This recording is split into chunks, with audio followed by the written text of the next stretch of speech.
Welcome, welcome, one and all. It is good to see you, and it is good to be seen by you, everybody. How are you? Welcome to Thursday evening.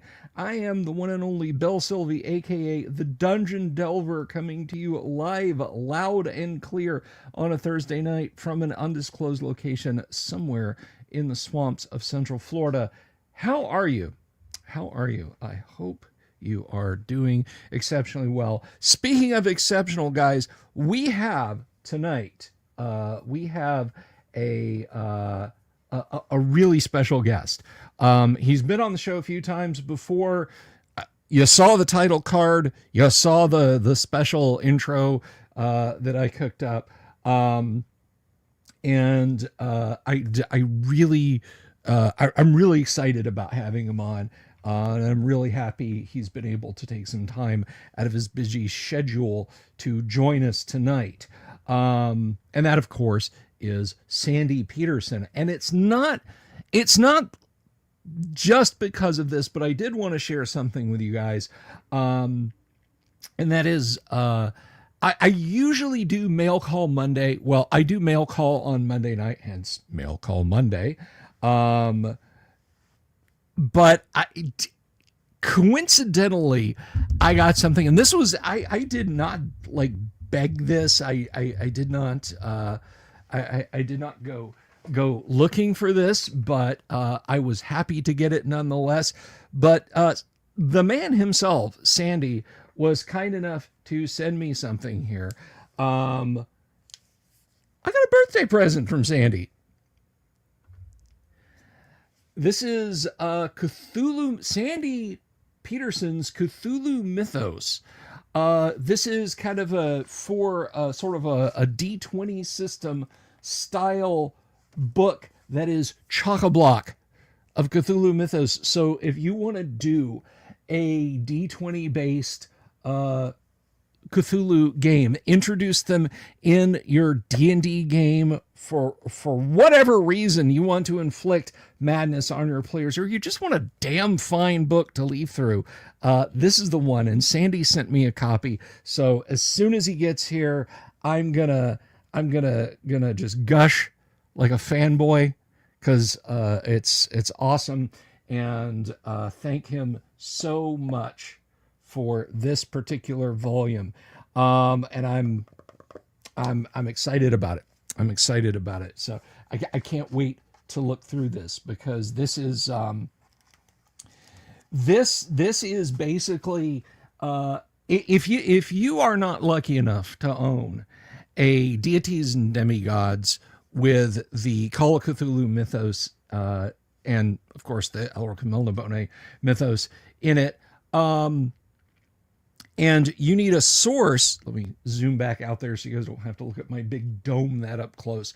You're looking for a source for TTRPG Call of Cthulhu material that maybe merges a little bit better with a sword and sorcery, i.e. Dungeons and Dragons vibe. To my brief perusal of the book, because I only got this afternoon, this is it.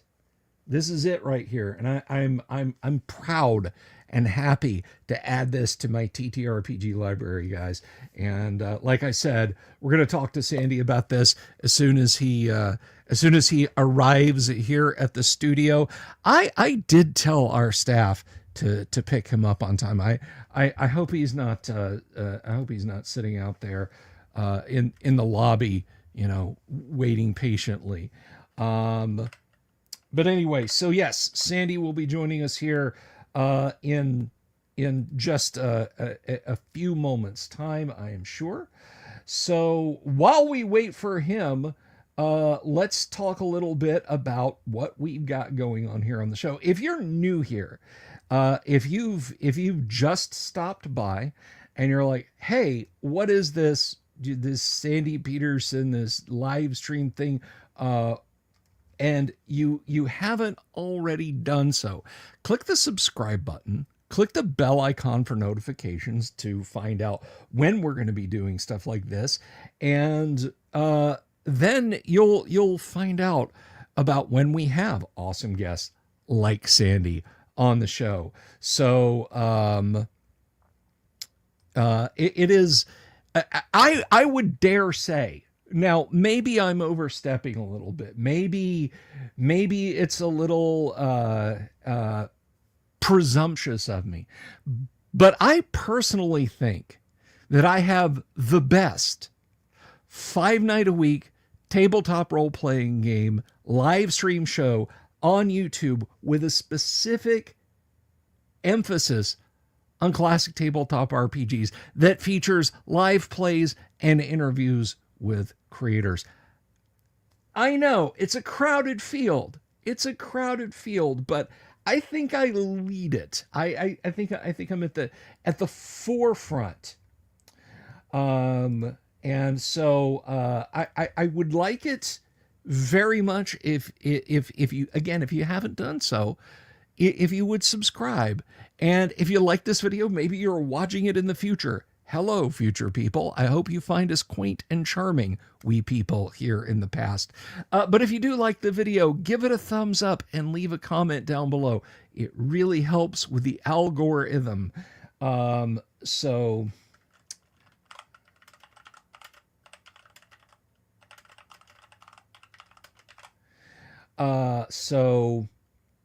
anyway, but what we do is 5 nights a week. I try and bring you guys cool tabletop RPG stuff, whether we are doing a deep dive on a book, whether we are interviewing a creator, or like tomorrow night, for example, whether we are going to actually play some tabletop RPG stuff for you guys. And they're actual plays, guys. Okay. It's not like, oh, well, we've kind of created this little act where we pretend like we're playing D&D, and then you guys, you clap like seals and whatnot. We actually play tabletop RPGs. I just happen to turn on a camera. But the thing that I like to do the most with it is, if you're watching our actual play and you have a question, ask the question. I will do my level best to answer the question. If I don't, my audience, the smartest and best looking of all of the audiences of 5 night a week classic TTRPG live streaming, they may answer your question, or one of our players may answer your question. So it's not just a playing, it's a learning thing. And the fun thing about those sessions is, of course, and I've said this before, you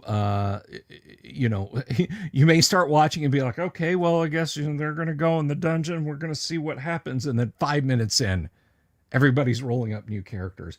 I guarantee nothing. It all relies on the dice. And many of you folks out there, well, I should say many of you folks, there's a few of you folks out there who've actually played in those games, and you know how it is. The dice fall where they may, the dice roll where they may. So that's just that's just how it goes. Tim dislikes the way I surprise characters with the owl bears. It wasn't, you guys knew they were there. You knew how dangerous they were. Besides, Tim, he just wanted a hug, and he got one.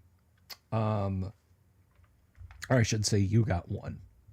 But anyhow, so we're still waiting on Sandy to arrive. Tim doesn't like hugs, but the owl bear did. And isn't that ultimately what really matters? But while we're waiting on Sandy to arrive, so again, tomorrow night, we have got some classic Gamma World. We're playing that from 9 to 11. And then we're going to start the whole process up again on Monday. We've got, we've got, our usual Monday kind of look at the week ahead, talk a little TTRPG stuff. And then on Tuesday night, we're going to play some first edition Advanced Dungeons and Dragons. Again, it's the real deal. Could be a TPK. Everybody could be rolling up new characters. We'll have to see. This coming week, the party is squared off against giant wasps as they quest for treasure. That is, the party's questing for treasure. I don't think the giant wasps really care either way. And then Wednesday night, we are hoping we're hoping for the return of my co-host, Kyle Schuant. I hope he can make it. If not, we will find something fun to discuss in the meantime. And then Thursday night, we may have a guest next Thursday night. I don't want to spoil the surprise. And then Friday night, again, we're back to Gamma World. That is our weekly schedule. Now, we did talk last night a little bit about this, and I know we've got a few new subscribers here on the channel, and some watchers out there who may be curious about this. We have coming up from the 21st to the 25th, the Wednesday to the Sunday in that time bracket. I can calendar good. I can calendar. Let me see. Just zip down here. Yes, May 21st, which is a Wednesday through Sunday, May the 25th, we will be having the Great Underground Online Gaming Convention. That's right, the GWOC. That is a virtual convention, entirely free, entirely on Discord. We're going to have Game Masters. We're going to have Artist Alley. We're going to have probably a panel or two discussing fun stuff, some panel speakers. So you can tune in. You'll be able to sign up for games, sign up as a GM. We will have merch. That's right. We will have merch at GWOC 4. So yeah, get you some merch. We have some preliminary designs. I meant to send, I found one of the pieces of art, and I shouldn't say I found it. I neglected to send it over to this, the studio PC here, but we have some lovely pieces of art for our upcoming, our merch for GWOC 4. Let me just share those with you. The designs are not finalized, but this is definitely the imagery we'll be using.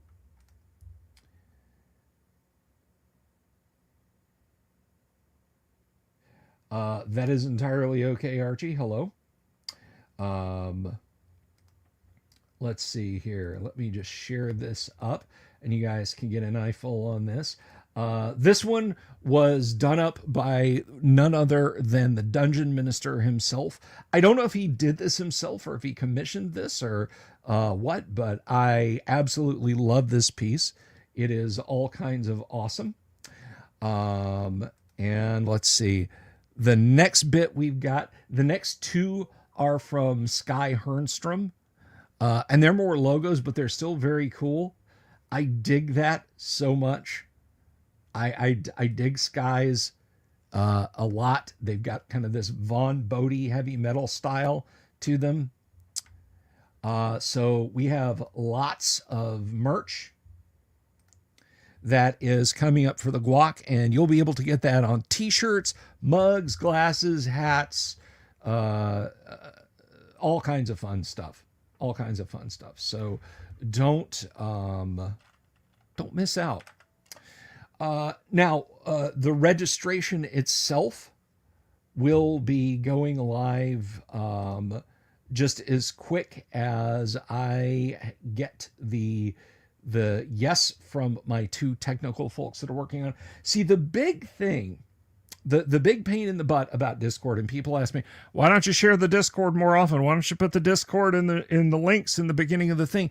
Guys, even when I don't know what it is, I don't know what kind of cursed anti-mojo I've got, but even when I have said, yes, I want this to be permanent, it's not permanent, and I don't understand why. That's why like people are like, oh, you should share the Discord link more often. It doesn't stay. If I share the Discord link in the chat and then someone in the future wants to join the Discord, they're like, hey, your link doesn't work. And I've done I want this to be a permanent link. One of the two people I've got working on the GWOC has apparently cracked that nut, or at least insofar as it needs to be permanent for the Great Underground Online Gaming Convention. So Once I'm 100% sure that that is working, and once we've got our schedule bot bolted in place, which I am hoping will either be tomorrow or the first of the week, then I will unleash you guys upon the Discord. And some of the nice features of the Discord, in addition to the schedule bot, is I believe we'll have a merch bot. So you'll be able to go right over to the Dungeon Minister's Teespring store and buy Guac merch if you want it. But also, we've got a built-in die roller. And because it's on Discord, I'm not crazy about Discord's UI all the time, but I will tell you this, their audio and video features are par excellence. So I really like Discord's voice and video features. So game masters will be able to utilize those to the fullest. You don't have to use video, by the way. That's not mandatory. It's probably going to work really good for you if you use voice, but you know, we'll proceed apace. Question from the audience. Archie asks a question. Running a campaign where I'll take famous people from history and putting them into the world of D&D, and I need help picking their classes. What do I think of Jack the Ripper? Chaotic Evil Assassin. First edition AD&D. Chaotic Evil Assassin, 6th or 7th level. He was able to evade the police pretty successfully, so he had the subset of skills that match up with thieves. So yeah, straight into assassin. Human, obviously. Well, human being, whether or not you consider that a part of humanity, I will leave it up to a discussion amongst you guys. But that is what I would say Jack the Ripper would be.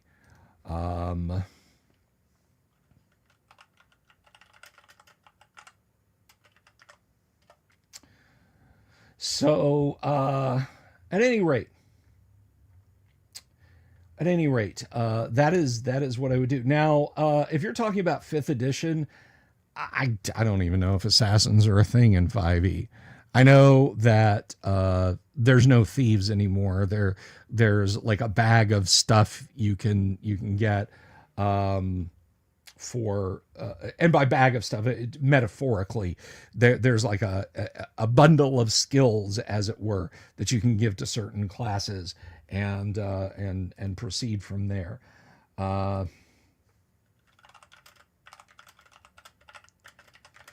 So, I mean, that's my wheelhouse, is 1st edition AD&D.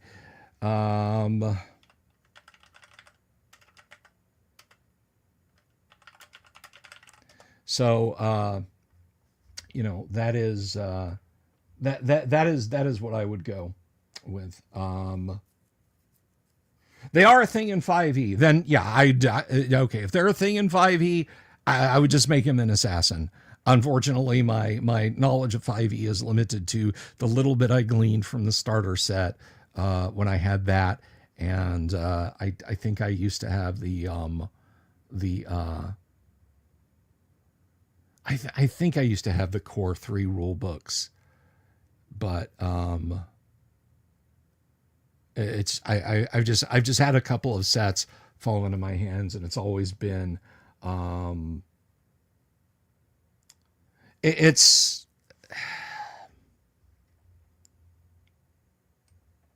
it happens sometimes that I get my hands on books that I do enjoy, but there's a need around the house if you follow what I'm saying. But anyhow, do anything where the people get pulled into the D&D world become a different race. So what race? Well, I mean, if you want to go with a classic, make him a half orc. I mean, that in 1st edition AD&D Archie was kind of a thing that you would people would lean heavily into in AD&D, was the half orc assassin, right? So yeah, I mean, if you're gonna change his race up, I would definitely say make him an assassin. or make him a half orc assassin, rather. Half orc assassin is what I would do. Can pass as a human. Can pass as a human. But in Jack's case, that's not necessarily a requirement, right? So bear with me, guys. I'm gonna check something real quick here. Let's see.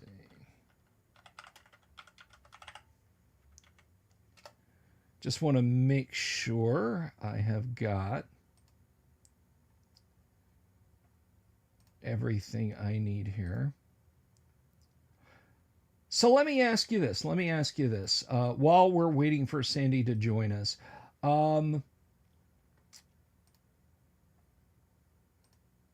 is there... All right, who out there has played Call of Cthulhu? Any version? First, second, third, fourth, or fifth. I think those are all the ones that are essentially based on the same system. So who out there has played some Call of Cthulhu? I wanted to say Kender right there and have all the assassinations be accident. Tim. Michael Dreschler has played some Call of Cthulhu. I actually first played back in 89 was the first time I played. And we used fourth edition, so it's the one that I love the most because I like how organized the book is. And I have a fourth edition right here. I really like the 4E Call of Cthulhu rules the best. But if you've got anything from that to this, now I picked this up in 2022. Chaosium, and I really hope that they bring this back. Was it 2022 or was it 2023? I don't recall. I'll have to go check it out. But I got Chaosium re-released their 1E Call of Cthulhu box set, and what was really neat about this was how little difference there is between these two. Except I think this one, it's a little better organized in that it's one volume, but it doesn't really change anything that much. Noryochi says, the closest I got was Beyond the Supernatural, but it hasn't stopped me from writing a Call of Cthulhu. Well, there you go. There you go. Drama Goblins, good to see you.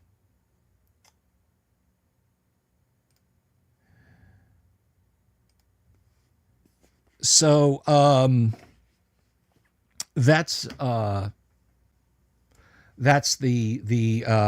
two versions that I have. But basically, if you've got anything from first to maybe even sixth, I don't know. I'm sorry, guys. Bear with me just a second. I'll be right back.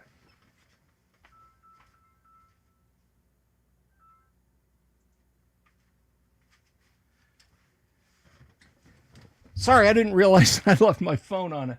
I didn't want that ringing for us all evening. Your daughter Cassie says hello. Well, hello to Cassie, Archie. Hello to Cassie, and I hope you and she are doing really well tonight. Chair. I need a new chair is what I need. I need a new chair, but I've complained about that in the past. We are... No way. No way. When I said sorry, it activated your Siri. Hey, Siri. Hey, Siri. Play Fire by Arthur Brown Trio. Trying to trigger her phone. 7th does not change anything as far as you know. Dang it. Well, I tried. Recently scared your players by making an entire house of giant. Good call. Good call. I have said before. I have said before that I would I would absolutely do this to my player. Not the live stream players, because they might hear this and then they'd know. But that I would absolutely, like for my Monday night group, I would unleash an actual a room where there's an armoire that's a mimic. There's a trapper on the floor. There's a lurker above on the ceiling. There's a couple of piercers hanging where the lurker above isn't. Hanging on the branches of a camphalt, which is like a killer tree thing. There's an executioner's hood and a cloaker. And last but not least, in a little garden area behind that, there's a wolf in sheep's clothing.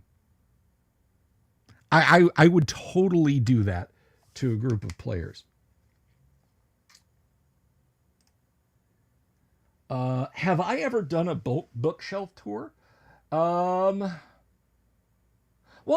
feel free to ask about anything. I mean, we're waiting on Sandy still, so hoping he makes it. He's if you're out there watching, Sandy, you got the links, my friend. Just go ahead and drop on in anytime now.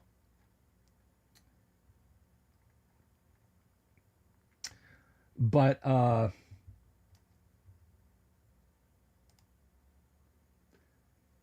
play Chill and BTS, but haven't played Call.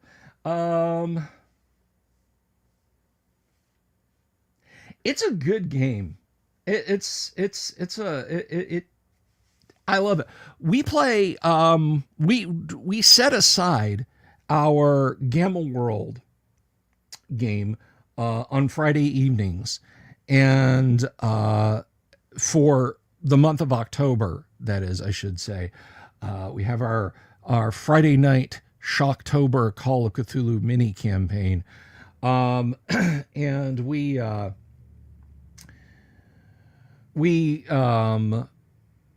do like a 4-session Call of Cthulhu that's always a lot of fun.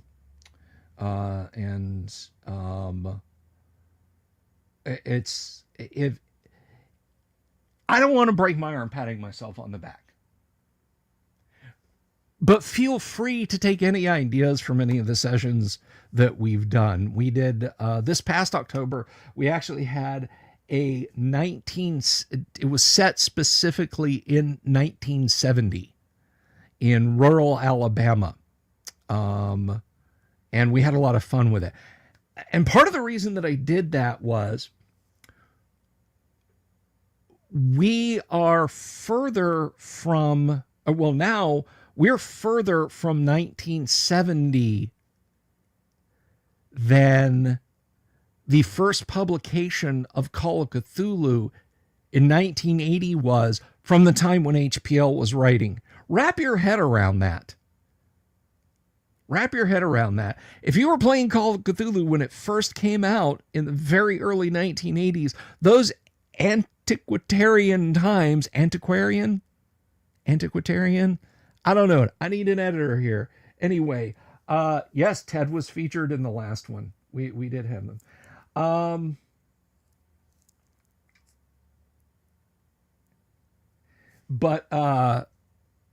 Yeah, so now is further from 1970 than 1970 was from the Call of Cthulhu stuff. So yeah, old times. Thank you, Tim. Old times. But anyway, so yes, I have. And I will tell you a story. This is one that Sandy told me, and we won't ask him to reiterate this. We'll just kind of go over this while we wait. But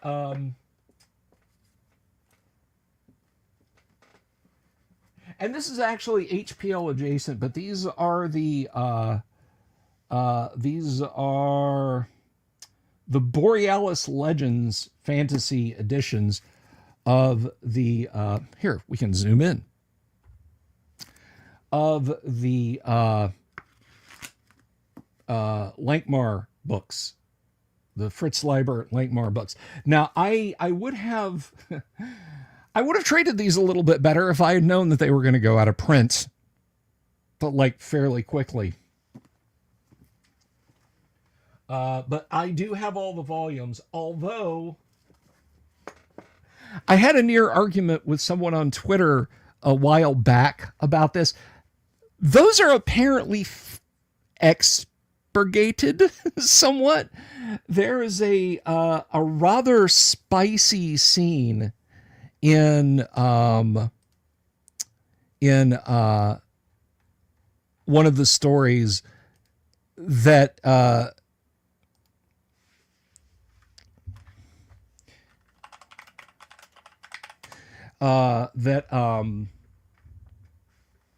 Lieber wrote. It's an explicit sex scene. I don't mean like, quaint language, but explicit for the time.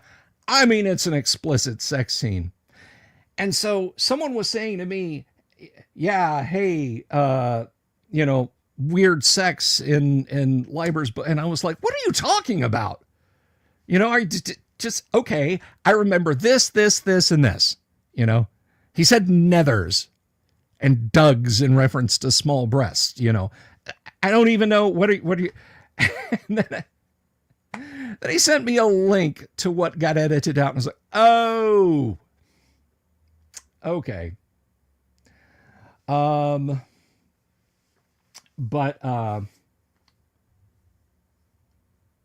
So here's a fun fact. Here's actually a fun fact for you. For those of you who know me, actually this counts for all of you. This counts for all of you.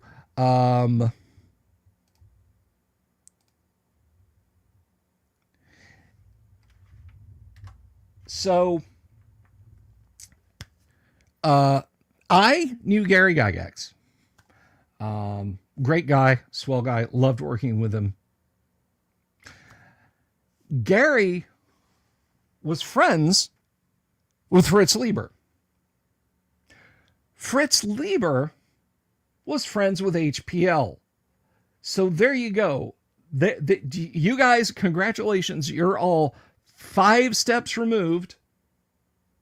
5 steps removed from Howard Phillips Lovecraft. Now, if that doesn't take your breath away, but I will tell you guys, I will tell you guys, a little story that Sandy told me, and we're still waiting on Sandy to jump in. So we all know the tale of deities and demigods, how the Bloom brothers had a fit over advertising someone else's game products in their book. That's why the HPL and Michael Moorcock stuff got removed. There were no lawsuits or anything like that flying around. But Sandy told me a story. Like, you think you dislike the Blooms enough, but you don't. You think you dislike the Blooms enough, but you don't. I'm zoomed in again. I got to remember to pull that back out. Verbal. So at the time that Deities and Demigods came out, Fritz was still a good friend of Gary's. There was some Lankmar stuff brewing for TSR. Fritz also had a contractual deal with Chaosium to publish Lankmar fantasy stuff. Keep that in mind. When Deities and Demigods came out, Fritz verbally agreed to let Jim put the Fafhrd and Grey Mouser story mythos in Deities and Demigods. those wonderful paragons of decency, the Bloom brothers, went to Greg Stafford at Chaosium and said, hey, you guys have got a contract with Fritz Lieber, but he gave us permission to put his stuff in our book. We can tell you how to sue him and seize control of the Fafhrd and Gray Mouser IP. We'll help you do that. Then it can be yours and you don't ever have to pay him again. What a couple of schmucks.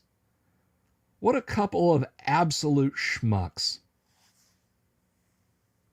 Yes, north of the Rockies, that happened, and Fafhrd felt horrible about it. Like, he was not, like, he didn't even realize it until after the fact when he reflected on it.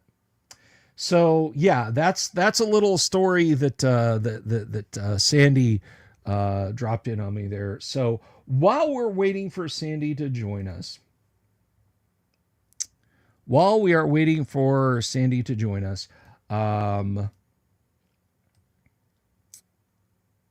let me go ahead, because this guy has been champing at the bit, because I know he is a big fan of Sandy's work, as are many of us. He's a friend of the show and a swell guy in general.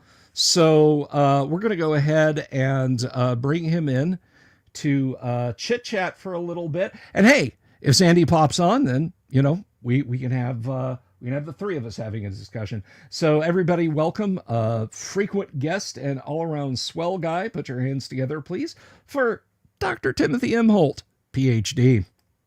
Tim. That's right. Not just a pretty face. Not just a pretty face. Not the handsomest guy. No. I got a great face for terrestrial radio. I don't even qualify for satellite. Yeah.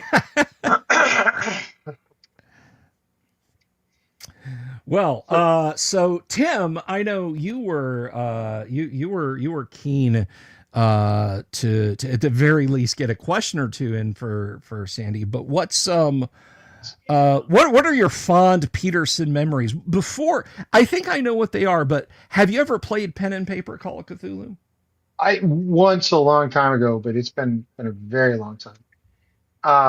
And it's one of I actually have Cthulhu Death May Die, the board game I play with the kids. So I'm familiar enough with the mythos that you know, I've been around it a bunch. But I think, you know, owlbears are tough, but man, losing your mind slowly as you battle something is just it's like 50 times worse. It's like, hang on, let me write that down. Tim, lose mind slowly. Okay, go on.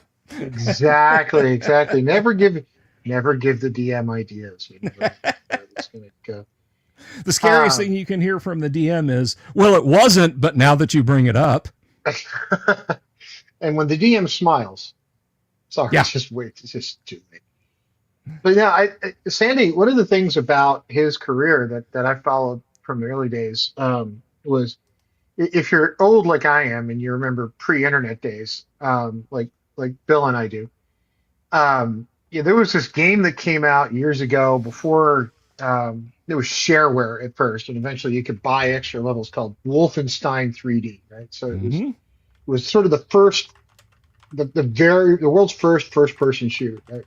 And came out from a company called ID Software. Sandy wasn't with them yet, but they that led them to, holy crap, this is a lot of fun. What else can we do with it, right?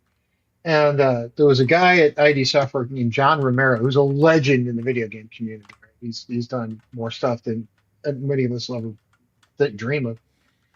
Who hired a guy named Sandy. Apparently had a few issues with questionably hiring him, but eventually did. And one of the reasons for that was they were trying to design levels, and they were on a tight schedule trying to get Doom out the door, because they promised the world the bloodiest, nastiest, most violent video game ever, and they eventually delivered Doom, which kind of qualified, at least at the time, as the bloodiest, nastiest video game ever. And one of the coolest things about that, having it been pre-internet, is you got, like, I think it was the first 3 or 5 levels for free. It wasn't many. You got a couple levels as what at the time was called shareware, right? You could download it off of, I think they were using those Usenet at one of the universities to download the stuff. So night one, you could actually download a bunch of levels for free, and then you could send in your $20 and get the rest of the game if you so chose. Mm-hmm. And they were one of the first groups to like crash the servers at a university with all the downloads they had that first night, and I was one of them. But the thing that about Sandy's work and about John's work early on was they took great care in level design. And you could tell they were avid D&D players because level design was not just, okay, give me a big square space and everybody start fighting. Yeah, that's sort of, the battle royale stuff. But when you're actually playing Doom, it's not just give me a square box and put some walls up or something. They give thought and care at each level. And hey, if you run forward and you run back, and they went into a great deal of play testing those different levels, not just for, hey, is the maze right? Hey, is the lighting right? Is the lighting creepy enough? Do we actually have enough ammunition laying around for you to get through?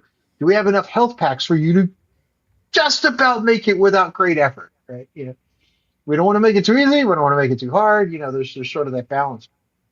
And that early Doom, man, they got that balance just great. And you could tell that company, I think, was run by like 8 guys at the time, like 6 or 8 guys that worked there at the time that put out Doom 1. You could tell they were real gamers playing the game they wanted to play, right? Or making the game they wanted to play. And they had real coders, they had real business guys, but yeah, they real gamers were actually designing that thing. And you have to give credit to that early team to say, this is it. And I can't remember if it's Sandy. This is one of the things I've always wanted to ask him. I don't know if it was Sandy or John Romero that at the time said, "Oh my God, we're teaching kids bad things with Doom, but you're literally slaughtering demons." Actually, the Catholics should be really happy about this. So I thought it was kind of a funny little line. I don't remember if it was Sandy. I know Sandy is much more religious than a lot of people are, but No. Sandy's mindset was they're demons, but you're killing them. so it's okay. You're literally fighting the forces of evil. What could be more noble than that? I mean, very Yeah. much the same mindset that like Gary had about D&D. Good has to have evil to fight. Yeah, and they nailed it with that thing. And another thing I've always wanted to ask him was, you had Doom, you rocked the world with Doom. It was number one everywhere. You were winning awards. Congress was holding hearings, kind of yelling about violent video games. And while Congress was holding hearings, yelling about violent video games, you guys released Doom with a voluntary PG-13 rating.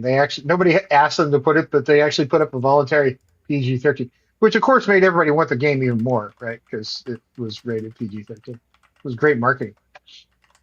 But then on the heels of that, they're like, great, let's take Christmas break off. And they came back, okay, Doom 2, how do we top it? It's like, really? You just rocked the entire planet with this video game that nobody's ever seen before. And you come back going, we could do better. Yeah. So, Yeah. Doom and Doom 2 are phenomenal. I will admit to preferring Doom 2 if for no other reason than the super shotgun. it was a double barrel shotgun, right? The super shotgun, that is the prime perfect first person shooter weapon. Often imitated, never duplicated. But I know Doom's been sold off to another company now, but there's a new version of it coming out. Or ID Software was bought up. It's id, like id, ego, and super. It was bought out by somebody. But there's a new Doom coming out this year where in the shotgun you actually get to take the skulls of the demons and grind them up for ammunition. You literally get to grind the skulls of your enemy to shoot back at your enemy. I mean, come on. Yeah, that might top the shotgun. Maybe it might complement the shotgun, but man, the shotgun is where it's at. And the one thing that I want to ask Sandy, hopefully he'll teleport in. Maybe he's experiencing that classic problem you could have with Doom maps, where you would script. Doom itself did not have an underlying scripting language. You had to poke into the code to get things to happen, or you had to make your maps mechanically do things in the 3D space to make things happen. And one of the things that they had, and I'm sure, Tim, you've probably seen this in levels before, even if you haven't dug deep into the guts of Doom, Um, but there is Doom's sound propagation is very it is highly technical and precise, and John Carmack really should have gotten an award just for that. For So the time, basically, it was crazy. yeah, you can set up sound holes. You can have a perfectly normal looking room. You know, there's a shotgun on the computer console. There's a door you can go Totally through. normal. Shotgun on There's a every health computer. pickup. And there's one zombie man inside. So, okay, all right. You walk up, you blast the zombie man. You shoot him with a pistol, you chainsaw him, you punch him, however you dispense with him. Carmack wrote a sound propagation system that meant that if you put a hole, if you had a channel and monsters could hear that, they would activate. So what you would do is you'd create a room as described. In an adjacent room, So you before would you finish that, Bill, I just realized something. For those that didn't know, because you're too young, Doom was one of the first video games ever where you could design, build, and modify your own levels. yes, very much so. You can't do that with any games today that I'm except Minecraft or something. Yeah. Sorry, go ahead, But Bill. I didn't no, mean no, to. no, no, no, no. That's okay. That's okay. We're eagerly anticipating, so it's all good. But Doom had the sound propagation, and your monsters would wake up. Basically, when they're just standing there doing their 2 or 3 frame animation, idle animation, they're asleep, and then they'd wake up. And when they would start running around the room trying to find out what made the sound, you would set up what are called line defs. And a line def could do different things. And what you would do is you would have a teleportation line def. So they'd all run around the room, cross the line def, and suddenly they're teleporting into the room with you. Yeah. But Doom didn't have a scripting language. You couldn't write a little bit of text code to say, make this happen. And that makes the things that Sandy was able to do with the maps, and occasionally John Romero was able to do with the maps, all the more exciting. And Sandy was a master of that in the in the various I mean, Tim, how many times early on in your Doom play would you rush into a room and grab a supercharge or a soul sphere or the BFG, and then suddenly there's demons just teleporting all over the place, right? Yeah. Exactly. You're right. I don't know about Skira modding, but so yeah, the other thing that still cracks me up to this day about Doom that most modern software people, including me, would be fearful of. I mean, we would kind of, we would say a word and we would do it just whether or not we were in the restroom. That thing fit on, what was it, 3 floppy disks, right? It fit on 3.25 inch, the smaller floppy disk. It was like you could zip it up and fit it inside like 4 meg or something. It was incredible. It's just amazing to me that they pulled that off, and it actually worked on the machines that it worked on, because you could run it on a 386 with a VGA monitor, for goodness sake. Yeah. Had cutting edge graphics for the day. They actually broke new ground on what you could do with a VGA. Yeah. Yeah. And it was I think one of the more amazing things about Carmack's coding with Doom was, if you go back and you read Masters of Doom, which is a great book, by the way, if you want to know about the origins of Doom, I highly recommend Masters of Doom. After they had some, I'm sorry, go ahead. Doom Guy, Life in First Person, John Romero's book. Oh, that's a good one too. But after Doom hit, or not after Doom hit, but after they started making successful games for soft disk, and everybody else in the Doom house, which you'll read about if you read the book, they were spending their money as 20 and 22-year-olds are wont to do in the late 1980s, early 1990s. Carmack went out and bought a Next Cube. Now, if you don't know what a Next Cube is, Yeah.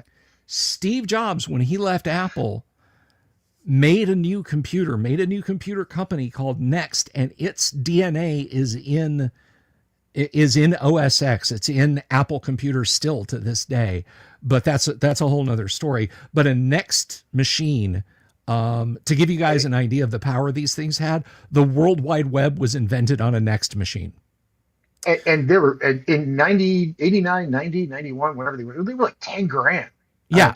This was like a 10 or 20. Generally speaking, you didn't have access to a Next machine unless you were a university.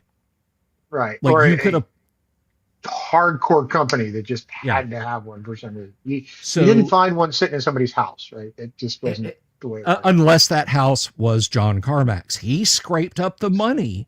He was, yeah, he did. And I think he had it sent, according to what I read someplace, he had it sent COD. So he had to wait around for it to show up and like hand over a cashier's check. So he got a Next Cube, or maybe even been a pizza box Next, I'm not sure, and started writing what is called the BSP engine, the binary space partitioning engine that would eventually drive Doom, Wolf 3D first, and then Doom. And the fact that he took such an immensely powerful machine, because understand, when Wolf was being written and when it first came out, the people with expensive computers had 16 megahertz 386 machines.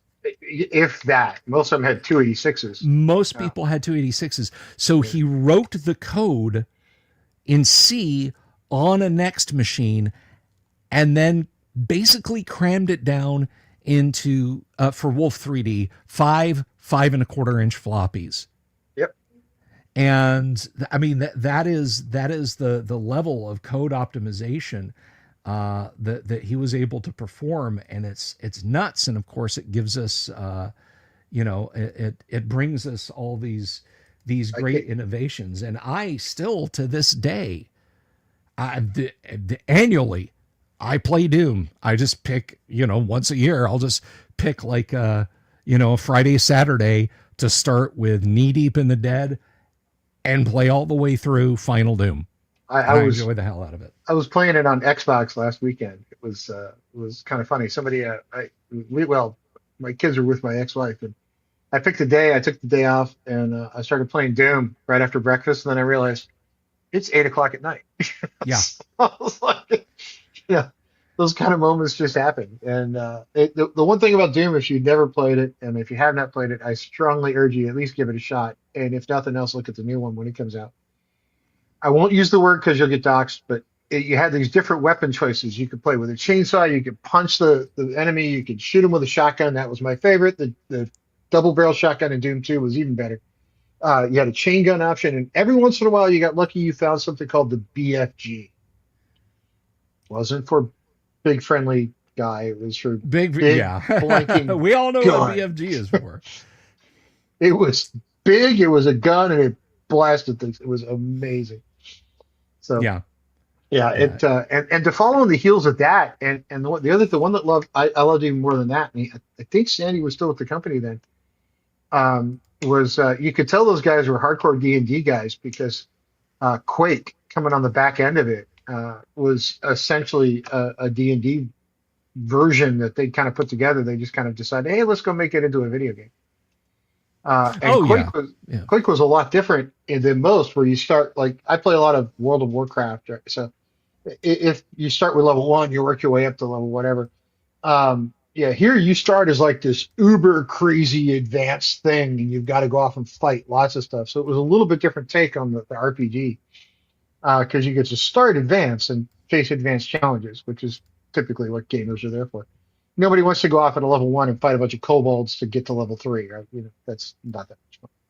So you get to start as like God mode level and fight God mode level stuff. So, well, one of the things that, I was just going to say, one of the things I definitely, and we've talked to Sandy about this before. I've had him on the show a couple of times in the past, but that definitely merits mentioning is now, I mean, Doom.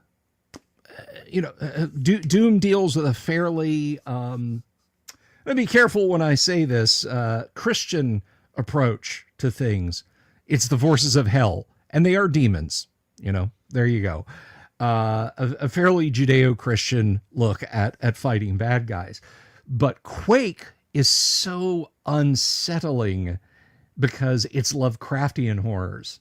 Yes, It's not demons and devils. It's extra dimensional horrors.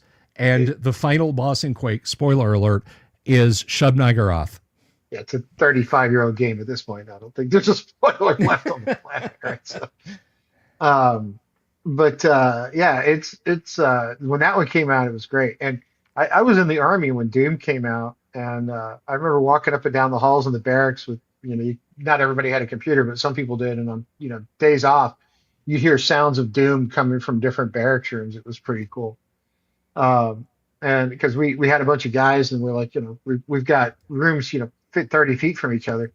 So we had a bunch of those early LAN parties where you'd hook up and play deathmatch. So you had a bunch of army guys playing deathmatch, which was kind of fun. Because what else are you going to do? Because you don't make much money. You go to the bar and then you come home and play Doom. It was one of those things. But yeah, it was always fun to watch, to listen to the different, who had which, you could tell who had the good soundboards as you walk down the hall. Right. My first experience with Doom, when I left the Amiga world and got a PC. I actually didn't have a sound card. The first year or so that I had a PC, I was just on PC speaker, and I kind of liked it. It's got it. You get nostalgic for that old stuff. For people that are below the age of dirt. My birthday is next week. I'm allowed to say that, right? Right. You get nostalgic for that stuff, right? So it's like I can hook up Doom on my Xbox and play it on a 65-inch TV, but it's not the same as playing it on like a little monitor that sort of works, and having all the noise come out of the PC on your speaker, or the sound on your speaker, because I use I own a software company. Full disclosure, I'm not advertising my company, but I do own a software company. We build a bunch of apps and we do a bunch of stuff. And I've got a gaming PC. My kids have gaming laptops. I've got a MacBook Pro. I've got a Mac Pro sitting around here somewhere. Even the MacBook Air has significantly better sound quality than the best PC did in like '89. So. You buy the cheapest, weirdest looking laptop you got now, you're still miles ahead of any kind of sound quality you had coming out of stuff when you took it off the showroom floor. But you do kind of miss those old tinny speakers that would occasionally kind of not work right. Yeah. I put a link there in the chat, guys. If you want to destroy your ears, listen to a little bit of Doom 2 and how it sounded on a PC speaker. I had this this little program, because understand, guys, this ran in DOS, which was decidedly a single tasking operating system. But there was a program called a Terminate and Stay Resident, a TSR, had nothing to do with the company that made D&D, but you could cause the program to run in to start doing something to the hardware, but then remove itself from memory, and the hardware would just keep doing the thing that you told it to. So what I would do on my PC is I had a CD-ROM drive but no sound card, and the CD-ROM drive had an audio jack in the front. So I would put the album Rabies by Skinny Puppy in my CD-ROM drive, start the CD playing TSR, put the album on, and then start up Doom. And so my soundtrack for Doom was that beep, beep, beep from the speaker for the sound effects, and listening to Rabies by the industrial band Skinny Puppy on headphone. And when I finally got that guy. I was that guy.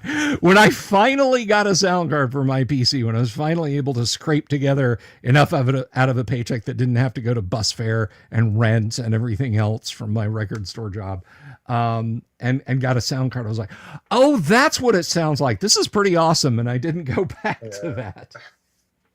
I miss BBSs too. I actually used to run one. That's how nerdy I was. Oh, Uh, nice. yeah, I didn't run one for long. It was like a summer project when I was in high school, and I was like, yeah. I was the one BBS in town that remember all those old PC magazine utilities that used to come out in every issue. I was the one BBS in Dallas that had all the PC mag utilities, hooked in. So Right, it right. stayed relatively busy. Yeah. Well, heck, I remember typing programs in uh, for Commodore 64 BBSs. I, It's like Compute's Gazette would come out and there'd be a cool game in there, and I'd spend a weekend typing that in and then upload it to a local BBS, and people were appreciative. You know. I was going through some old Dragon magazines the other day, or Dungeon magazines, one of the two, and they had some software in there to help the DM, right? And Yes. uh, some of them were not too bad. I mean, they were pretty decent. Thank you. Uh, Yeah. The one the of the good things the about having kids is they bring you coffee on occasion. Uh, excellent. so, uh, so Dr. Phobos, that was actually a great computer. My first one was a Trash 80 model. I mean, a TRS 80 Model 2 that had, I think it was 4K of memory and a tape drive. Uh, so you had to kind of be careful on how you coded stuff, or you were going to run out of memory pretty fast. Yeah, and it was what was so what's so interesting about the TI 99 4A, and I is it actually the Texas Instruments specific chip that it had was actually a 16-bit CPU. Most Oh of yeah, us it were was one of the using. real early ones. Yeah, it was an early 16-bit CPU. But Texas, to save money, Texas Instruments made some weird. There were corporate decisions that came down the onto the design team. So the Texas Instrument, for example, used rather than using DRAM, it used static RAM, which was Yeah, cheaper, but it limited the address bus. So despite the fact that the TI had a 16-bit processor, it was really no faster than a Commodore 64 or an a- Atari or a TRS-80. and that memory was slow too. It was Yeah, not like yeah. Read and write fetches on those machines, and this hooks back into Doom because again, this is mentioned in Masters of Doom. A 3D first-person environment was something that Carmack had thought about doing, but he was in high school probably around the time I was in middle school, or late middle school, or maybe just time wise. I didn't know the man, but at that time, school computers were Apple IIs, TRS-80s, or Commodores. And Carmack was notorious for having broken in on a Saturday morning to school to sit down and start using the computers and leaving. Oh, speaking of leaving, we lost him. Um, but Carmack would then depart on either late Sunday night or very early Monday morning. And he would kind of envision a first person type game, but the machines could not do the memory reads and writes fast enough. What was the MSX that ran Metal Gear 2? Oh gosh, maybe it was the PC Engine or the PC 98 engine, Joe. There were a couple of consoles in Japan that had that had one of them. I think it may have been the FM Towns, actually had an 8186. The Intel processors, when you got into the 16-bit side, were 8186, 8286, 8386, 8486. They tried to go with 8586, but AMD jumped ahead of them and called their processors 586 when they saw what Intel was fixing to do. So, and Intel then sued AMD. It was a mess. It was a mess. But the the the x86 is what they called it. And yeah, I think there were some Japanese consoles that used 186 processors, and maybe some variation of the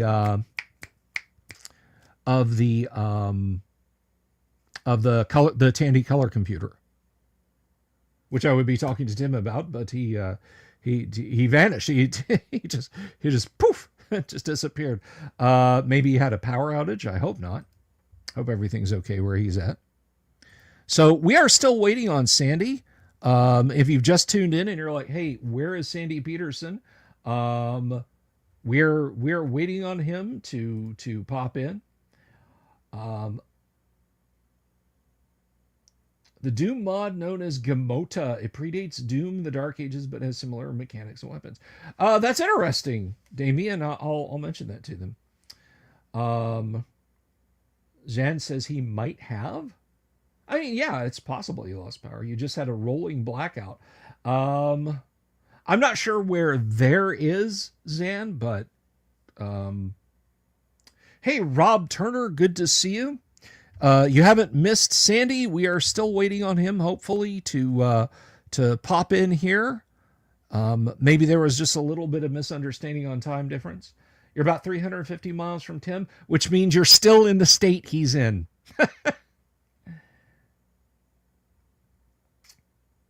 Ah, yes, Radio Shack. So, yeah, I don't. Someone had mentioned this earlier. I don't think Tim knows about Skyrim, about the modding scene, but I mean, he's got other stuff going on, so it's completely understandable. But yeah, Doom. What a game, and Call of Cthulhu, too.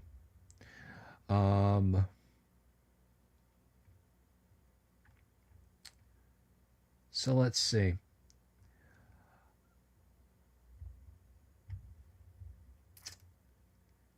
Ah, yes, load asterisk, comma 8, comma 1.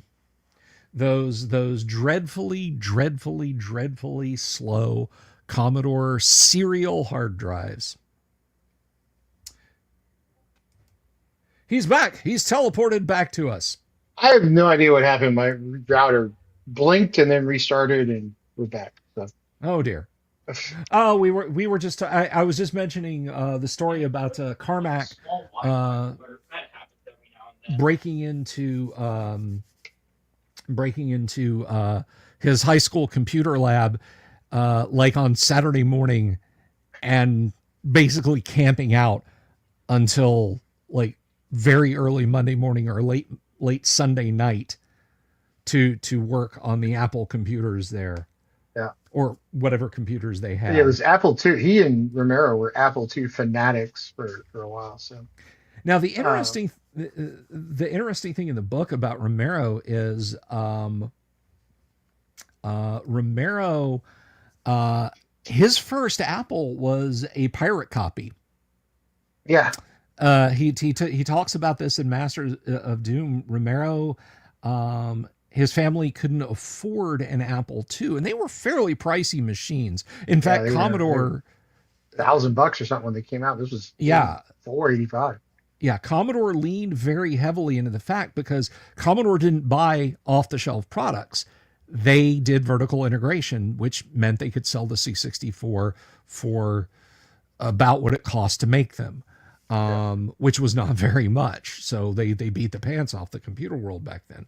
But somebody reverse engineered the main circuit board for the Apple II, and you could get one if you knew somebody who knew how to get them etched.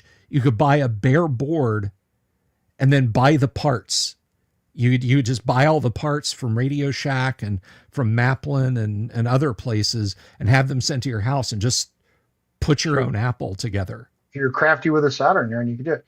It's like Yeah. my son, my middle son's godfather is a guy named Chris Gintz, who's an electrical engineer that nobody's ever heard of, but he was a named inventor on the laptop computer and founded a company called Compaq, which some people have heard of, Mm-hmm.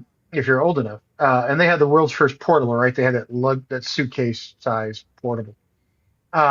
And he was telling me that in the computer business, especially on the PC side, Apple was different, and Commodore 64 and that stuff was different. Like when the 8088 came out, or 8086, and you started seeing the clones, all the money was made in the PC market in like the first 3 weeks, right? Because then somebody else caught up to you, and everybody kind of leapfrogged. But it was all in the first 3 weeks where you actually got the real margin out of it. And I think Apple was the only one forever that actually kept margin while Steve Jobs was there, and then they screwed it up, and kind of decided to go discount bin, and that didn't quite work for them. But yeah, it was a weird world for a long time where you had to like things were just upgrading so fast it got kind of confusing after a while. But Yeah. that's okay. Yeah. I remember being a kid back then, and again, we were a Commodore family. Uh, my first computer was a VIC 20 with a tape drive, and then I got a C64, and then a 128 Amiga. By the time the 128 came out, I was buying them myself. My parents were like, "You want a new computer? You do you." Yeah.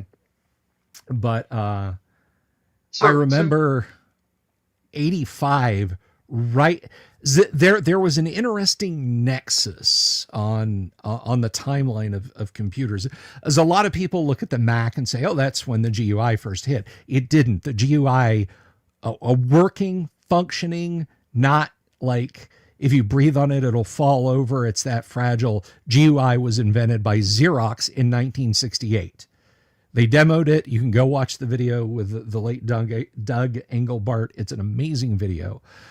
Xerox released the Alto in 1976. You could actually go to Xerox and say, I've got $900,000 burning a hole in my pocket. I'd like one of those.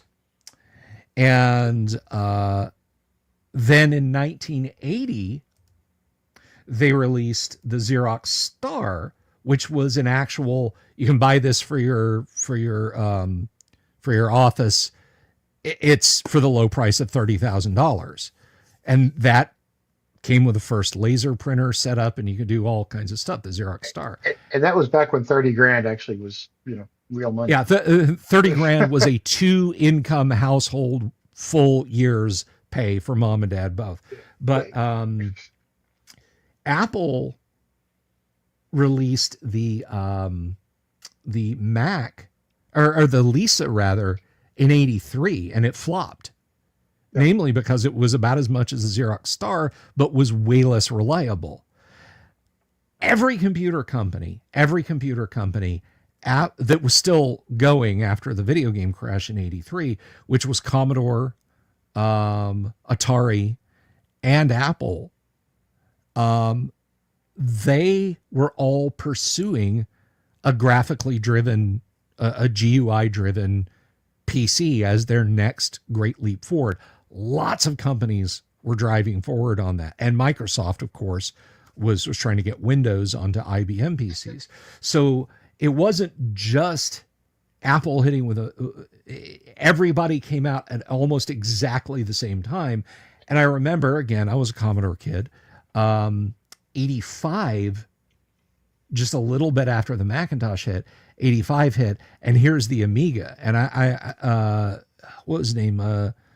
Jean-Philippe Gassi, who was the chief of design at Apple Europe. He said, we panicked when we saw the Amiga, because here was a computer that had 8-bit stereo sound at 22 kilohertz, a 1 megabyte floppy drive, and 4,096 on-screen colors. And they were going to sell it for less. The old EGA, I think it was. No, the Amiga, the Amiga's 12-bit color, 8 EGA's lunch. I was okay. But and it was all integrated into a single box, the 1000, and they panicked for a couple of months because they're like, we have a dinky little box with a 9-inch screen that goes beep beep, It has a was hundred. yellow or it was green or orange or something. Yeah, Yeah. it has it has this black and white GUI. It goes beep beep, and we have one floppy drive, and it has 128 kilobytes of RAM. Here's Commodore with half a megabyte of memory in a machine that costs a little less than ours does, and you can plug it into any color television. Then they saw how bad Commodore was bungling the the launch, and they were like, "Oh no, we're fine. We're okay. We're good. Commodore is screwing this thing up." But they Yeah. bought one, brought it back, took it apart, and they were like, "We're dead. We're dead. We're Well, I mean, dead." and so a lot of this stuff early on, I think people kind of forget that Apple wasn't Apple yet, right? Windows wasn't, or Microsoft wasn't Microsoft yet. And, those companies almost died half a dozen different times in some ways. Apple just about totally went away at one point. If they hadn't brought jobs back, I think they would have.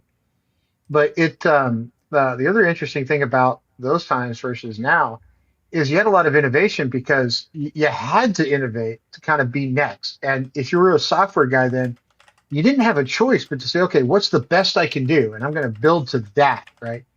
And that's one of the things I think we kind of get spoiled on today. It's like, well, I don't have to build to anything because I can just stick it in the cloud and do whatever I want, right? And I think that's where you're going to start to see whoever has the best algorithm win now.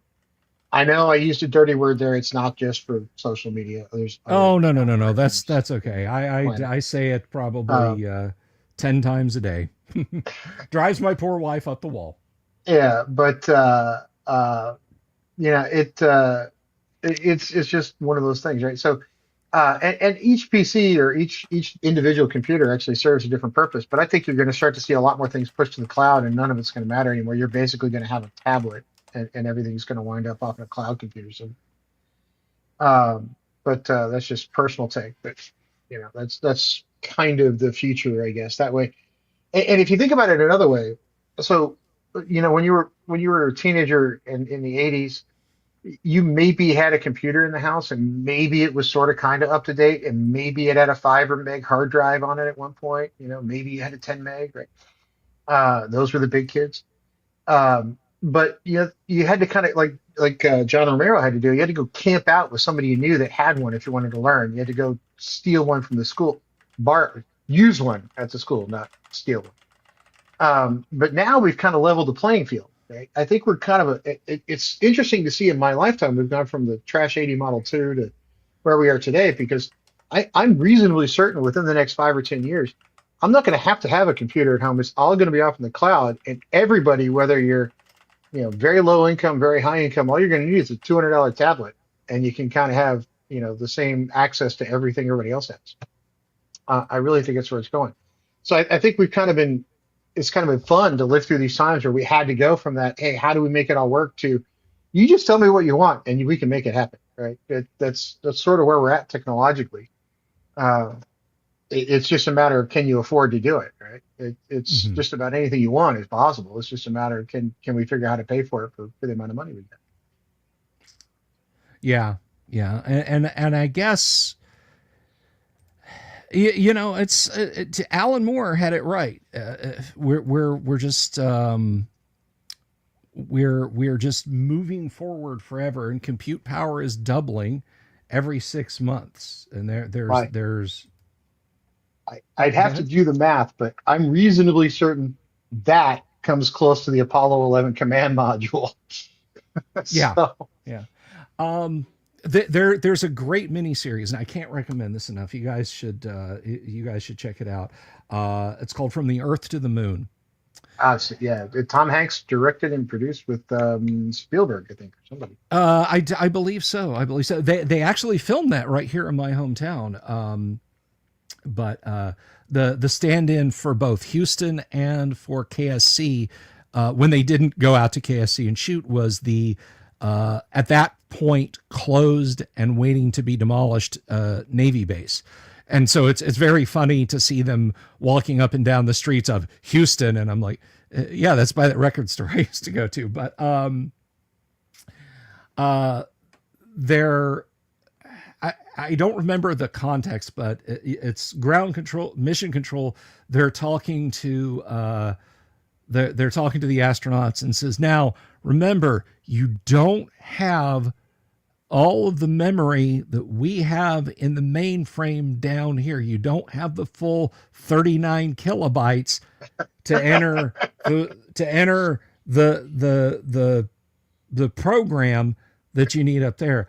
And if you go and you look, the memory banks on the AGC, the Apollo guidance computer, it was words. Word is a specific computer term in this context. I just looked it up. It's 2,048 words. Yeah, 2,048 words. And so your commands had to be very terse. With that said, for what they could do, like, they could keep running soft. This blows my damn mind. They were so fault tolerant, they could keep running their programs if you turned them off and turned them back on again. Yeah. To answer the other question, somebody's going to have the memory word length was 16 bits. So a word was 16 bits, essentially. 15 bits of data and a one odd parity bit. So you have so if we if we just crunch some numbers, so that's 16 bits, so that's 2 bytes. So 2048. That's 4,096 bytes. So that's 4K. 4K. The AGC had 4 kilobytes of RAM. So you would hear something. So you live in Florida, right? So you've probably met you met astronauts and people that yes, went I out have on occasion. So one of the cool things about working some of the places I've worked is I've met a number of the Apollo and Mercury missions as astronauts. So I met some of the early guys, and I used to work at MIT, so not a big surprise. You can meet a lot of interesting people when you work at a place like that. It was post PhD. I was on the research side. I was at this place called the Institute for Soldier Nanotechnology, so we got to meet some really cool people. I was every time I met an Apollo or earlier astronaut, I asked him the same question. I was like, okay, you guys, early astronauts, I give you all the credit in the world. You guys did things I would never in a gazillion years do, and I was in the Army and rode on Army airplanes, which is taking your life in your hand if you ever met an Army mechanic. But the reason is the following. I was like, so you guys were test pilots, and I was like, I want to ask you a question, and every one of them was like, okay, I've heard every question on the planet before. Who cares? I was like, I've been a physics student, and I read history, and I read books all the time, and I basically try to find everything I can about a subject. When you guys started going into space, you were using Redstone rockets, and they all go, yeah. So at the time, 1 in 4 blew up on the launch pad before leaving the tower, and you were like, woohoo, sign me up. And every one of them was like, yeah, they didn't really phrase it that way. But yeah, basically, that's what happened. And then I later found out what the reasoning was. They the ones that were intended for human use were actually much more carefully quality control inspected. Because you don't want to blow up an astronaut. That's not really the way it works. But I didn't know that at the time, so I kept asking them until somebody actually knew the answer. That was like, no, they were much more careful with the ones that were for humans. I was like, okay, that makes a lot more sense. Yeah. So it's a very it's a little different from an artillery rocket to we want to put a person on top of this. There was something I was going to mention. I don't really like talking about the sad back half of this story, but in 2002, when I was working at the SSPF, the Space Station Processing Facility, is basically take like 2 super Walmarts, bolt them side to side, and then stack them 4 high and 3 deep, and you've got the size building that I worked in when I was at NASA. Some of the time, I was in another building other days or other times of the day, depending. Heavens. But the back half of the building was just empty and enormous because it's where they put together the pieces of the ISS, which was still having modules sent to it. Um, and one particular day, I was literally the only person in my little office cubicle area.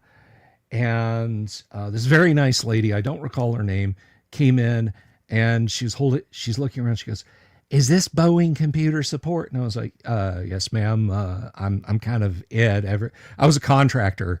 All the paid Boeing employees had pissed off for the day, and I'm like, I'm kind of the only person here right now." And she said, "We're having a meeting. I didn't. It's just a little thing. I didn't know. I know I should open a ticket." And I'm like, "Well, just again, I'm a contractor. I don't care.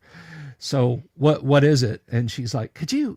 Our printer. We're trying to get it to print. And it was not printing the page properly." So I said, "Sure, sure." And we go across the hall to the meeting room. And there's a space shuttle crew, like they're in their flight suits. They're just sitting there, the big TV on a rollaway stand, and they're watching a video of docking maneuver for their upcoming mission. And I'm like, well, this is neat. so yeah, they had a little Windows 98 PC they were trying to print out handouts with, and something had happened with the driver, and I fixed it. I don't even remember what I did. I think I uninstalled and reinstalled the driver real quick. You helped an astronaut. I helped a bunch of astronauts, and Exactly. it was one of the proud moments, and I geeked out about it a lot. And I've talked about kind of the second half of that story, and it's no negative waves, as you say, Tim. No negative waves. No negative waves, man. Negative waves. So none of that. Sorry, I was watching Kelly's Heroes the other day, and the cat died. Donald Sutherland plays a kind of kooky tank driver. Yes. I still want to know what happened at that party, because like Clint Eastwood's like, "So we're gonna leave tonight?" "No, baby, we can't leave till tomorrow." It's like, "What's so important you can't leave tonight?" "Come by tonight, I'll show you." It's like, yeah. I want to know what he was doing. We put an iron pipe over the guns. The Germans, they think we got like a 90 or a 105. We would put bullets in there that have paint, and it makes pretty pictures. The paint shells, it makes pretty pictures. I like when they're in the combat zone, and Eastwood walks up, and he's like sitting there drinking wine and eating cheese. Like, Telly Savalas like, "What are you doing?" He's like, "Drinking wine and eating cheese. The tank's busted, man. We can't do anything." It's like, "You fix it?" He's like, "No, I don't fix them. I just drive them." No, I don't.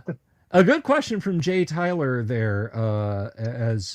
And folks, I just want to say, I don't know if Sandy's had a power outage or what's come up. We're still hopefully he'll be able to hop on. He's having a rough week.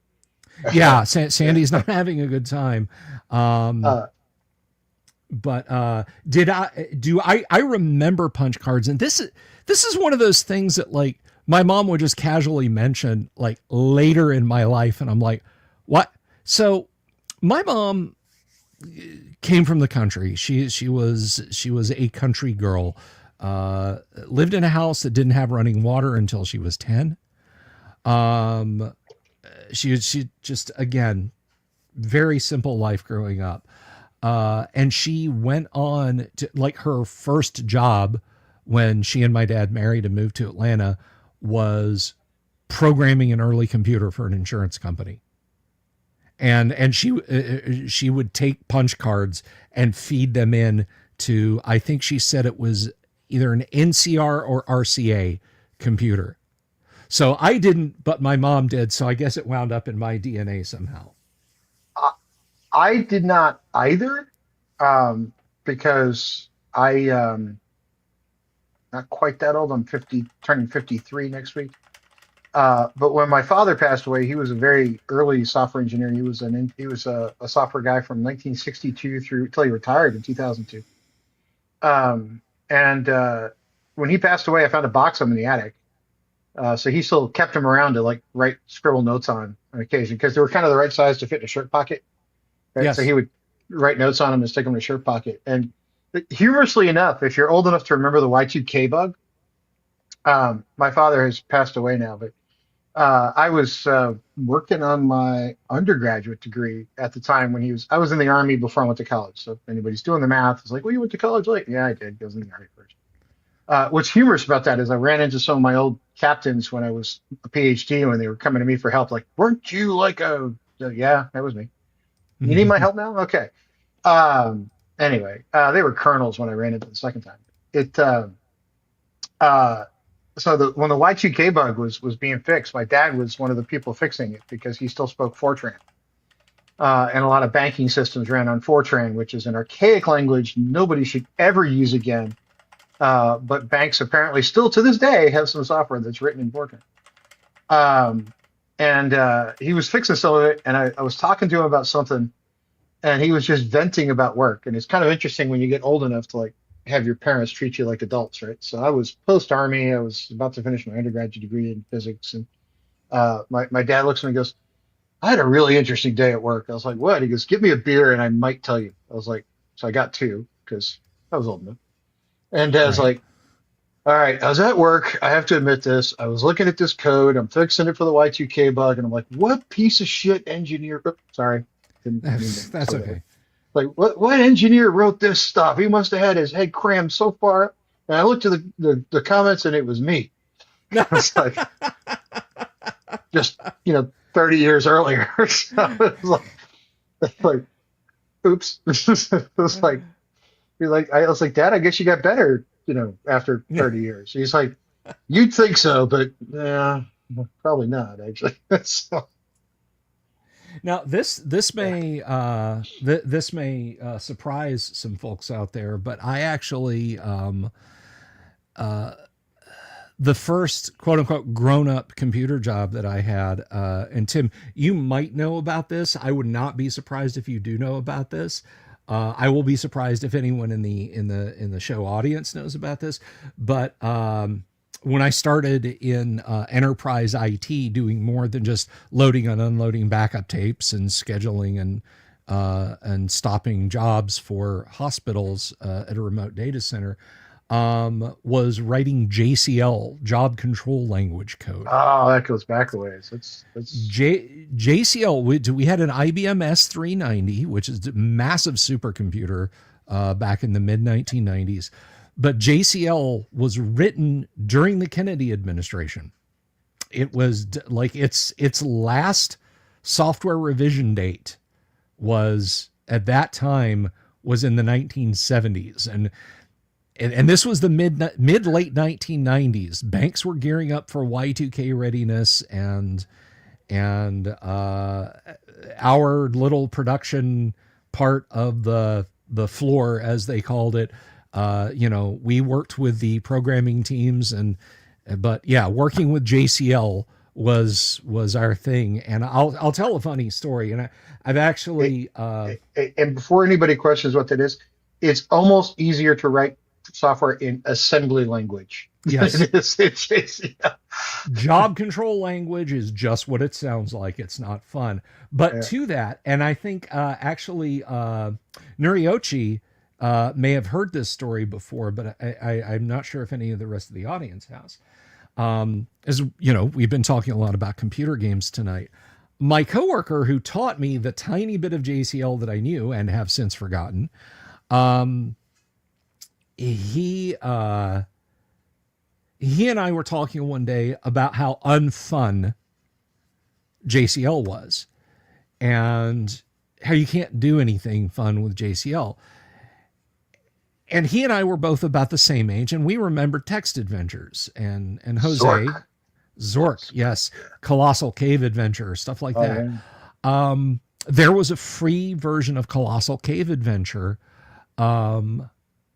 that the basic source code was available to. Now, Jose understood JCL way better than I did. He really knew its ins and outs pretty good. And we used to kid about using now JCL is not a user interactive language. JCL is job control language.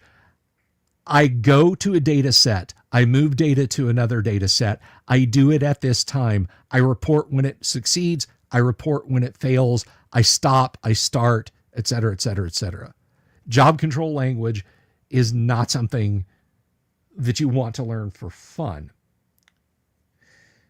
Jose started hand porting Adventure, Colossal Cave Adventure, from BASIC to JCL.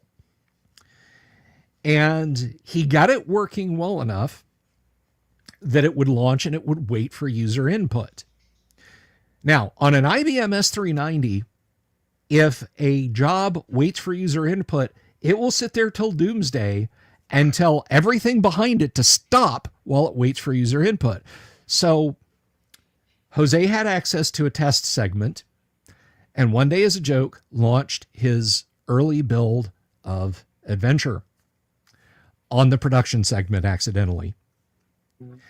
Every terminal in the company, every terminal on the production floor, the IBM devs, the IBM hardware guys who actually still had in 1999 green screen terminals on their desks so they could monitor the output, heard beep and looked over and watched jobs start stacking up behind this. And on their screens, west of house, you are west of the house. There is a white mailbox here. And of course, you can see who launches a job. You can see who owns a job. Joe canceled it and purged it, and the only call he got, literally the only call he got, was from I'm trying to remember the gentleman's name. It's not important. We'll say Kurt was his name. Was from Kurt, the head of the IBM hardware division. It's like, Joe, this west of house, you see a white mailbox? What next? Question mark. Is that you? And he's like, yeah, don't worry about it. Don't worry about it, man. It's fine. It's fine. So for a brief second, on a live electronic funds transactor company's IBM mainframe, working daily settlement. This was in the afternoon, as I recall. Working daily settlement. For a brief segment, Adventure lived, and then it left. So if you were trying to check your balance, if you were standing there at the bank counter and your teller kind of pulled a funny face and pressed the enter key, they wouldn't have seen Joe's output. Just it would have paused things slightly, and then everything went on. Back in 1999, like summer of 1999. That may be why. That may be why. I saw a YouTube video once where two guys. You put two guys in a lab, we're going to figure out how to play a game, right? I saw one on YouTube once where two people were showing instructions on how to code Pong into an oscilloscope. And I'm like, okay, no, that's cool. With the right little circuit outside, you could play Pong on an oscilloscope. That is the first ever video game. Yeah, it's table tennis on an oscilloscope back in the 1950s. The gentleman who created it, he thought it was neat. He showed it off to people. He had it like as a demonstration at a World's Fair or some kind of expo or something like that. And then he thought, well, no one's going to want that. And then took it away, just took it apart and put the machines back to whatever purpose that they were. So I got to point something out to Damien 24/7. Those are cool Doom mods. I've seen a few of them. My favorite ever was somebody had replaced all the demons with Barney, the purple dinosaur. The classics. You gotta love the classic. Simpsons Doom was an early one too. Simpsons was great. Yeah. Simpsons Doom. Yeah, I loved hunting Barney the purple dinosaur. I thought it was fantastic. And Rob Turner saying those green screen IBMs were our mainframe access back when I was with the Bank of Scotland in 2007. Wow, that is. At the one hand, that doesn't surprise me. At the other hand, wow. It's impressive they had enough gear left to do it to still work. Actually, no, it doesn't, because I worked in defense, so it doesn't surprise me that much. Yeah. There's some really archaic, weird stuff that goes on in defense we won't talk about on the internet. Okay, so I do want to ask you an RPG question, Bill. I have an RPG answer for you, Tim. I actually got one the other day that I'm looking forward to trying with my kids. Okay. I'm not sure if you ever played it. Have you ever played that one? Have I ever played Fallout? No, but I have seen it. Of course, we play a lot of we play a lot of Gamma World, which has a very similar vibe. But I have not played that one. But I have heard good things about it. So the only reason I bring it up is because it's kind of got this retro technology thing going on in it, right? So like if you've seen the TV, the streaming show, or you played the video game, it kind of does have this retro tech feel in a lot of ways. And that's one of the reasons I'm looking forward to it. And I think that's one of the reasons my kids are like lukewarm about playing. And I'm like, oh, Right. kind of neat. Yeah, Pong actually predated. We had one at home when I was a kid. It predated the Atari 2600. There were a couple of different versions of it that ran around, so it really kind of depends on whose you had. It did. It did. There were a lot of companies because, as long as you were saying like table tennis or tennis for two or something like that. I don't remember the circumstances, but gosh, I think it was in the 1970s. My mom and dad were visiting someone um, with the it was like a church meeting or something like that. Um, but we were basically stuck in the classic living room that could have been anywhere from like 1954 to 1973. Yep. But what really Wood, surprised my sister and I wood. was the lady of the house asked us if we would like to go in the kitchen and play on the television. And her husband actually had a Pong game. And this was probably only the second or third encounter with video games I ever had as a kid. So while mom and dad and these people were talking boring church stuff, my sister and I were sitting there burning up their little Coleco or Emerson Pong Whichever one, game. yeah. It was Yeah, actually a lot of fun. yeah. I We had had we had a we had a black and white TV we were allowed to play on at home, so it was. um, But Dr. Phobos mentions one, the Magnavox Odyssey 2. I had a neighbor a little bit before then. Their father worked in a Magnavox store in the local shopping mall, and they always got, he would have fancy electronics on various company discounts or whatever. That was the first home computer I ever saw. Was the Odyssey 2. Had that membrane keyboard and just primitive, I mean, like super duper primitive graphics, but I distinctly remember seeing that and being like, wait, that's a computer? so I Like, don't know if it'll let me share my screen or not, but let's see you if can it share does. it and I can put it up. Yeah, Here this we this go. is the one we had at home when I was a kid. This was that very one. And I don't remember who made it. And this article doesn't seem to say. So, but that was it. That was Yeah. the very model we had at home. You had to sit really close to your sister if you wanted to play. Yeah. And the one my sister and I used was probably the same vintage, but I don't think it was that specific one. One of the fascinating things about those is um they didn't have software.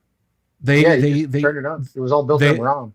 yeah, it was all TTL logic. There was no like, well, this is the GPU and it assigns characters into a frame buffer that's then output. No, it was just TTL logic bending your raster gun and your TV into certain shapes.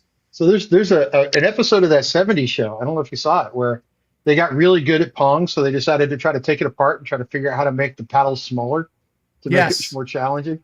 And they were just like, okay, which resistors and capacitors do we have to change out to make the paddles smaller? They cracked it and got all happy with themselves. So, I remember. And uh, Red and Kelso, was watching the dad, Kurtwood Smith, great actor, was watching them play with this, and he said, "You know, this gives me an idea. I think I know what the future is going to be in the next 10 or 20 years." And his son, Eric. Is it Eric? Yeah, Topher Grace says computers, and his dad gives him like pulls a face and goes, "No, dumbass, soldering. Soldering is the future." And now it's like, you don't even need to do that anymore. It's like Yeah, you uh, can just like, oh, I need a project board, and you go to PCB Way, and just like, yeah, here's a dozen of them. it's like I've got a number of the arcade one-up machines here at home. Hmm. The sort of two-thirds scale video game machines. Yep. And when I was putting them together, I was like, how did they do this? Right. So I got the first one. I was like, this is cool. And then I realized there's only one piece of electronics in it. It's kind of attached to the back of the screen, or attached to the back of the monitor. And it's essentially it's like a shrunk down sort of half a Raspberry Pi, right? So it's not even a full Raspberry Pi is what it takes to run one of those games. So I've toyed with the idea of, hey, can I just start flipping out the software on the machines I've got so I can run different games? But I haven't quite gotten that far. I'd rather just buy more games. Yeah, But there is. I'm still, by the way, I still really suck at Dragon's Lair. I've tried. Everybody And sucks tried. at Dragon's Lair, You Tim. Nobody's good at Dragon's Lair. I Um, thought if I had it, I'd get better. I no. made it a little further than I ever did in the arcade, but not much further. Um, there was. I was looking at classic because it was weird. Back in the '90s, you could get a classic arcade cab for like $300 or $400. Maybe it was a little dinged up, but it was okay. Now they're like $9,000. Oh my God, they're off the chart. Have you Yeah. looked at a Tron machine? Yes. Yes, I have. Holy Yeah. God. Um, working gut or non-working gutted console or arcade cabinets are still a couple of grand. It's crazy. It's like, good Lord. But there's a company they'll sell you a full original from Cinematronics. I think it was Cinematronics that made Dragon's Lair They have the laser disc instead of with the laser display. yeah. But the interesting thing is, for like an additional $300, they will sell you a kit that is probably just a Raspberry Pi running a purpose-built Linux. So you don't have to risk breaking the Laserdisc player or damaging the Laserdisc. You still got them for nostalgic purposes, but they'll wire it into the video harness for you so you can play Dragon's Lair on real hardware, Yeah. but you don't have to worry about damaging the Laserdisc. There's something to having the original one, but it's like, if you watch my feed on social media, I'm a book fanatic, right? I never get rid of them. And if you see a book on my feed, I've at least read up to about half of it before I gave up and didn't care to finish it. Most of the ones you see on my feed, I think. So if you look around my house, there's in excess of 1,000 books around here. My kids counted one day, and if you throw in analog magazines, I'm probably up over 1,300. I have not read the analog magazines cover to cover, just select articles. Right. But I look at what some of these books are now, and I'm like, okay, like every once in a while somebody be in my house, and the first question they ever ask is, "Oh, how much is all this worth?" I'm like, okay, first off, I don't really care. It's not why it's there. Nobody ever asked what my favorite book was. That's really a better question. But then I one day, out of curiosity, started looking on eBay for some of the books that I bought at either half price books 30 years ago, or I bought retail when they were new, or whatever, or some used bookstore someplace. And there's a couple in there. I'm like, huh, do I keep it or do I just hear it? Because I've got I've got an autographed first edition of Jurassic Park, and I'm like, huh, should I keep that? But I got it. I had it, and he was doing a book signing, so I took it. He signed it, and I'm like, so I didn't really spend a lot on it. But I'm just kind of like, is the nostalgia worth it to me to keep on a shelf? It may not be all that worth it at some level. Yeah. And So I love the games, but I'm not sure I care to sell out 10 grand for a copy of the thing. But yeah. to each their own. And that and space are really a couple of things. Like, before I started doing this, I kind of sat on the fence. I was like, I could fit 3 or 4 arcade games in here, and maybe 4 or 5 even. And I know friends who are carpenters and hacking together your own Raspberry Pi so you can play. You can make an imitation Pac-Man cabinet and play Pac-Man and that sort of thing. I was very close, and it's going to come down to, or rather, it came down to the Kung Flu rolled around in 2020. Plus, like, do I like it enough that I want it just like dominating the room? And I just kind of had to step back from the edge and lean back into the analog. So the other thing Bill's not telling you is that he's married, and that came into the equation too. Hey, hey, hey, hey. Okay, maybe it did. Maybe I'm it did. not, see, so it doesn't come into the equation for me. It, although it is kind of funny that my kids will occasionally look at me and go, "Did you go to the game store unsupervised again?"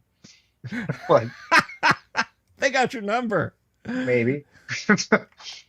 Although I just about pulled the trigger. The game store I shop at here in Dallas has, I may go tomorrow and pick it up, has a first edition, the one you play on Friday. Gamma World? It's Gamma World. They actually have a first edition Gamma World sitting in one of the cabinets. I'm like, tempting. I might have to go grab it just for the sake of having a first edition version of that. So I tell you what, from a gameplay standpoint, no, I absolutely get the desire to. I want that. I mean, hell, if the local used bookstore had one and the guy didn't go on eBay and go, I should charge $900 for that because that's the first price I see on eBay for it. yeah. If I could pick one up for a song, I probably would too. Mhm. But for a gameplay ability standpoint, like other than the live stream, am I going to play this a lot? I Well, that's it's my inner scientist that loves the sci-fi theme. I kind of I don't get to play actual scientists anymore because when you're the CTO and you're kind of at my age, you don't really get to do any real work. You just kind of talk to people who did, mhm, and unstick them when they're stuck, which really just means you call the guy that knows how to fix what he fixed, right? So, right. um, I kind of miss actually getting to play scientists on occasion. So the sci-fi side of it's not really science, but it's kind of nostalgic for me on occasion. And who doesn't like a good plasma gun anyway? That's very true. That's very very true. And again, like you say, it comes down to it comes down to a matter of, hey, if you're having fun, if you think it's something you're going to enjoy, then why not? It's not eating anything. It's not nagging you for a trip to the mall. It's just something So you're going to take down and enjoy. I've got one that you're gonna. I got an idea you're gonna like, Bill. A Okay. homebrew campaign, but it's a crossover between Gamma World and Dragonlance. Bear with me before you say no. Can you imagine how interesting the Kender found the plasma grenade and accidentally plays with You know what? That would be a circumstance where Kinder's picking pockets and playing with things that they shouldn't would be perfectly acceptable. Oh, look, the Kender found a mutagen grenade. Ooh, that looks painful. it? There you go. See, the crossovers sometimes are fun. You get to nuke a Kender and you call it a day. Yeah, yeah. I mean, that could be nice. Although I am going to say that Margaret Weiss always likes it when I talk about doing horrible things to Kender on social media. She always gives my total Kender death comments a thumbs up. So I'm perfectly okay. Now, have you Making seen those. her version of playing a Kender? You've She told me has about it, but I haven't seen it up close. she has it just about right for those of you that don't know. So Kender drive Dungeon Masters crazy because most people play them incorrectly. They play them as little kleptomaniacs, and it's not really the case. They're like 2-year-olds that are in a grown-up body. Like the party's over there arguing, should we open the door? The Kender's like, okay, guys, I'm inside. It just they're sort of these fearless little creatures. Her version is she plays it fearless, walk through the door when the rest of the party's arguing. But she also tells the DM, take one item from everybody, put it in my pack, and don't tell me or them what it is so they need it. But it's random at the DM's choice, so it's not like they wander off with the +2 dagger, right? They wander off with like the shiny piece of glass or something. So the DM can kind of control it that way and make sure they don't walk off with some critical piece of equipment. But at the same time, it's kind of funny. Yeah. I mean, I maintain that there are DMs who can make just about anything work. And we've had Errol Otis on the show as a guest before. And I know people who've played in Errol's games at GaryCon and said that there are magical experiences. They are absolutely, completely gonzo. And when Errol was interviewed on the show a couple of years back now, and he was like, "Oh yeah, no, we do whatever." It's like the pre-gen characters at his GaryCon game in 2023. Tim, I'm not making this up. One of them was a Tarrasque princess, I should point out. And she had a ring of wizardry. She had a horn like a rhino, and she had a ring of wizardry on it. That was just one. That should give you an idea of how completely gonzo his games were. And I said, so that must be like, not just the characters, but everything else must be heavily house ruled. He's like, oh, no. You see, AD&D is so free and open. You can do just about anything with it. And I was like, wow, but I only think Errol could make that work. I think being there, gaming with Errol, it would work. And how this applies to Margaret and her Kender, I think gaming with Margaret with Kender like that would be fun. Week in, week out, going to a store or to someone's house or wherever and playing with you. Oops, is this your potion of extra healing? Should I pour it on your unconscious? I would. Kender are supposed to be rare, not supposed to be everywhere, right? So you have to play them that way. The other one that I came up with this afternoon that I swear I'm going to build a homebrew campaign around is like just a one shot. I was taking the kids someplace, and Michael Jackson's Thriller came on, and it hit me that the Vincent Price monologue would make a fantastic one shot. Yeah, I'm not even going to stop to think about that for a second. That works. That absolutely works. Well, you just got to take that monologue and make it a one shot. Like, okay, just Saturday night, we're going to get together, beer and pizza, and call it a thing. Yeah, anyway, yeah, I got to take off. It's getting kind of late, but yep. Guys, I look. I want to apologize to. Wait, no, I don't want to apologize to anyone because here's Sandy Petersen. There's Sandy. All right, he has a beard. All right, so Tim, are you going to stick around or are you going to take off? I'll stick around for a few minutes just to say hi. But that's okay. All right, everybody, please welcome the one and only Mr. Sandy Petersen. Hey, y'all. So you told me Sandy? to log in 8 o'clock my time, which is what I did. Did I say 8 o'clock your time? I thought I said 6 o'clock your time.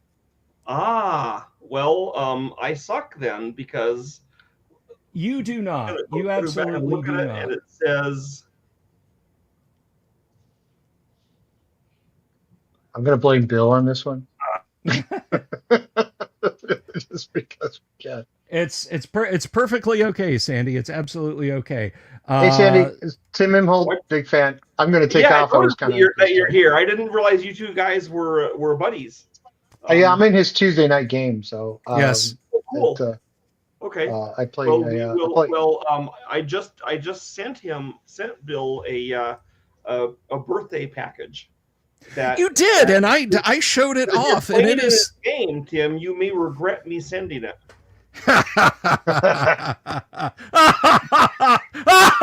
Sorry. Anyway, we drive him crazy enough. It's this jewel right here, and I have this, and I have Jim's excellent deities and demigods. There are so much horrible things I can do. Wait, you have which deities and demigods? The original one? Yes, sir. The unexpurgated one. Yes. Well, I think this. Uh-oh. Sounds like a All right. Bluetooth issue. Yeah, I think Sandy's having a little... Oh, there you There it go. is. Okay, go ahead. Could you hear me when it was spinning? Now we lost you for a second. Yeah, we lost you for a second, Sandy. Oh. There, hey, I don't there want to you turn are. off my video. We've got your video now. Yeah. You are good to go. Okay, but you can hear me. Yes, we can hear you, and now we can see you. Okay. Again, I apologize for being here late. I have been under a lot of stress and pounding this week, so it's been tough. Maybe I can blame that instead of me. But there are various silver cords reaching out. But I wanted to say that one of the differences in this version of Cthulhu Monsters for D&D, Tim and Bill, is that the monsters are treated as a environmental effect more, not the monsters, the gods, the great old ones.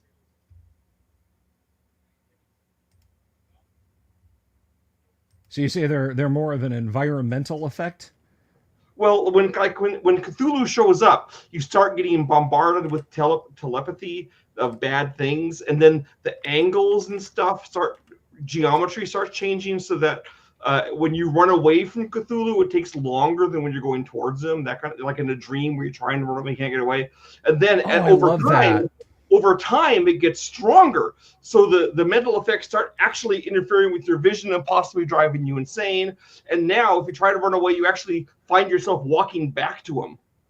You know, because you go in a circle, like the universe is twisted. And then if it keeps getting stronger, there's blistering madness in the air constantly bombarding your head, and monsters are starting to seep out of cracks in the universe. And as you try to do things to stop Cthulhu, you can ramp down the environmental effects. But all the monsters have effects like this. Not the monsters, the great old ones. And so they're treated like not just as it's a big monster fight. It's like the whole.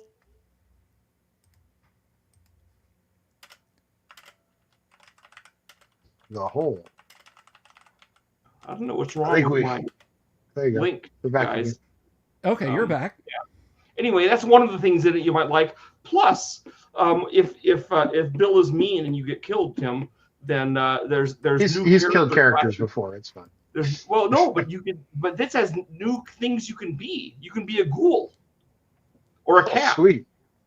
Oh, sweet. Or a zoog. They eat cats. They're enemies. Keep the ideas coming, Sandy. They're all in there. And the best thing about the cats, they're not like super intelligent genius cats. They're just cats. But right. When they go to the dream world, then they are intelligent like humans. And when they come back, they can choose whether to come back physically or just go wake up again. If they just wake up, they're a cat, so you can just be a cat. But you can come back physically, and then you're smart in our world too for a while. And so the thing about Bill as a dungeon master is he has no problem killing off the entire party in the first 5 minutes of the game. He's fine with it. Well, I just made his job a lot easier then with Sandy Peterson's Cthulhu Mythos. That's right. There's so many monsters and new feats and new spells and new magic items. You're gonna dig the magic items, I'll bet. I can't wait to get into this, Sandy. I can't wait to do a deep dive on this. And I will treasure this, sir. Thank you so much for this book. And I hope I get with you at a con and get an autograph on it too. This just skimming through it today before you came on the show, I was like, oh, this is so nifty. And it's nice quality. It's illustrated. There's bookmarks. There's a bookmark. There's a silk bookmark in this. A silk bookmark. And look how many pages it is. Look at the last page. 320 looks like. Page count. Let's see. 320 pages of awful stuff. See, I don't even have it. I was just looking how thick it was with Bill, and I got pretty close. So yeah, I'm feeling pretty good. I have way too many books in my house, I guess. Yeah, but this is going to be awesome, Sandy, to use for our, which I'm not putting any pressure on you, Sandy, none at all. But it would be great if you could game with us during at least one of the October Halloween Call of Cthulhu games, that would be awesome. But yeah, I've got some new terrors to unleash, and I thank you very much for that book, my friend. Thank you so much. I don't suppose either of you are going to be at Chaosium Con at Ann Arbor in April, but that's my next convention I'm going to be at. I won't. I'm sorry. Wasn't planning on it. I don't really have anything in April, but I'm actually looking for cons to go to right now because I don't really have much else going on. I mean, Chaosium Con is like 200, 300 people, and they're all like diehard Chaosium game fans. So so while there is tons of Call of Cthulhu, there's a lot of people who are trying to play Seven Seas or Glorantha because they can't find anywhere else to find players, So they're kind of the orphan games. But Call of Cthulhu is there in fierce strength. So Sandy, Tim and I were talking. We were talking a little bit about computer games and so on. And I wanted, because this is. This was literally like, I cannot believe that I let this get past me.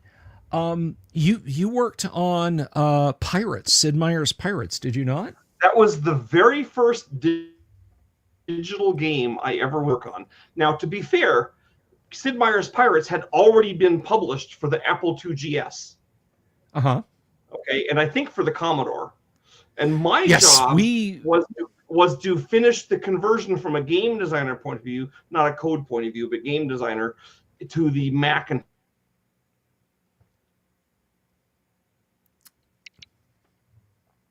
so you did the conversion to the Mac? Yes, and I had to make sure that it played like on the Apple IIgs. And since the code was 100% new and different, there was a lot of things that had to be adjusted to reverse engineer. Right. That hurts. Yeah,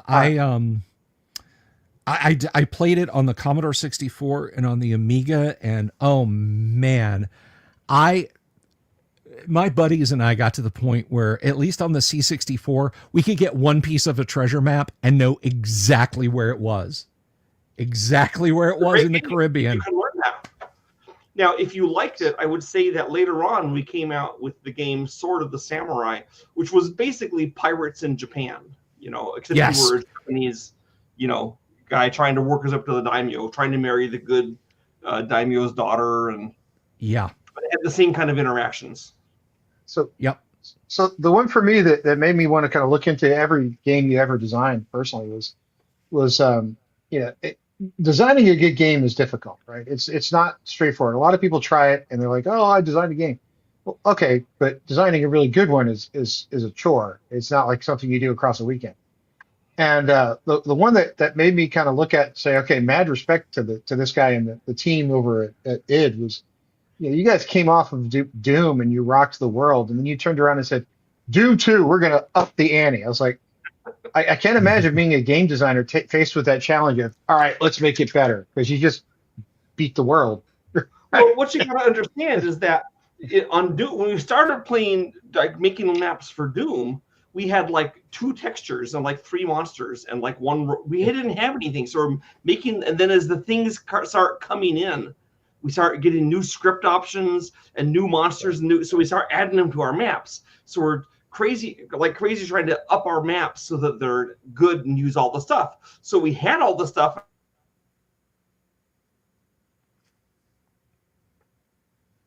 Yeah, you dropped again, Sandy. While Michael Abresh and John Carmack work on Quake, we can take the stuff we already have for Doom and make Doom 2. It'll take them a year to make Quake, and we can do all these new levels. And we did 5 more levels than was in Doom 1, and it had all kinds of new ideas we'd never tried before, and it was much bigger outdoor areas in Doom 2. Yes, we figured that it was a year later and computers were a little stronger, and we wanted to push also part of it was that John Carmack was no longer working on the same project with us directly, and so he was very, very compulsive about making sure the game ran fast. That's kind of a programmer thing, you know. So he wouldn't let us make anything too big. But with him off playing in the air about Quake with Michael Abrash, we kind of could like make it a little more, you know, crunchy, and he didn't try to stop us. Well, that's what makes me want to kind of get into the Cthulhu world, because you know, anybody who can drive me that crazy when I was playing a game back then, I'm like, you know, I want to see what you can do today, man. That's even if RPG, not RPG, doesn't matter. The nuance is always there, right? So if you get that game design in sort of an open space, because like my first obsession with playing any kind of gaming was up against my dad, and I actually have it sitting here on the shelf. That was the first one I kind of became obsessive about, a very old Avalon Hill sort of war game. That wasn't very open, right? It was kind of like you have to do this, you have to do that way. It didn't kind of lend itself to creativity, and that's where I'm starting to get into these Cthulhu kind of things, because man, the creativity of what you can do to a player group and have the player group try to figure out how to do it without going clinically insane and you don't even have to kill them. Really cool. With You don't even have to kill them.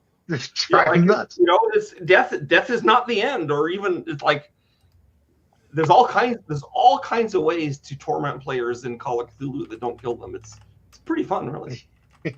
Or Yeah, I guess in Sandy Peterson's Cthulhu Mythos for 5e. Yeah, I mean it's one of those things where I'm like, you know, that actually is sort of the future. I think is not necessarily, oh, let's get the overpowered, let's get the this, let's get to that. I think the biggest thing is going to be who has the most creative gameplay. I don't think it's going to be who has the most powerful, because you know, like back in the 80s and 90s, it was okay, whoever could come up with the neatest thing for today, right? You kind of just up the ante technologically. Yeah. But now I think it's going to get back to where it's really, you got to get creative to get that audience, right? And I think Cthulhu is one of the ways that's one of the more creative systems out there. So it gives you a chance to really kind of mess with it a lot more. Just one guy's opinion.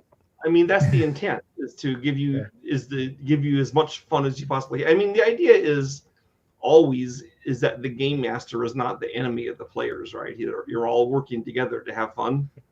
And although the game master is sort of setting up challenges for the players, and Call of Cthulhu or Lovecraft's monsters just give the game master so many tools to use to make the game interesting and fun. It's just it's, to me, it's a mind expanding no-brainer to try some of those things.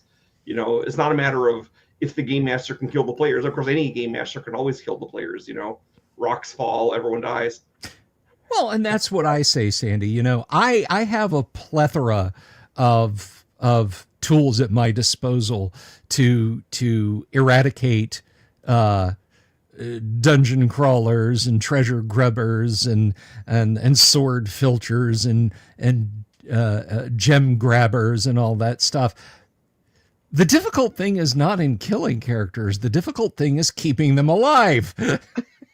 Yeah, he hugged me to death with an owlbear once. You ran up there. I was the meat shield. It was my job. And you did your job ably.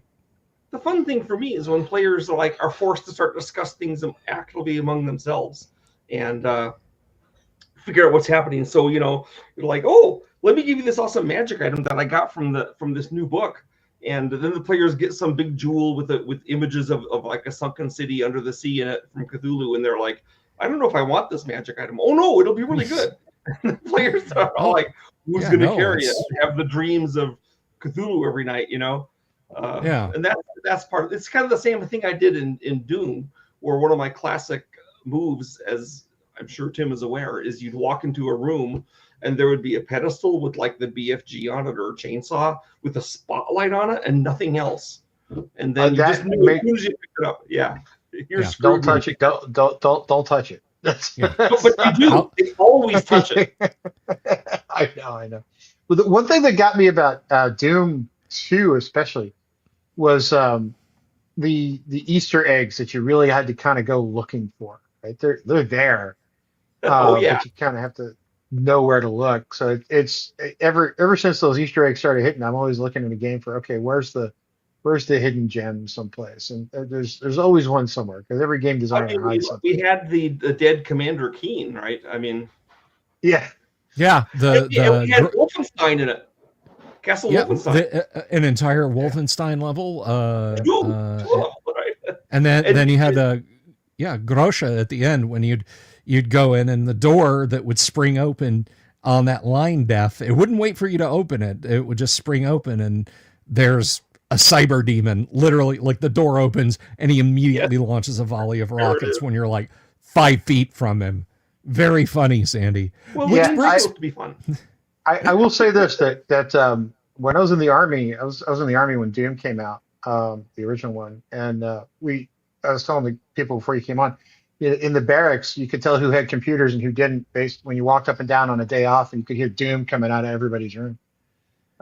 We had some interesting LAN parties, and I remember one Saturday, a Command Sergeant Major walked in. He goes, "What the?" They're colorful with their language, so I don't want to get Bill struck on YouTube. But I already slipped once on BFG. But it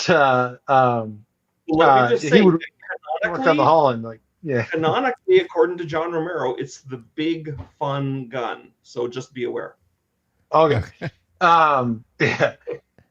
Not buying that one. No, I'm just kidding. He'd walk down the hall, and anyway, the Sergeant Major walked down and goes, "You guys don't get enough of this during the week. On the weekend, you gotta do. Come on, what really? Come on, get out, go chase women, do something." So he used to get upset with us for hanging out and playing Doom on the weekends. I thought it was fun. So what is your Sandy? Quake and Doom. What are your favorite maps for each? Go. I think my favorite map that I did for Doom is the secret level of episode 2, where you walk in and there's all these in this big square cross-shaped place where there's a bunch of barons of hell, and then you run to the next room and it's full of cacodemons, and really the way to survive is to get them to fight each other. So it plays off the demons can fight, which players up to that point may not have seen happen very much, and so they had to kind of figure it out. So I thought it was kind of an elegant level, and then you wait till they beat each other and you kind of help the side that's losing. So that was my favorite level on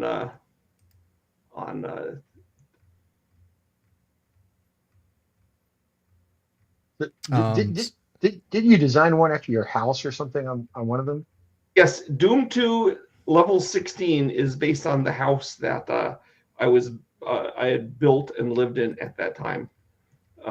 So it's called the suburbs, and there's actually a bunch of separate houses in this open area, and one of the houses is mine. Actually, one of the houses is my dad's house that I'm currently living in, because I've moved back to Utah to take care of my parents. They're in the 90s, and so that house is there too.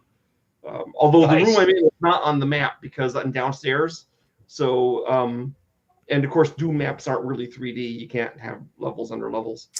But I do feel kind of dumb at my age moving back into my dad's basement. But there it is. If my dad was still with me, I'm quite sure he and I'd be living in the same place at this point. But he passed away. Well, he likes it. He can curl my hair with his political ideas and his diet ideas, and then he wants to talk about Wilder's Lightning Brigade from the Civil War. So it's all fun. My dad was a retired software engineer who when he retired, he got bored. His baby brother, my uncle, is a dean of history at a college in Connecticut, so to annoy his baby brother, he used to tell him you can't contribute to the world without a PhD. My dad used to study the American Revolution and actually got a couple of papers published in peer-reviewed journals, and he used to send his baby brother autographed copies of them to annoy him. So no PhD necessary. Here you go. My dad was the baby brother, but he was an MD, and so he was also a doctor, just like your dad, though a different kind of. Yeah, I get teased once in a while. Like my kids will once in a while tell me, it's like, you're not a real doctor, right? That's what the PhD stands for, phony doctor, right? Phony doctor. That's right. It's in. I tell people, I'm like, it's in physics. Right, so you got a broken math equation, I'm your guy. You got a broken leg, you call somebody else. Yeah. Anyway, speaking of kids, I do need to jump off. I got to go chase teenagers to bed at some point. All Sorry, right, I wasn't Tim. on at the right time. I apologize again. Oh no, you're not going anywhere, Sandy. Tim can leave. You're stuck here. I was a fill-in until you got here, so that was the thing. But anyway, good to meet you. I'm sure we'll talk again. So everybody have a great night. Peace out, Tim. Have a lovely evening. Yeah, you're stuck here now, Sandy. Ha ha ha. Yeah, I'll be here. I'm fine. Oh, that's fine. I was wondering why it was so late, and then I realized it is not so late. It's just, I mean, it might be late for you. Nah. You can ask my long suffering audience. I will put them through hours of endless prattle. And I just wanted to. I was like, yeah, let's have Sandy on tonight. So it worked. It has worked out. It is continuing to work out exceptionally well. But I did want to know though. So you like the secret level in episode 2 of Doom? Well, I had to pick. You made me pick one for my favorite level. So I mean, well, no, that's I was that's pretty fine. proud of that because at the time we hadn't ever done anything with monsters fighting, and that required having monsters fight. You know, And so I love it. I love just circle strafing around that until the barons and the cacodemons just start ripping each other to pieces, and then just stand back and pick off the 2 or 3 survivors that are left with a little bit of plasma gun action. I love it, man. But what about Quake? What is your favorite Quake level? Ooh, I asked the important question. I can't think of the name of it, but it's the one where there's like.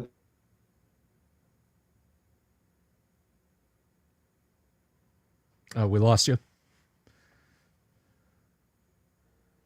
Into an upper secret area, kind of hidden away, where there's halls going all the way around with walls that shove you into lava and monsters that appear, and it's like this creepy attic part to it. Oh, I know the one you're talking about. Yeah. And the main hall is kind of brown and beige, and the upper hall is like blue tinted, like it's a different environment. Yes, I can't remember the name either, but that is one. Is that the one that you put like a dozen spawns on, and it was driving? No, that's a different one. The Okay. dozen spawns one, not a dozen. There was like 100 spawns on that level. Yeah, That's the one where there's this big. At one point, that other level there's a big thing, like a bulldozer blade that pushes you slowly forward into this lower area full of spawns, and you have to frantically shoot them as much as you can before you push up into it to thin the herd.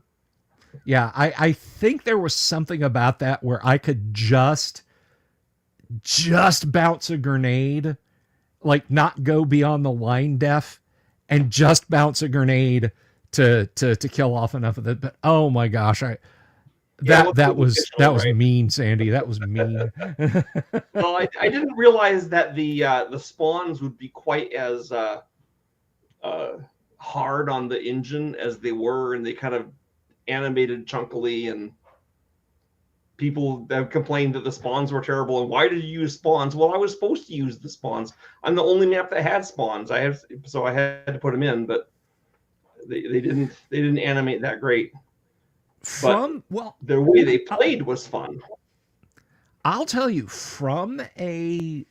considering the time it was and the polys that you got to work with, the fact that the spawns actually managed to look gooey and blobby the way you had him moving around, dude, my hat is off to you. I mean, we're talking about 1995 polys, and you had stuff again that it looked gooey, it looked blobby, and that stuff you didn't really see people trying again until 2005, 2006. So if you look at the old cover of my book, Petersen's Field Guide to Monsters, the spawn is right there on the cover. It came from the formless spawn from Lovecraft stories, and I showed that to Adrian Carmack, so he put it in. Formless spawn. There's a current edition of the Field Guide, Sandy's Field Guide, but it's the first edition that had that cover. Okay. Although I got it for monster design in Quake, though, I really got to give it to you guys for the Vores. Oh yeah, That they were fabulous. that damn thing, because it's okay. So for anybody out there who hasn't played Quake, but you have played Doom or Doom 2, you got the Revenants in Doom 2. They fire a homing missile, like 1 in 3 of their missiles is a homing missile, and it can kind of get you if you take a lazy curve.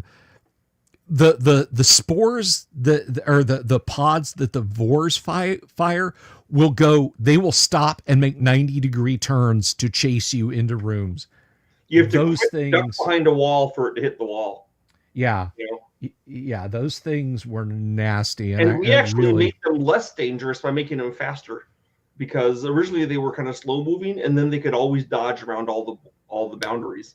right. So They had time to John correct Romero for got you. mad because he got killed by a Vor, and so he made them speed up, so they weren't quite as deadly. Yeah, but Faster game design in those days. but man, Quake and Doom, amazing stuff, dude. It was just fantastic. So one of the game. levels I built for it had a Vor like 500 feet tall, because I could just, since it was 3D, I could just make him bigger. Yeah, you just And increase the size the of the whole polygon. level built by this giant Vor that was doing things, and the whole level was scrapped. Say the whole level was scrapped. The artist didn't like, because when I expanded it, the textures expanded too, so it looked terrible. And so Okay. they cared about it looking bad. I cared about it being fun to play, so it got scrapped. Yeah. We also had a level that American McGee did that had the 200-foot tall zombie, and it got scrapped too, because when it was big, the textures looked bad. So there's 2 levels of giant monsters you didn't get because the artist didn't want to redo textures for one level. Oh, I can kind of see the point. yeah. Yeah. Well, we kind of got that with Chthon at the end of episode 1. You know, Yes, a big. Chthon wasn't based on another monster that I expanded. We did have giant monster. That was our giant monster. It was kind of Right. sad that only the first and last episodes had a boss. You know, we had 4 episodes. Yeah. 2 of them had bosses, and the Yeah, you Chthon just- boss is pretty great. It is based on the Gug from my Field Guide to Monsters. Adrian, Okay, yeah, that tracks.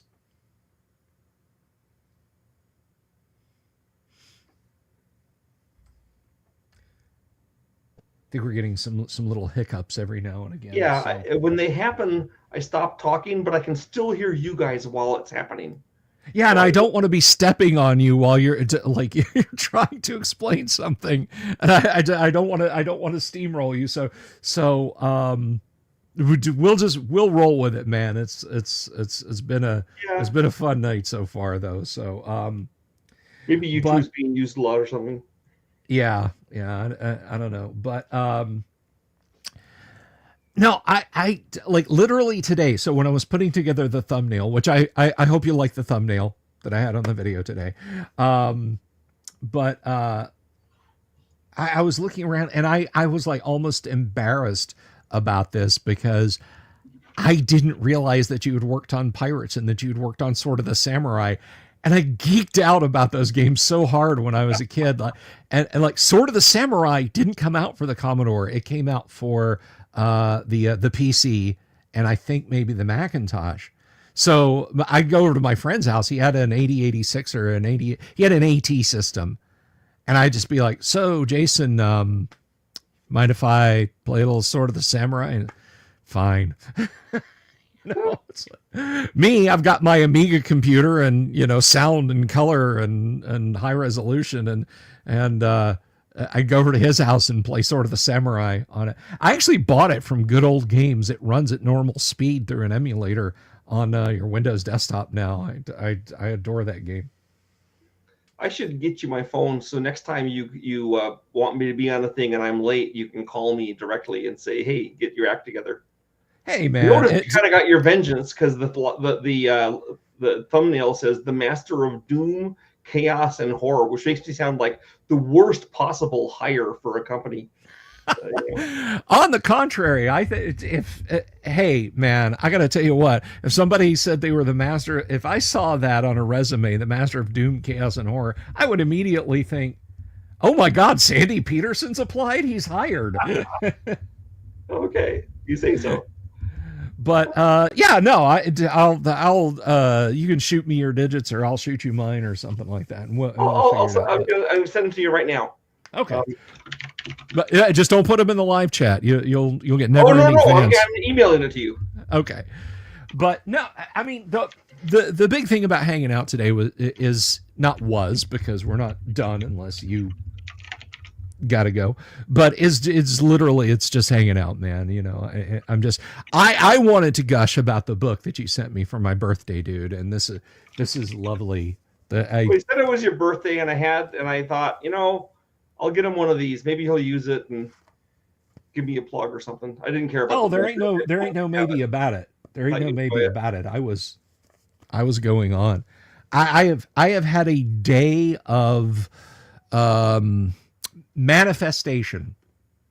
A friend of mine said, and this doesn't really pertain that much to our discussions, but they said, "Man, you have manifested some good out in the universe today," and I was like, "All right, I got that," and then I got the book, and I get to hang out with you, and it's it's a lot of fun. Waving mutilations at Arg. We nearly had Sandy Petersen's phone number. Nope, I'm sorry. I gotta play that one close to my chest.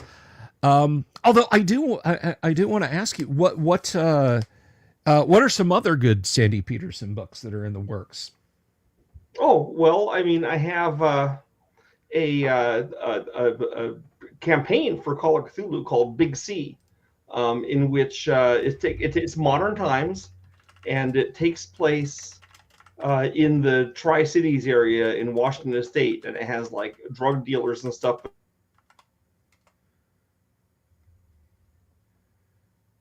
Okay. If you haven't played a lot of Call of Cthulhu, you might be surprised by the fact that Cthulhu and his cult actually figure surprisingly rarely in the adventures. It's like you have a lot on Nyarlathotep and the King in Yellow, but Cthulhu doesn't really show up that much. So I thought, let's have Cthulhu in this in the modern age, and it there's drugs and cultists and a giant recurring star spawn that's chasing you around as an ongoing enemy, and it all ends in a big confrontation in unfinished super collider tunnels off near Seattle. That's awesome. So is it called Big C, like the letter C, or SEA? It's Big CSEE, like you're seeing it. Oh, okay. Big That's what C. they call Okay. the drug, because with the drug you get these really lucid dreams that let you be smarter and never need to take another drug ever again. So you actually get into it because a doctor. Okay.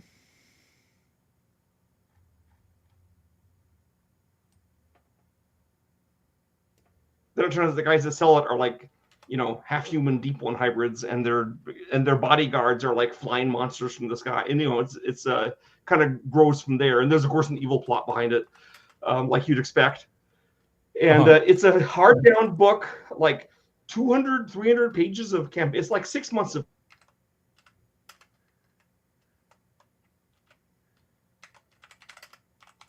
Go ahead.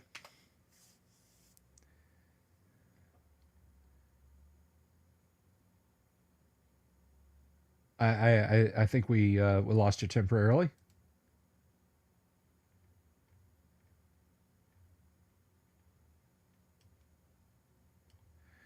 Okay, well, while we wait for Sandy to hopefully be able to bounce back there, I'm going to see if I can pull that up.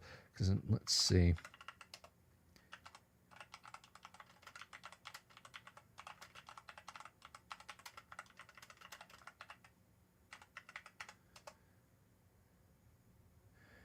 Let's see. So, hopefully he'll be back in just a minute. While we wait for that, let's have a quick gander at campaigns here. Ghoul Isle here. Well, here I will just pull this up and then I will share it with everyone. Cthulhu has infected Sandy's connection. Yes, he has.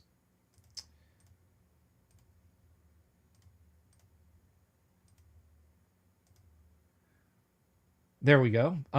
So during my time, Damien, I'm gonna star that because we've lost Sandy for a minute, um, and hopefully he'll be back here in just a hot second.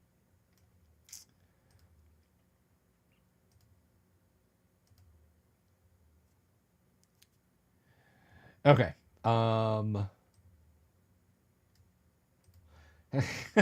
We're in. Yeah, I maybe for stuff on the channel, I should get rid of of the mechanical keyboard. What do you guys think? Mechanical keyboard or no mechanical keyboard? But Damien said here, and I'm going to go ahead and put this up here. We can talk about this. I think you mean during Sandy's time at Chaosium and his new book. Did either feature monsters from Howard's Tales? Um, that's a fine question. We'll have to see if Sandy bounces back to us here, and is able to let us know. But we've got a few things here. We have Ghoul Island, Yig Snake Granddaddy, Dark Worlds, The Big Sleep, and Sandy is right back. Hello, sir. My internet dropped for I don't know what's going on. So what it looks like you're looking at our Mythos sagas that we did. Yes. So these started out as 4-volume sets intended to last about 4 months of play. Okay. And then I think for the Have You Found It, we decided to have it be 4 separate ones. Or Skin Deep might be the one where we had it all in a single volume. That's the latest one. So these are all D&D adventures using the Cthulhu Mythos stuff. But you can play it without it if you want, but you have to kind of like figure out what a lot of the monsters are. And sure. they each have like, I think, really interesting and unusual ideas behind them. For example, in Yig Snake Granddaddy, there are these serpent men who are trying to bring back the old ways. Like in Robert E. Howard's story, the serpent men want to bring back their ancient empire and destroy all the humans. So they're kind of trying to do that, but they're sort of stumble bums. So they keep going back into the past with their spell and bringing back like the wrong super race. So they're bringing back guys who are more dangerous than the snake people are. Like Yithians and old ones and stuff like that. And so there's all this dinosaur action. We tried to fit all those adventures into a place that will fit in any game universe. So like Ghoul Island is an island off in the middle of these tropical ocean somewhere, and that has a bunch of ghouls who are worshiping this god in the volcano, and they're trying to awaken it. And the thing that's odd about that is, if you know anything about Lovecraft ghouls, they're pretty much a bunch of atheists. They don't care about gods at all. But it turns out that their plan is the god inside the cave is Gatanathoa, who is the Lovecraft god that if you see him, you turn into a mummified corpse, except your brain's alive. Right. And so the ghouls' plan is to awaken Gatanathoa and have him basically turn all the humans into beef jerky, then they can eat them, because ghouls don't have very complicated plans. Dark Worlds, you actually travel to Pluto. A spellcaster gets you there by accident, and then his brain is taken out by the fungi from Yuggoth and put into a can. And then he's the guy that has a spell to get back, but he refuses to do it unless he can get his body back. And so it's hard because there's like alien monsters with science fiction things. The Big Sleep starts off has a cult trying to awaken the giant monster, and he wakes up in like the very first couple episodes. And you think, wait, this is supposed to be the end of the adventure, but it's not. And then all the cultists go off for the reward, which is they go into the mountains and go into an eternal sleep with amazing dreams. And meanwhile, then the whole world is embroiled in a war against Seth Agawa and his monsters, this giant great old one. So a lot of the stuff you're doing is you're going and trying to get warring countries to put down their differences and come fight this giant monster. Have You Found It is about the King in Yellow, and I think my favorite thing about that is every time anyone says the word Haster, then the game master checks it off on his little sheet visibly for the players, and when he gets 100 checks, then Haster shows up. And if the players are too careful, then you can have NPCs say the word Haster so he can still get his check. Skin Deep. I have. That's pretty great. I was just gonna say I have I have run yellow sign adventures in 1920s Cthulhu before. That was kind of my first hand being the keeper. Was running. I really, really like the yellow sign stuff and sending people to Carcosa by Lake Hali and Oh all yeah. that. Despite not being Lovecraft's exact works, I No, there really, were really, Robert W. Chambers. Um, yeah, I I mean, he adore. basically created all that stuff with one single story, the King in Yellow, Yeah, and then he went off and wrote Bohemian romances to make money. And then I'm sad because he made more Kings in Yellow. He'd be remembered forever. Nobody wants to read a Bohemian romance from the 1930s today, right? yeah, But King in exactly. Yellow was great. So the final thing, Skin Deep, starts off. You think there's a serial killer in town, and then it turns out that there is an alien invasion from another dimension where the creatures grow inside the bodies of those they take over until they burst out. And the people they're taking over are actually they are looking for murderers and serial killers and crazy people, and that's who become the monsters. So anyway, they're all 4 months or more of 300 pages of stuff, full of adventure, all kinds of things going on. And I mean, obviously, I am an interested party, but I think they're pretty great campaigns. They reach a full campaign. You start at level 1, and you end up at level like 16 or so by the end, and then you dump it and go play another one.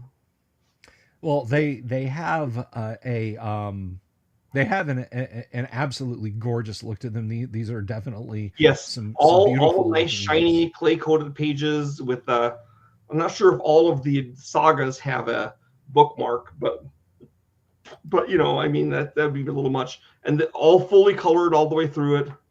They're really nice.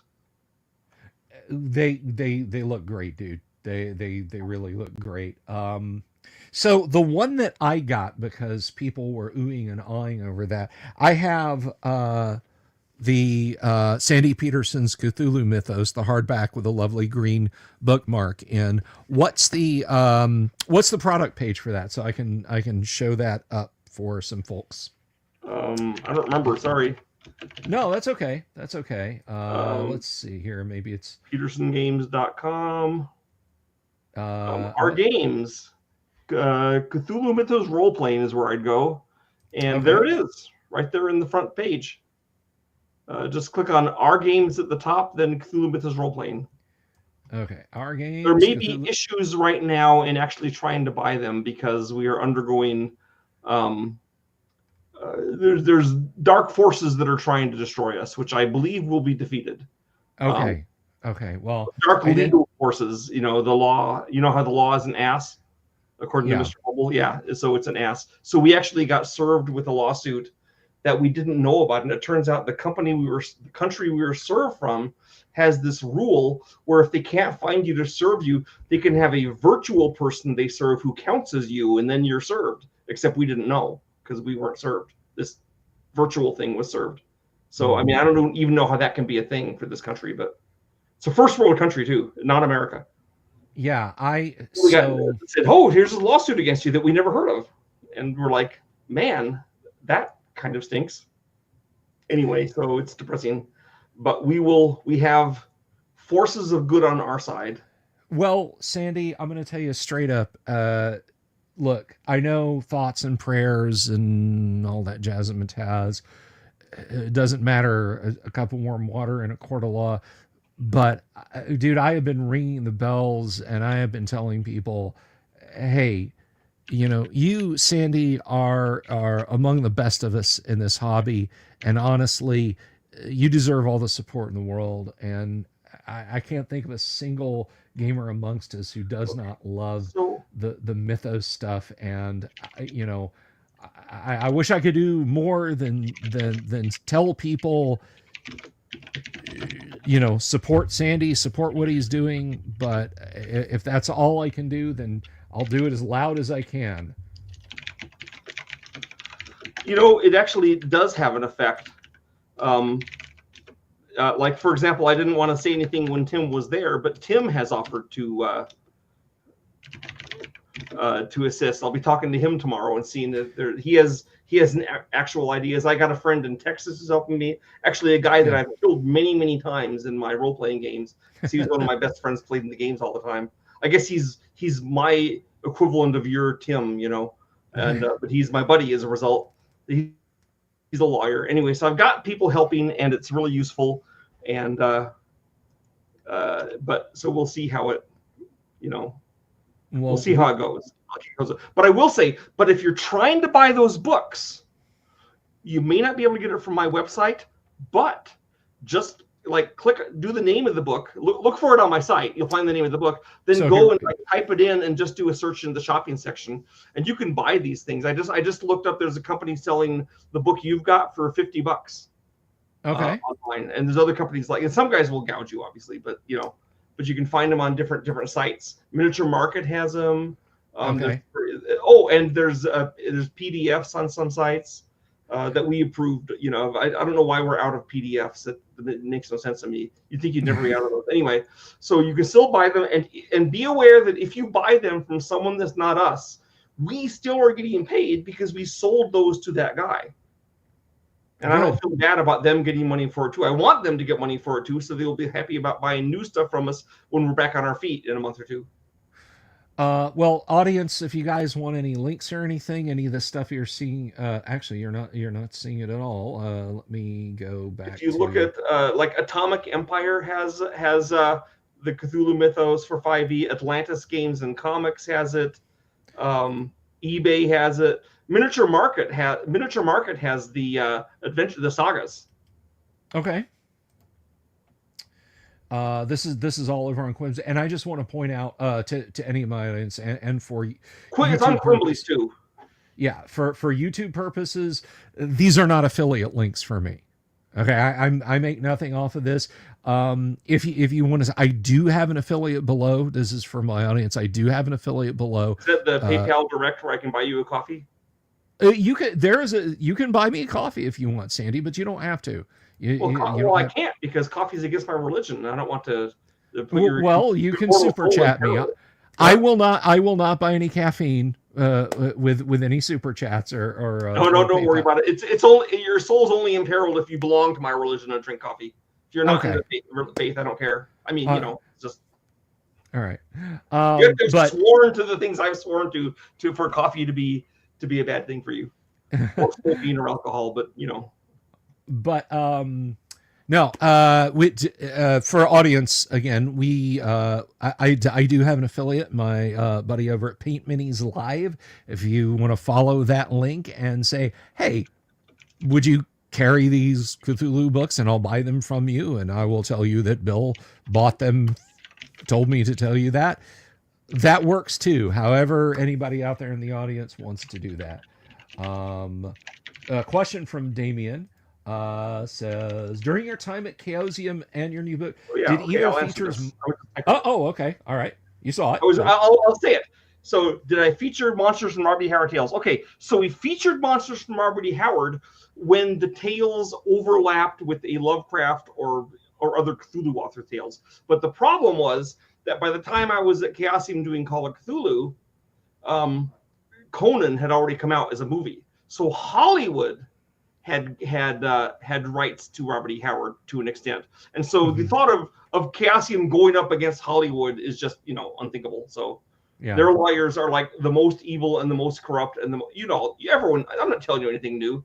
No, you're not, sir. And so we didn't even try to get things that were already a movie. Yeah, and I mean, and then I like the Conan the Barbarian movie, the 1982 Conan. The Conan the Destroyer didn't so much like, and the bad guy in Conan the Destroyer was Dagon. Yes. Dagon is not copyrighted because he's actually the Philistine god, right? So anyone can worship Dagon. Oh, I did not know that. You look right in the Bible, and Dagon is one of the gods that the prophets warned against. Don't worship Dagon; he sucks. He's the bad guy. So the thing is, in Lovecraft stories, when Dagon shows up in the Shadow of Innsmouth, it's the name of their esoteric order. There's actually no indication that there's a real thing called Dagon. It's just our fraternal order loves Dagon, you know. And but of course, in the game, we had Dagon be a thing. But the idea behind the thing, just so you know, is the lore behind the deep ones is that if you don't feed a deep one, it will instead of starving to death, it will shrink physically. So if you just starve it for like a long time, it'll shrink to like the size of a frog or something. Then when it eats, it can get bigger. So if you feed it enough, it can get really big, like whale-sized. Now, most of them don't eat that much because, like, why do you need thousands of deep ones the size of a whale? You know, you want to have more. So, but some that get really big and start mutating, like Dagon and Hydra, so you have these giant deep ones that are all bizarre world, and that's the lore behind that. I always try to have lore behind everything. Yeah, there's the Lovecraft short story, which I personally think is one of his best. It is called Dagon, in which Dagon also doesn't appear. It is called Dagon, and the narrator crawls across this endless plain of mud that's just risen up from the seafloor, and he looks down and he sees the carvings on the plinth. There's sculptures of these giant creatures, and then one of the creatures shows up, but there's no indication that it's actually Dagon. It's a thing of this race of giant creatures. And then later on, he plays more on that. And then, of course, there's the awesome movie by Brian Yuzna about it, which I love. Yeah, not a happy ending in that one, folks. Well, Lovecraft's movies aren't really thick with happy endings. You know, it's kind of not his thing. But I will say, the thing is, the movie, it starts out with a little bit of the Dagon book, but then the rest of it is all Shadow of Innsmouth, except moved to Spain. And the two things I really liked about it were that whenever they're outdoors in Boca, which of course means Innsmouth in Spanish, right? It's always drizzling or raining. It's never clear. And also, none of the people in Dagon, if you ever watch it again, check for this. None of them ever blink, ever. Huh. And that was like a cool little thing. You don't notice it the first time you're watching it. It just kind of makes you uneasy. And then when you realize it, you're like, oh man, that's not good. They don't blink ever. That's wow. That's why Brian Yuzna was the best. You know, he did these great Lovecraftian movie. Well, him and Stuart Gordon. You know. Yeah. Well, the thing with the Stuart Gordon HPL movies that always got me, and I mean, it's gotten a little better over the years, but I remember in the 80s and 90s, like you'd hear about like director's cuts and so forth, and it's like, yeah, I have a friend, he got the Japanese version of Reanimator. Oh, cool. Yeah, it's like 15 minutes longer. Excellent. Where can I get a copy? You can't ever. Well, it was on sale in Japan for like 15 minutes, and if you missed it, you missed it. Well, I have to say that a lot of the director's cuts I've seen, after watching them, I kind of sat back and said, I see why that scene was cut. You know, movie came to a jarring stop during that scene. So I'm not a big fan of all the director's cuts. There's a lot of stuff, and I mean, the late David Lynch, of course, he passed not too long ago. I know, that was sad because he was also awesome. He had I don't know if I should call him cosmic horror or not, but I think I probably should, because his movies had that creepy stuff going on. You know, Eraserhead blew me away. Yeah, there was a lot of unsettling stuff that Lynch could pull off, and he would get vehement when people would talk to him about Dune, and he'd say, look, what you saw in the movie theater was what I wanted to present. That was it. And he wanted his name taken off of the 4-hour work prints or whatever that fans oohed and awed over. And finally there was I actually have the 4-hour version of Dune on DVD, a very nice deluxe box set. Dune comes out, and I'm there with my dad, who my dad is a huge fan of the books by Frank Herbert. He just loves the books Dune. So I'm sitting there with my dad, and the movie is so complex, they handed us out a sheet of like a little booklet telling us what all the weird words meant. Like Sardaukar is these guys, you know, and Arrakis is this planet, because it wasn't explained in the movie, right? So we had that. My dad didn't care. He knew all the stuff. So I'm sitting next to my dad, and it begins, and he is so excited. He's grabbing my arm. Sandy, it's Dune. And then a sandworm comes. It's a sandworm, and he was so loving of the fact that movie existed that it made me impossible to dislike it for its flaws. Yeah, So I like. I have friends who ironically like Lynch's Dune, and I have friends who dislike Lynch's Dune. But I by and large, I love that movie. I don't weird, and anything that's weird kind of has my vote. Yeah, and the I know people who like are say who will say, "Look, man, Lynch ruined the story and everything," but even they agree that the visuals are spot on. They're the best Harkonnens ever. Yeah, those boiler suits with the Yes. the Sardaukar War, and this is something I just found this out the other day. So I gotta say, the new Dune wasn't bad either. My dad also loved that, but he hated the new Foundation.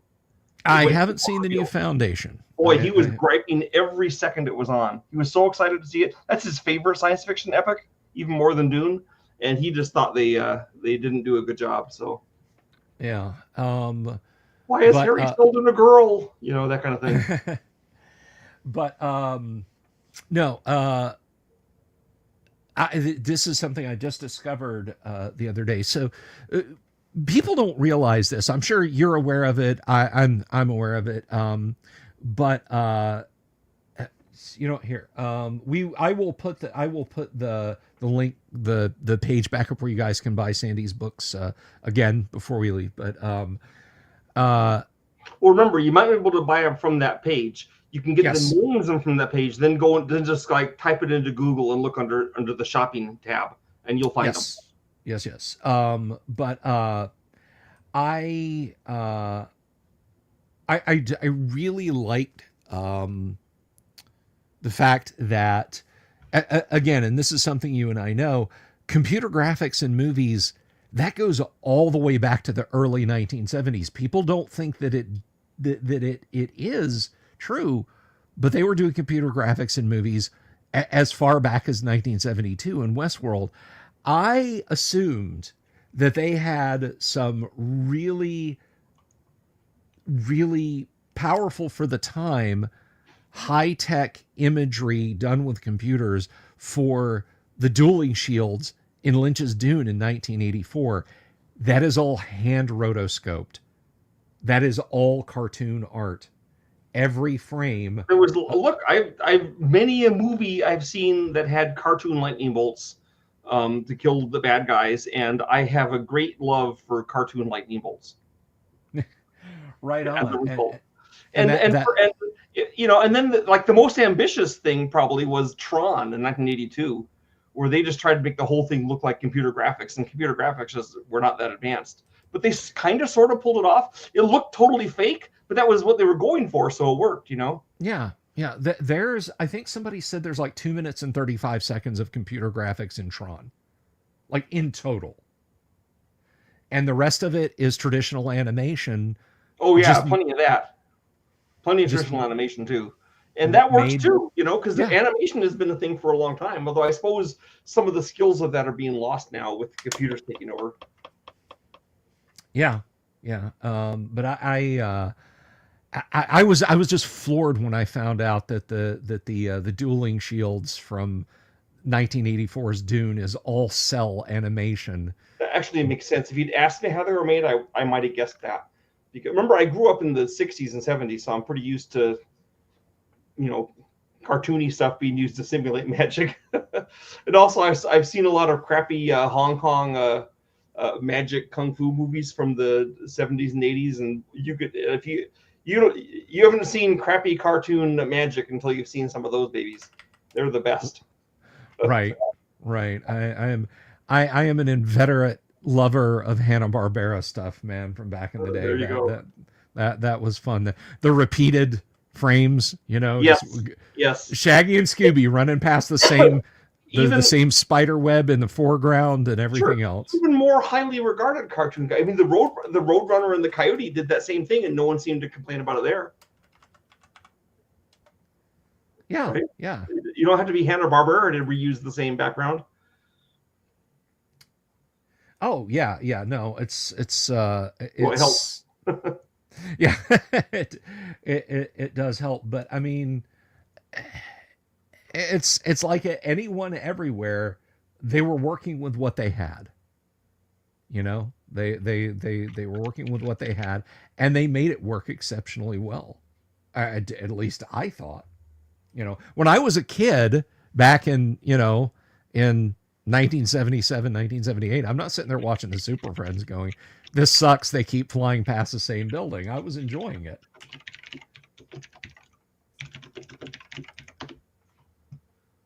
I'm trying to find a good picture of this just in case here. Let me see if I can bring this up just for the audience. Come on. Where'd you go? There you go.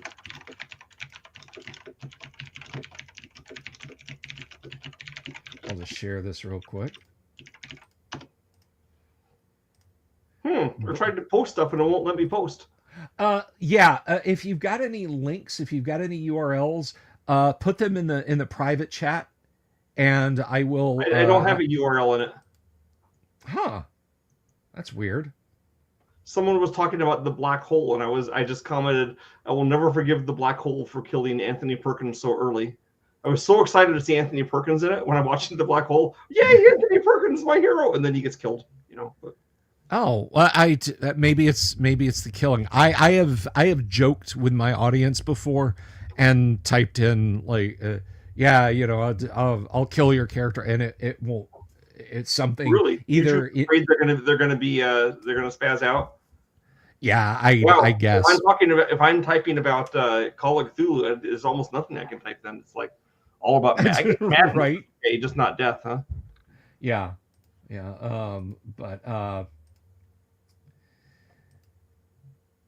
Yeah, that's just unfortunate reality of StreamYard. Daniel Rowan thinks the black hole inspired Event Horizon, which I would 100% agree with. At least the image of the giant wrecked ship kind of floating there, you know, with terrible things aboard it.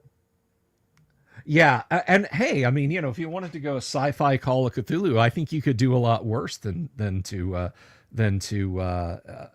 do a pastiche with the black hole, you know. Sure. Like, look, I regard Alien as being Lovecraftian. You know, you go into space and there's these bad things. Yeah, that's exactly what Lovecraft warned us about. And I feel like you and I talked about this. So I watch for free on YouTube just because I think it's basically nobody cares. The Terror from Space, as everybody was like, this is Alien. You got to watch It, the Terror from Space. Absolutely, the last half of the movie Alien. But and Planet of the Vampires is the first half. Thank you. Yes, Mario Bava's Planet of the Vampires, absolutely, which is actually better filmed and much more beautiful than It, the Terror from Beyond Space. That doesn't make me not love It, because It is fabulous. And one of the things I really like about It, the Terror from Beyond Space, is that you really get a feel for the layout and the size and the way everything's related in the spaceship. You know exactly where they are. Yeah. And on Alien, much as I love that movie too, you don't really have any idea where you are on the ship anywhere at any time. It is very much the Overlook Hotel. In It is very much the Overlook Hotel in space. Mm-hmm. I mean, I appreciated what they were trying to do with the Dr. Sleep film, but the Overlook in Kubrick's 1980 movie, which I regard as a masterpiece of horror, I think The Shining is probably one of the best horror movies ever made. But I think in Dr. Sleep, well, to go back to The Shining for a second, and I want your opinion on this. I feel like in The Shining, that hotel feels endless. It feels like a tesseract. Well, you got to remember that Kubrick actually took steps to make the hotel not make sense. Yes, exactly. Like in the open, there's a video on YouTube of all places, about 20 minutes long, where he shows that in the opening scene where they're walking around the lobby, that in fact there's people who walk here and then go there, and it's impossible for them to have gotten there. Yeah. By the hotel's layout, and It- of course consciously you don't notice it because you're not paying attention, but subconsciously you know something's really wrong. Yeah, and it really it preys on the mind. You're going, this doesn't make, how is Wendy going down these stairs? Where are these stairs going? And it's really exceptionally well done. And the Doctor Sleep film was just like, well, it's a medium-sized hotel. I haven't seen Dr. Sleep, so you know. Yeah, it's. I won't spoil it for you. But well, I mean, I may or may not see it. I mean, I have other horror movies I need to watch. You know. Right on. But there was something. Oh, we were talking about Alien and Planet of the Vampires, Mario Bava's films. It's Planet of the Vampires. See, so have I told you my Mario Bava story? I don't think you have. I want to hear your Mario Bava story. So here I am. It's the 60s, and I'm a little kid. And on late night TV, I see the movie Black Sunday about vampire witches and all these terrible things, and I just dug it. It seemed like right back with the old Universal horror stuff. I just really liked it. Okay. Then later on, I see the movie Planet of the Vampires, and it scared me so much I tried to hide under the theater seat in the theater. It just panicked me. But I loved it. Then later, I go to the movies and I see Barren Blood, which I dug so much. I think I was 12 at that time. I was Barren Blood for Halloween. Of course, no one knew who I was, right? Because no one's ever seen Barren Blood with me. And then there was another movie I saw called Black Sabbath, which was an anthology movie. And the middle one had a ghost that manifests as dripping water, and it's super terrifying. And the last one has Boris Karloff and really terrifying vampires that sit outside your house in the frozen north and say, "Mommy, I'm cold, let me in."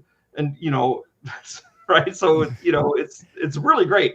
So I thought one day I'll be rich and I will be able to own a movie theater and see these movies that now you can't ever see. You know, movies you can't, if they are on TV, you can watch them maybe once, maybe not then. And then in the 70s, VHSs came out. I said, I can tape movies and see them. So in the 80s, I bought the VHS recorder, and I said, I'm going to get these movies that I love. Okay, my favorite movie was Black Sunday, so I got it, and I said, I wonder who directed this. And I look it up, and it's Mario Bava. I said, I'll remember that name. And oh yeah, Planet of the Vampires, and it's Mario Bava. My other favorite movie was Barren Blood, and that's Mario Bava. I'm starting to get a connection here, you know. And then I say, well, what about this movie Kaltiki, my favorite giant blob monster of all time, Kaltiki, the Immortal Monster. That's by Ricardo Freda. But then I discovered that Ricardo Freda filmed for 12 days, then pretended to be sick, so Mario Bava would have to do all the work. So it's also Mario Bava. And at this point, I say, I want to look at more Mario Bava stuff. And so that kind of turned me into a permanent Mario Bava buff. And he's kind of like the Tom Waits. He is kind of like to movie people as Tom Waits is to music people. Like Tom Waits doesn't have a lot of normal fans. It has abnormal fans, but other singers love Tom Waits. And Mario Bava may not be well known among movie buffs, but other directors love him and imitate him and try to use his stuff. You know, and more power to them. But anyway, Mario Bava has so many good things, and he did it all on a shoestring. Yeah, I mean, yeah, a lot of those early movies are just like you say. I think one of the interesting things about Bava's Planet of the Vampires is he talked about how like there were no post-processed effects. Like if they wanted something flashing, they just had a light bulb just out of shot, or a little handheld spotlight, and would have something appear to glow by literally just illuminating it. And then they have ray guns, and the ray guns are just blowtorches at the ends of that's all they tubes. Are. And they're super cheap. He in one of his Glee Invisori, the Invaders, he has a whole naval battle with Vikings, and he didn't have any ships, so it's all faked. But you don't notice it when you're watching it. You know, like, this is a great naval battle, and but he didn't actually have any of the chop. did it with props and things around. It made it seem like it's in sound effects. It's really effective. He really was an amazing guy. So here's an example of how great Mario Bava was. You may not have seen the movie Kill Baby Kill, which has a terrible, terrible name. Okay. I know the title, but that's it. Okay, so there's a scene in Kill Baby Kill where the hero has broken into this big haunted mansion that one old lady lives in, the Baroness that everyone hates and fears. Okay. And he's walking, and it's all cobwebby and ruined, you know. And she lives in her room isn't cobwebby, but the rest of it is a wreck. So he sees this guy ahead of him going through the rooms. So he starts chasing him, and the guy's running away. And as he's chasing him through the rooms, you start noticing that he's going through the same rooms again and again. And finally, he gets closer, and he catches the guy, and he spins him around, and it's himself. And then he staggers back against this giant painting of the mansion in that room, and he kind of fades out, and he wakes up outside the mansion with the mansion in exactly the same position to him as the painting was. Are you frozen? No, I'm listening. That sounds amazing. It's amazing. The movie Kill Baby Kill, it kind of gives you the impression that the town is one of the characters, because it's so, you really get to know the town and see this creepy old place, and everything in it just looks so terrifying. And just the name of it sounds terrible, but Mario Bava is the guy that came up with the little girl ghost with the bouncing ball. How often has that been used? Like always. Yeah, exactly. That was him. He did the first good slasher movie. There were a couple of slashers before him, but they were bad. Like Herschel Gordon Lewis's Blood Feast. But he did the first good one. It's called Twitch of the Death Nerve, if you want to see it. And he did the first Giallo, which is a very important Italian genre of horror. Yes, the Giallo films. Luigi He did the very first one with Blood and Black Lace, which is also one of the best. Super stylish, super brightly colored. Yeah. There was there was one I was just reading up on the other day, and this was it was a Giallo film, and I'm trying to think of what it was. Oh my gosh, I've gone blank. They were very stylish. Tenebrae. Have you seen Tenebrae? Yes. That is by the director Dario Argento, who draws on Bava. And Tenebrae is one of my very favorite movies of his. I really like it. I really like it's a Giallo, of course, and it's got some really amazing. There's that one shot where the camera crawls all over that house from the outside where the lesbians live. Crawls all over it, and you just feel like you're the killer peering in, you know. And then the ending, from the moment that the axe comes through the window, it's like twist after twist after twist. It just is one of the best endings I've ever seen in any movie. It just goes on, and it's just amazing things. Love Tenebrae. Yeah, Tenebrae is a great one. But Suspiria, yeah, heck yeah, Suspiria. That's another great one. I've gotten to where, when it comes to horror, I find things the more existentially, like, I'm trying to put this in words. I find oh no, our house is haunted. Oh, there's a creepy girl that crawled out of the well. Yes, that's nice, but give me a true Last Man on Earth scenario.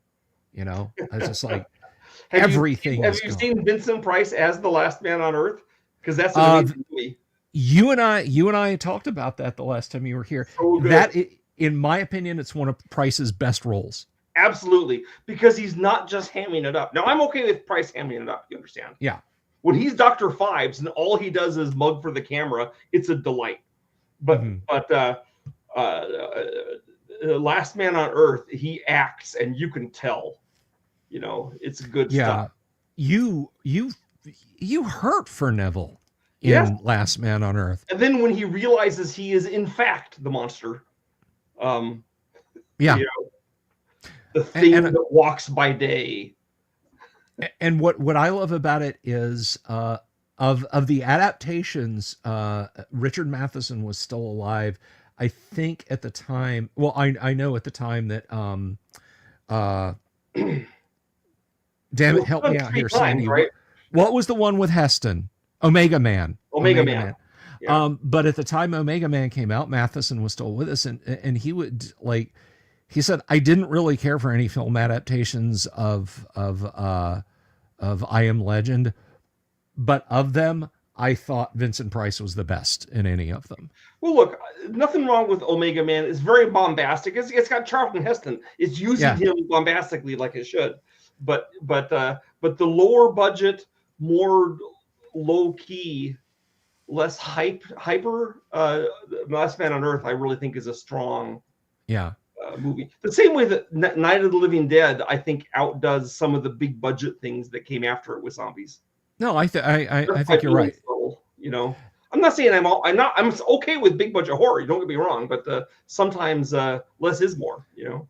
Yeah, Last Man on Earth is a dismal film, and I think you probably understand what I mean by that. I know what you mean. It is a very dismal film. Like you don't hell.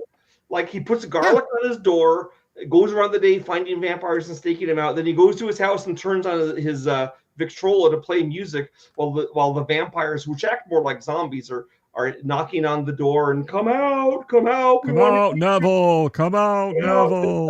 It's just awful, you know. Yeah, he couldn't save his wife. He couldn't save anyone. Yeah, and I mean there's a point at which, and I think it comes across really well in the movie for as little as they do with it, when he realizes that at some point he has staked and burnt a person. You know, it's not just like it kind of sinks in that, hey, you know. And I nowadays the trope of man is the real monster is really overplayed. But this did it better. It didn't just say, oh, man is bad, they kill people. He had a reason for it. It's really clear why they think he's a monster. They explain it in some detail, you know, why they're afraid of him and they want to kill him. And he realizes it about the same time they do. And it actually makes sense. It's not just man is bad, we're the monster. It's more like, wow, like they are the norm now, and I am this oddball thing. And the woman in Matheson's novella, which I know you've read, but if you guys out there have not read I Am Legend, the novella, please avail yourselves of it. It's great. You know, before the end, when the woman is talking to Neville and explaining it, you're like, you just kind of come away, holy shit, no, she's right. I'm really the legendary monster that roams the woods and does horrible things to the people. He's not afraid of crosses. He's not afraid of garlic. How can you stop this guy? Yeah, exactly. He is Michael Myers. He is Freddy Krueger for these people after the plague, and it is an exceptionally well done. Oh, I like, you know, I dig older monster movies. I did recently went on a fit of watching a bunch of them on Tubi, and I did make the mistake of watching The Amazing She-Monster, which is so amazingly bad, nothing can redeem it, but it was still a little bit entertaining. And one of the good things about these old movies, they're often only like an hour long, so they don't overstay their welcome. Yeah. I mean, for years, I had never seen the English sci-fi horror movie, The Earth Dies Screaming. And Isn't fortunately... It's fun. It's not great, but it's fun. The best thing about The Earth Dies Screaming is it's 65 minutes long. Yes, and it has a fabulous title. It has got one of the best titles ever. Oh, we skipped. I admit the title oversells it. But a little bit, just a little bit. But in fact, the Earth doesn't die screaming; it dies everyone just keeling over from poison gas. Yeah, the Earth dies from narcolepsy apparently. But we were talking about great. Or you mentioning great titles brought this up because it just kind of came and went. You probably know this, but if you don't, the title of that anthology that you mentioned earlier, Black Sabbath, that is where Bill Ward and Tony Iommi and Ozzy Osbourne took the name of their band. Well, I'm not surprised. I mean, Black Sabbath is a concept that existed before the movie, right? Yeah, so absolutely. Yeah. But I will also say that none of the that, as far as I can recall, none of the 3 events things in it take place during the Sabbath. So Yeah. So I'm not sure. Question here. I think, Sandy, this is probably one you could feel better than I. Is Polaris a Lovecraftian horror movie? I have not seen Polaris, but the little I know of it indicates it's not based on the Lovecraft story Polaris, but on a fight against a polar bear. Ah, okay. Well, there you go. Now, the Terror has a polar bear in the Arctic, and it's more of a Lovecraftian monster polar bear. I will go so far as to say that the Polar Express dipped so far into Uncanny Valley, it's almost a Lovecraftian horror story. Yes, there is a children's book written, I think, by Kenneth Haidt called The Antarctic Express, where they get on the train and they go to Antarctica, and there's like old ones and stuff. But that's fun. So it's a kid. It's like the Horton Hears a Cthulhu kind of story. Yeah. Yeah. There was a mention here, and I posted this. Have you ever read the manga Hellstar Ramina? Nope. I don't. I have not read very many manga in my life. Junji Ito. I read a lot, but not so much manga. I mean, I'm not anti-manga. I don't scorn them. I just, I have enough consuming hobbies. No, I gotcha. But Ito wrote, has done a lot of. Was that by Ito Junji? Yes. I have seen. I have. My son has a bunch of his, and so I've read some of his when I'm waiting for him to finish something. So we have to do something. He's busy on some other project, so I'll read one of his. What is it? Ito Junji? Is that what it is? I can never remember the. Junji Ito. Yes. But Hellstar and so I have read some Junji Ito things, but I have not read Hellstar Ramina. I don't think I've read the one about the walking fish, and the stench, the one about the human-shaped holes in the Enigma of Amigara Gap. Okay, I'll take your word for it. There's an earthquake. And this fissure in the side of a mountain, Amigara Mountain. No, I read the whole thing, and those people go into the holes and they go through them and they come out all distorted. Yeah, they get spaghettified because they slowly get stretched out because they walk through a mile long or 5 mile long tunnel. And I have seen Uzumaki. I searched it down in the 90s. It was super hard to find the movie, the live action movie. I finally got a copy of it that was made for Indonesians, with Japanese subtitles, but also English subtitles, so I was able to to view it. And then I got The Long Sleep by him, another live action movie based on one of his, which was not as good as Uzumaki, but I'll have to check those out. They started a screen adaptation. My understanding is that Uzumaki went way beyond the manga stuff went way beyond what I saw in the movie, because the movie was like early on in the saga or something. Yeah. They wrap it up after like volume 1.5. Yeah. And it's since completed, but they actually started an anime of Spiral Horror Uzumaki. And then they ran out of money after like 4 or 5 episodes. So like the first few episodes, and they're in black and white like the manga are. They're not color, and people were just like freaking out about how gorgeous the first few episodes were. And then they barely finished the last few episodes, and it looks like something someone did in Flash back. Are the Tomiya movies based on Junji Ito? The little girl that grows? Tomi, yes. Okay. I'm not surprised. All the Tomiya movies kind of like have a really interesting concept, and they don't quite pull it off when I watch them. But I would love to see one that eventually did pull it off. Yeah, Tomi is one of those things it's less. It kind of leans more into a Carrie or the Omen kind of vibe. For those of you who don't know, Tomi is is a moderately attractive young woman who shows up at at school. She's a teenager. She shows up at schools, and inexplicably, Well, I mean, the first movie, they're carrying around her head in the bag, you know? yeah, yeah, inexplicably, she causes boys to obsess over her. And it drives the girls insane with jealousy, and the boys that she doesn't pay attention to insane with jealousy. And in the very first story, they're like, well, the easy fix for this is we'll murder her on a school trip. And they do. They end her life on a school trip and dispose of her. And then the next day when they're back at school, she just walks in like nothing happened. She's just back together, and her presence just drives people to fits of madness.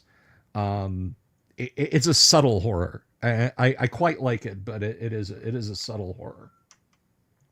Yeah, I think it did not fully. I think it doesn't fully translate to the movie media.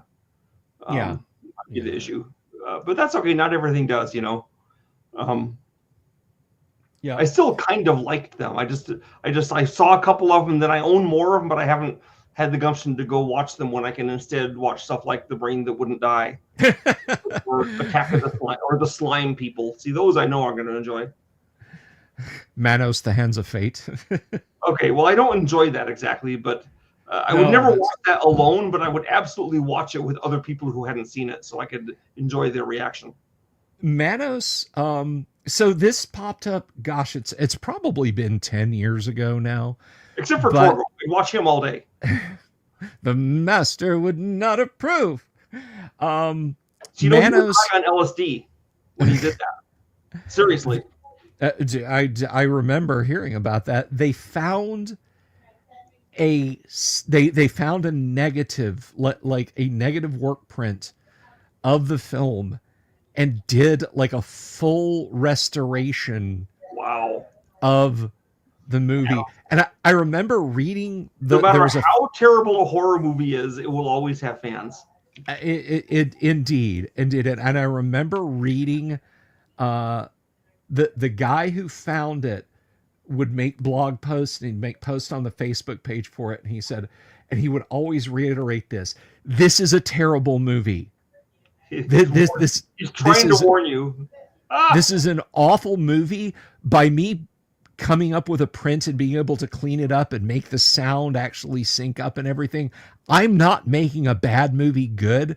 I'm just making a bad movie easier to physically view. He's like, this is legitimately an awful piece of film. Do you know why Manos Hands of Fate is public domain? It's not because it's old. Does it have something? Forgot to include a copyright notice. Forgot to include. So incompetent. I think Romero did that on Night of the Living Dead. Yes, but he was competent. I assume he was betrayed by a subordinate. It could be. And believe it or not, and he lost the rights to use the term "The Living Dead" in movies. Yeah. That's why his sequels were Of the Dead instead of Living Dead. And then Return of the Living Dead was by the guys who still had the rights. Yeah. So they could use Return of the Living Dead in all of them. Yeah. But there's a one of the Beatles movies actually is public domain, which I was just shocked to find out. Or it was a number of years ago. It may have, I don't know if something goes into public domain, if you can then say, no, that's not public domain anymore. So. Maybe, I mean, I'm hoping it was a Magical Mystery Tour, because that was the worst thing. not a fan of Magical Mystery Tour. Huh? Oh my gosh. Do you know how that came about?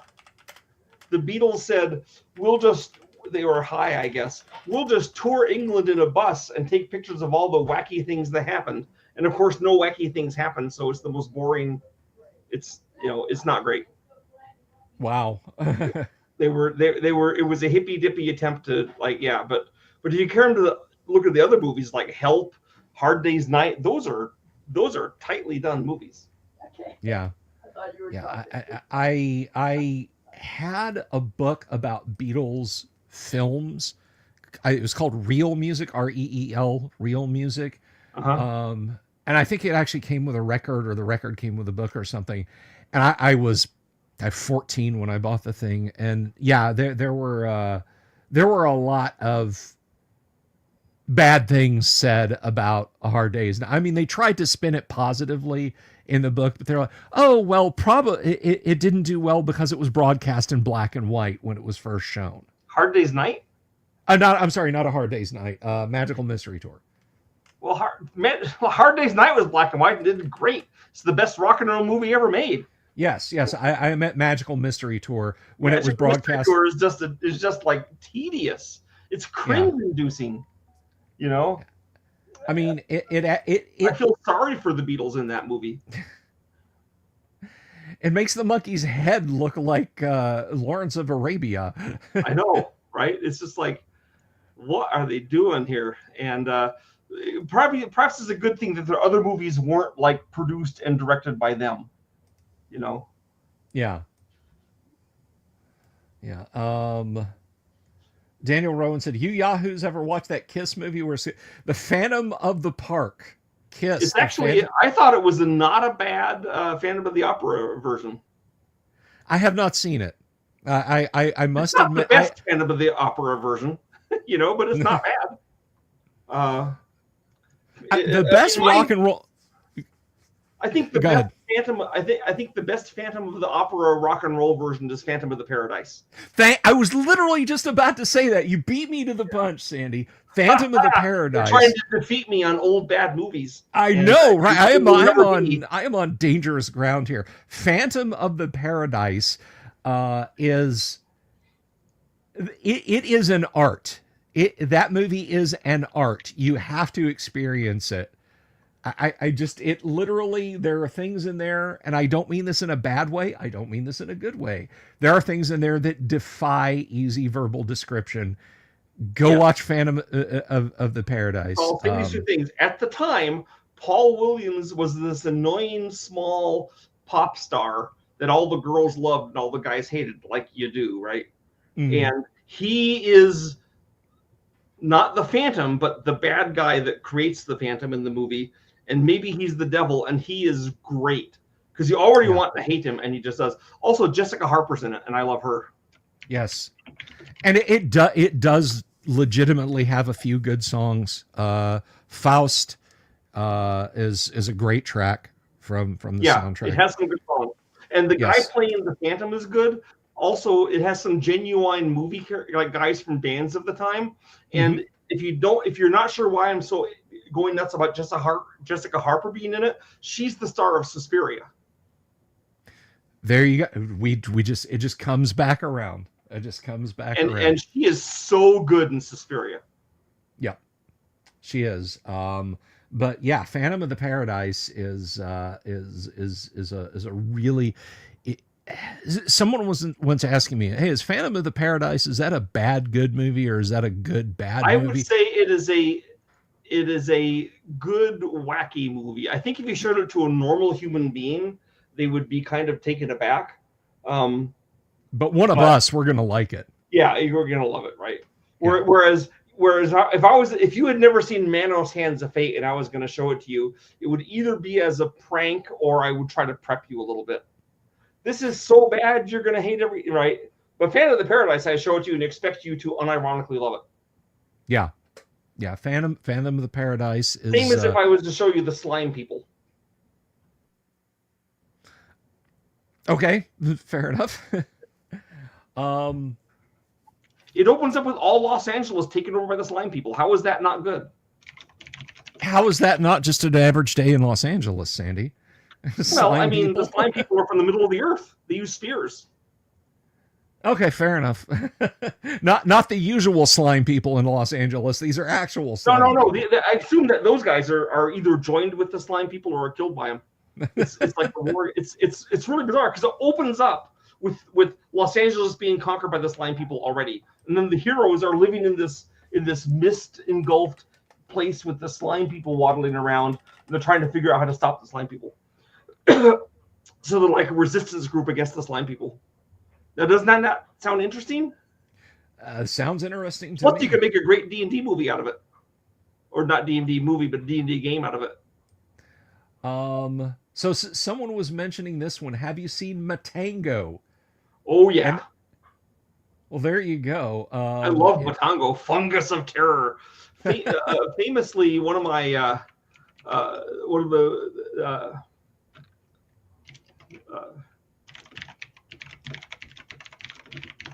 there's the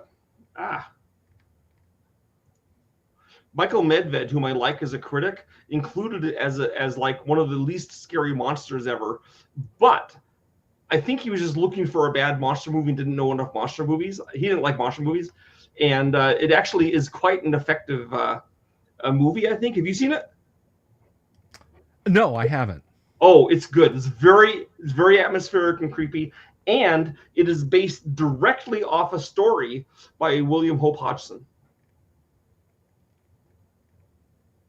If you haven't read William Hope Hodgson stories, then I envy you because you're in for a treat when you look him up and start reading the stories. He's amazing. He tragically died in World War I because I hate the British. They sent this guy in his 50s to man an artillery gun to save the world from the horrors of the Kaiser, apparently, and he got killed. So that was depressing. But he wrote really great sea stories and really great horror stories, including Lovecraft's favorite novel of all time, which is The House on the Borderlands. And he combined the sea stories with the horror stories in a lot of short stories, and they're really good. And one of them is a voice from in the night, but the movie is Matango, and it's and there's not really monsters that are trying to get you in it, but there's a horror that is worse than that is going on. And one of the stars of the show is the big shipwrecked sailing ship that's on the beach all the time, which I love seeing. And there's fungus monsters. Yeah, another good one there. I'll have to check it out, man. That's it's like you like Japanese horror. This is an early Japanese horror. I'll definitely check it out. So this past Halloween, on Halloween evening, I just on a lark, I read a few horror stories here live, but two of them that I read. You a fan of W.F. Harvey? W.F. Harvey. He wrote August Heat, which is an amazing story that I had read when I was a kid. But basically, there is an artist, and he sits down one day. It's the terrible heat wave in England, and he sits down and he works through half the day to draw a picture of a fellow in the dock at a trial. And his mindset when he draws this picture of this fellow is that he has just been sentenced for some heinous, awful, horrible crime that he committed. And he realizes it's too hot to stay in the house, and that he'll walk across town to the public baths and try and cool off. And as he's going along, he hears somebody cheerily working in their garden. He hears like the tap of a chisel, and he goes in, and there's a stone cutter, and they sit down, and they just kind of strike up a very cordial conversation. And he says, well, by trade, I'm not just a stone cutter. I make headstones. And this piece of marble I'm working on is just an example piece to show off at a convention. The marble's not good. It would never hold up that well. There's this little crack. As soon as frost gets in there, it'll shatter apart. A family wouldn't want this, but it'll make a fine sample piece. So I just picked a random name and birth date and death date to chisel on it, and I'm almost done with it. And he looks at it, and it's the author's name, birth date, and it's that day's date. There is one of the early not eerie Tales of the Crypt comics had an episode with precisely that plot. Then it is the W.F. Harvey story, August Heat, but I have those all on hardback because I love those. Nice. and a bunch of the Eries and Creepies, though they kind of drop off in the later years. But yeah, those old Vault of Horror, Tales from the Crypt, I dig those so much. So you're saying it, I'm like, yeah, I read that. I saw that story. He's the artist has drawn a picture of a guy looking really scared. Like he's just gotten the death penalty for murder. Yeah, and he's drawn the guy that was carving the rock. Yeah, and the end of it, guys. Spoiler alert. Hey, it came out in 1910, so whatever. But at the end of it, the guy's like, they can hear thunderstorms coming, and the stonecutter is actually a very nice guy. He's like not threatening at all. All of the horror is on the author. And he's like, well, look, there's a thunderstorm going to come. And if it doesn't, you can walk home in the early hours of the morning and it'll be cooler. If it does, you can ride out the storm here with me and then leave tomorrow. My wife will make us breakfast. It'll be wonderful. And everything's fine. And like this, he's shown the guy his drawing and everything. And they're like, well, it must be fate that we met each other today. And yeah, just the last minutes are he reflects and he can hear the stonecutter walking around downstairs sharpening his tools before he puts them away. And it is such a great suspenseful story. So I read that, and The Beast with Five Fingers is it is just a straight up pulpy horror story. It's basically about a disembodied hand. No, I read it. Have you? And there's like 8 movies about a disembodied hand. One of them being The Crawling Hand, where it's a spaceman's hand that's animated. Yes. Spacesuit. Yeah. So one of the things I really like are Japanese science fiction and horror from the 60s, because they're wacky, and they haven't been influenced by Star Wars yet. Do you ever see Goke, Body Snatcher from Hell? No, but that's the title alone makes title. Yeah, right there. Goke is Goke, and it is it's done about the same time as the Matango Fungus of horror of terror. So you might want to see that. And it legitimately has a Body Snatcher from Hell in it, and a really weird look to it. You've seen Kill Bill? Yes. Remember the scenes where the airplane flying over the orange sky that looks so bizarre and cool? Yeah. Totally stolen from Goke. That does not surprise me. Tarantino knows his stuff. That does not surprise me in the least. Well, I will definitely check it out. About people that turn into blobs and then have to feed on other people to turning them into blobs too. Dude, let me tell you what. When I was a kid, and this is probably about the same for you. You remember Space Guardians? You had the Goldar, Silvar, and Gam who would protect the Earth from Rodak and his Lugo men. Whoa! What year was this? I think it was probably 60s or early 70s in Japan, but it was broadcast dubbed. I was watching. I was only watching American things in the 60s and 70s. I didn't know it. I mean, except for Godzilla movies. We didn't see Japanese cartoons in America then. I didn't see my first Japanese TV show till 1977, I think. Well, this was about when I saw it on TBS out of Atlanta, but it's a kaiju show, you know, people in rubber suits fight. You know what kaiju is, but the bad guy Rodak, to infiltrate the Earth's defenses, he sends his Lugo men out, and they're basically body snatchers.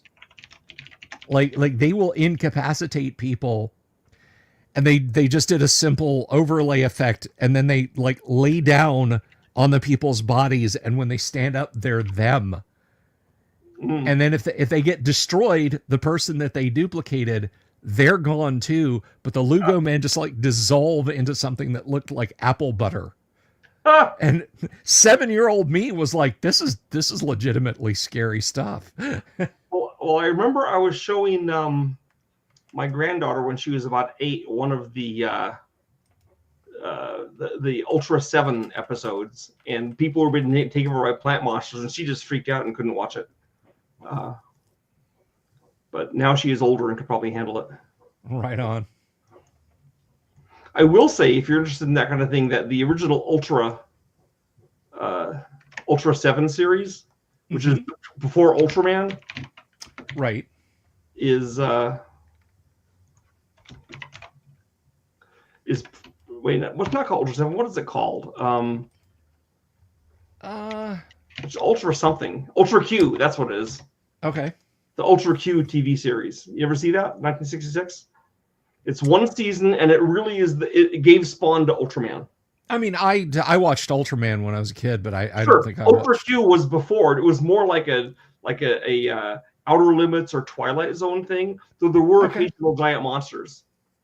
But it was all kinds of different wacky stuff that would menacing Japan, and this team of people that they weren't exactly a team. Like two of them had a small airplane service, and one was a reporter, and then there was a scientist, and they all kind of, whenever a monster came around, they all happened to be there, and they would do things. But it had really weird stuff, like a government. Like one of the stories, the monster was that the government had an initiative. There was too many people, right? Everybody's going to starve to death. So they shrank people down to like 6 inches tall and had built a whole city for them to live in. This way, there'd be enough food for everyone. If only Thanos had thought of that. So they shrink down the girl reporter. She gets there by accident. They don't know doesn't know about the plan. And so the two guys, the airplane, the two guys who like her, they go to the city and find it, and they're the giant monsters in the city. But they're normal sized people. No, that sounds great. I'll definitely have to check that out. As a giant, there's killer snails and all kinds of crazy stuff. It's really impressive, and it's only one season, so it doesn't overstay its welcome.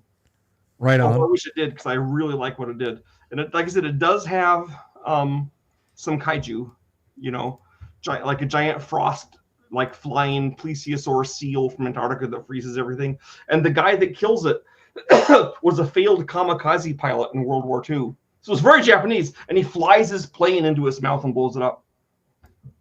Yeah. I have heard. I have heard of that. Rory says AI monsters are getting out of hand lately. I haven't really run into any myself, unless they're the help bots when I go to certain ones. Well, I mean, hi, can I help you with something? There's a lot of monsters in our movies that are AI right now, because there are going to be more probably as the AI gets better. Yeah, I think I would have thought we would have gotten over that, but I mean, robots have been good bad guys in horror movies for quite some time. I mean, you can go all the way back to E.M. Forster's "The Machine Stops," the central planning computer. Just basically said, you will live in the pod, you will eat the bugs, and that's how it's going to be until it started malfunctioning. But that was I think that was like 1905 or something was The Machine Stops. And of course, Lucas took the idea and ran with it with THX 1138, but that was more about people than the computer. It was one of those science fiction dystopias, which every dystopia is like super dated 10 years after they do the movie about it. Yeah. They're trying to predict the future, and then like, wow, do they have that wrong? Remember the disco future of Logan's Run that we were all going to be living in like now? I want my moving sidewalks and my flying cars, and I don't have them. It's not fair. Exactly. Where's my Jenny a gutter that I could just dial up on TV and have her step out? Daniel Rowan has questions for Sandy of Cthulhu. Daniel Rowan, ask your questions of Sandy of Cthulhu. And Injun Joe talks about Toshiro Mifune, who is my favorite action star of all time. Really? Oh, absolutely. Me and a friend had a big argument over it. Well, not an argument, a friendly debate. I was holding out for Clint Eastwood, and he was holding out for Toshiro Mifune. And he won the argument, so I converted. And the way he won it, you've seen Yojimbo, right? Yes. Okay, so here's how I wanted out. I said, Clint Eastwood had a great sneer, and he did this, and he did that. And he said, yes, but there's the scene in Yojimbo where near the end, he's walking, his hands are in his sleeves, and he's walking towards the Yakuza to attack them, okay? Mm-hmm. And the most evil Yakuza pulls out his pistol and says, don't come any closer.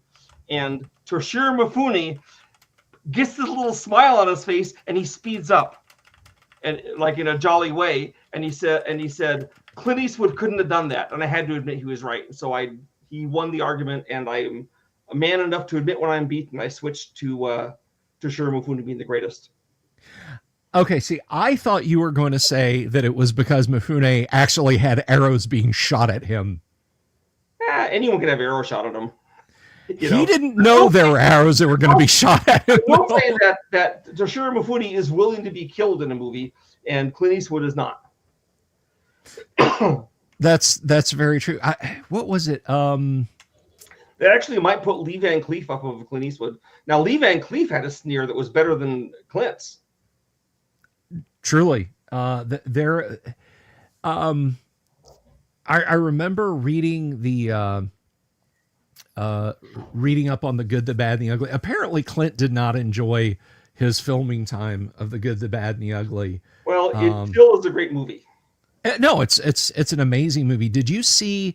Although I will say, in the 70 years since it came out now, almost, he has definitely warmed up to it. This was 5 or 6 years ago in the area where they filmed it. There was a group of enthusiasts who volunteered to completely restore the Sad Hill Cemetery.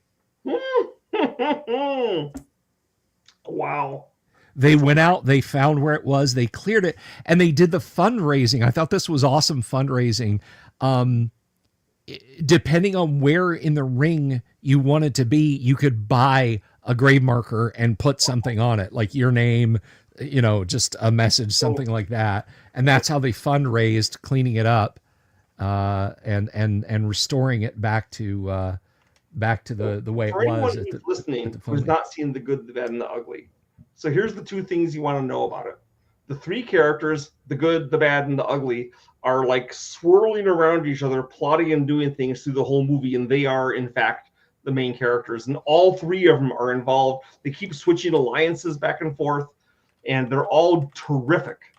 And the other thing is that Enrico Morricone did like one of the greatest musical scores of all time in that film. It is hands down in like my top 3 film scores. He also did the score for The Thing, right? Carpenter's Thing. Yes. Yeah. Yes. Lots of good film scores. Yeah. Morricone was... I mean, now it's all John Williams, the orchestral stuff, but if you didn't have an orchestra, Enrico Morricone was the guy. Yeah. I mean, one guy, a harmonica, an acoustic guitar, and an opera singer, and this guy could just blow your face off with a movie soundtrack. Just amazing stuff out of there. And I honestly think as spaghetti westerns go, The Good, the Bad, and the Ugly is 10. That is the standard by which every single other one, in my opinion, is judged. I don't think it would be there without the soundtrack. This, though, although I love it, and every time I watch it, it gets seems a little bit longer to me. Whereas every time I watch The Man Who Shot Liberty Valance, it seems shorter and better. They're both great. But The Man Who Shot Liberty Valance has a lot going for it. Like when I first watched Man Who Shot Liberty Valance, I loved it. And now every time I watch it, the very opening scene, I'm bursting into tears and bawling like a baby. Oh, he's dead. Yeah, it's when the boots. The boots. The boots. Oh my God, the boots. Where are his boots? He hadn't worn his gun for a long time, sir. Yeah. It was so good. And you get to see the rare thing of John Wayne acting. Yeah. Because like Vincent Price, he often just does the John Wayne thing. But in this one, he emotes and he's good. It's an old clip, and I probably can't play it on the show. I will send you a link to the clip of John Wayne and or when I've gone blank the actor's name. Oh gosh, hang on. I'm gonna have to dig through the film credits. Bear with me a second. Well, while you're looking for it, I will just say that the other person who does absolutely stupendous soundtracks is Akira Ifukube. Or Ifukube. Godzilla? Yes, I know the music, but I don't know. I Akira don't know. Ifukube is the one that did the Godzilla March and a lot of other things. He did tons and tons of. Then I've heard his music, and you're right. You've heard his music. Yes. A lot of things, and okay, now Woody Strode. There is this scene, or not this scene. There 300 movies. The soundtrack. That's wow. Okay, so that is busy. Yes, Injun Joe. The Last Detail is an incredible movie, very well done film. There was a kind of a sequel that came out to it in the early mid 2000s. But Jimmy Stewart tells a story about how it just seemed like for every day or every couple of days, somebody was on John Ford's shit list. I can hear you. You can hear me. Okay. I've lost camera. Are you still there? I'm still here.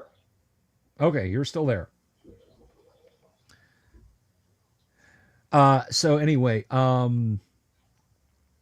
there's this the story that Jimmy Stewart tells about being in the apple barrel. And if you were I see. If you were in the apple barrel with John Ford, you were in trouble. Well, I mean, I imagine a lot of those old time directors could be quirky and stern. I mean, nowadays they talk about guys like Stanley Kubrick being bonkers. Yeah, sure it's true. But on the other hand, if you'd gone through whatever hardship it was to do a John Ford movie, then you'd been in a John Ford movie, you know? Yeah. It's so like when I was teaching game design at SMU college or university, they would ask me if they should get a job working for Disney or EA or someone. And I said, because they heard they were sweatshops, I said, they're absolutely sweatshops. If you can get a job with Disney or EA, go work there for as long as you can stand it. And then EA will probably fire you after a while, because that's what they do that to when the project ends, to avoid paying royalties or anything. But at Disney, you just might not stand it anymore. But after you've left Disney or EA, you're going to have this great resume and everyone will want to hire you, because they know wherever you go after that, it'll seem better than Disney and EA. So that was my advice. Good advice. I said, if you're married, don't go there, because you'll probably break up. Oof. But if you're not married, you know, they'll teach you a lot. Yeah, that's one of those things. Being young and unmarried is just like it's perfect for. Yeah. So the story that Jimmy Stewart told about John Ford. I want to hear the story.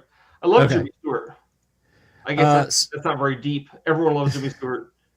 But so John Ford was like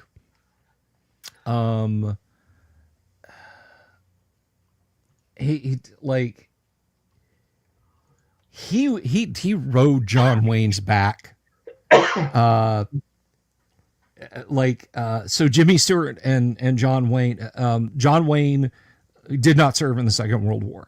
Jimmy Stewart did. He was a bomber. Yeah, he was eventually promoted to general. And in the Air Force. Stewart flew actual combat missions. I have heard rumors he thought it was going to destroy his career. I have heard rumors that Jimmy Stewart flew B-52 missions in Vietnam, but I don't know if that's true or not. I can't believe that would be true. I can't either. I think that's just a bunch of stuff. But he's been out of the military for so long by then. And plus, can you imagine the controls of a B-52 as compared to a B-17? It's just But the story goes that so Ford was like heaping a lot of ridicule on Wayne during the filming of the movie, like, you know, well, because Ford shot combat footage. Jimmy Stewart flew B-17s. John Oh Wayne yeah, didn't, and John Wayne didn't do any. He did war movies back safe yet. and so Ford would constantly ride John Wayne's back about it. And Woody Strode was an NFL player, and John Wayne couldn't hack it as a college football player. So just constantly.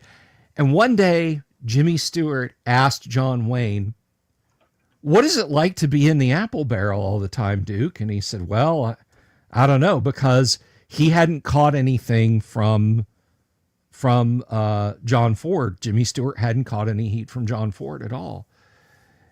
And Wow. not a minute later, so Jimmy Stewart says that Ford comes over and says, "What do you think of Woody Strode's wardrobe today, Jimmy?" And Stewart says he didn't like it. He thought it was not a, you know, for an important character, or so he thought it wasn't a good look. And he said, "I think it looks a little Uncle Remusy." Okay. And Ford blows this whistle, and Ford's whistle on set meant stop. It's like, whatever you're doing, stop and listen to what he's about to say. And so Ford launches into this sarcastic tirade about Jimmy Stewart and says, "Well, I don't know if Jimmy Stewart is a racist or if he has something against black people. But apparently he thinks Woody Strode looking like Uncle Remus. He wasn't in favor of it. Sounds like Ford was a very self-righteous guy. Yeah, and Ford Stewart said he just said, "I don't know if any of that's true, but I just wanted you all to know about it." Wow. And Stewart said, like, he wanted to die. He just wanted to like curl up in a ball and die. And John Wayne started laughing at him and said, "You wanted to know what it was like to be in the apple barrel? Welcome to the club." Wow. So yeah. Anyway, Jay Tyler has an actual H.P. Lovecraft question here at hour 4. Jay says, "Are aliens, old ones, gods, etc., working in tandem, or would they battle each other for a final conquest of Earth?" So, Mr. Tyler, it turns out that I have this entire board game called Cthulhu Wars, in which the factions battle for the conquest of Earth. So I'm going to have to go with that. And then, in fact, what you need to do is buy my game Cthulhu Wars, and then play it out, and then write your story or play your campaign based on what happened in the game. And Sandy, I believe we have a page where anyone who wishes to purchase Cthulhu Wars can go get themselves a copy. Plug, plug, plug, plug. On Amazon. And if you want to check it out, or you can go to Amazon. Yeah, like I said, the link on our website may not let you buy it, but you can get it on Amazon and other places. It is an expensive game, but here's the reason it's okay to pay for it. Because it comes with 72 gigantic 28 millimeter scale figures that are suitable for use in role-playing games. So if, for example, Bill here needed to have a Cthulhu in the next room in the dungeon, you can do it. And I might. I have a book for that now. Is a book for it now. So Cthulhu Wars, I mean, it has all these huge figures. Like I said, they people don't even they've been calling them bigatures instead of miniatures because they're so big. Do you have one? Do you have one you can show us? I'll put it up. If you hold it up, I'll put it up on screen. A lot of my stuff is in storage right now. Oh, okay. Wait, all right. No, I do have some stuff I can show you. Okay. And here is a little screenshot, but I don't think this gives it the proper oomph.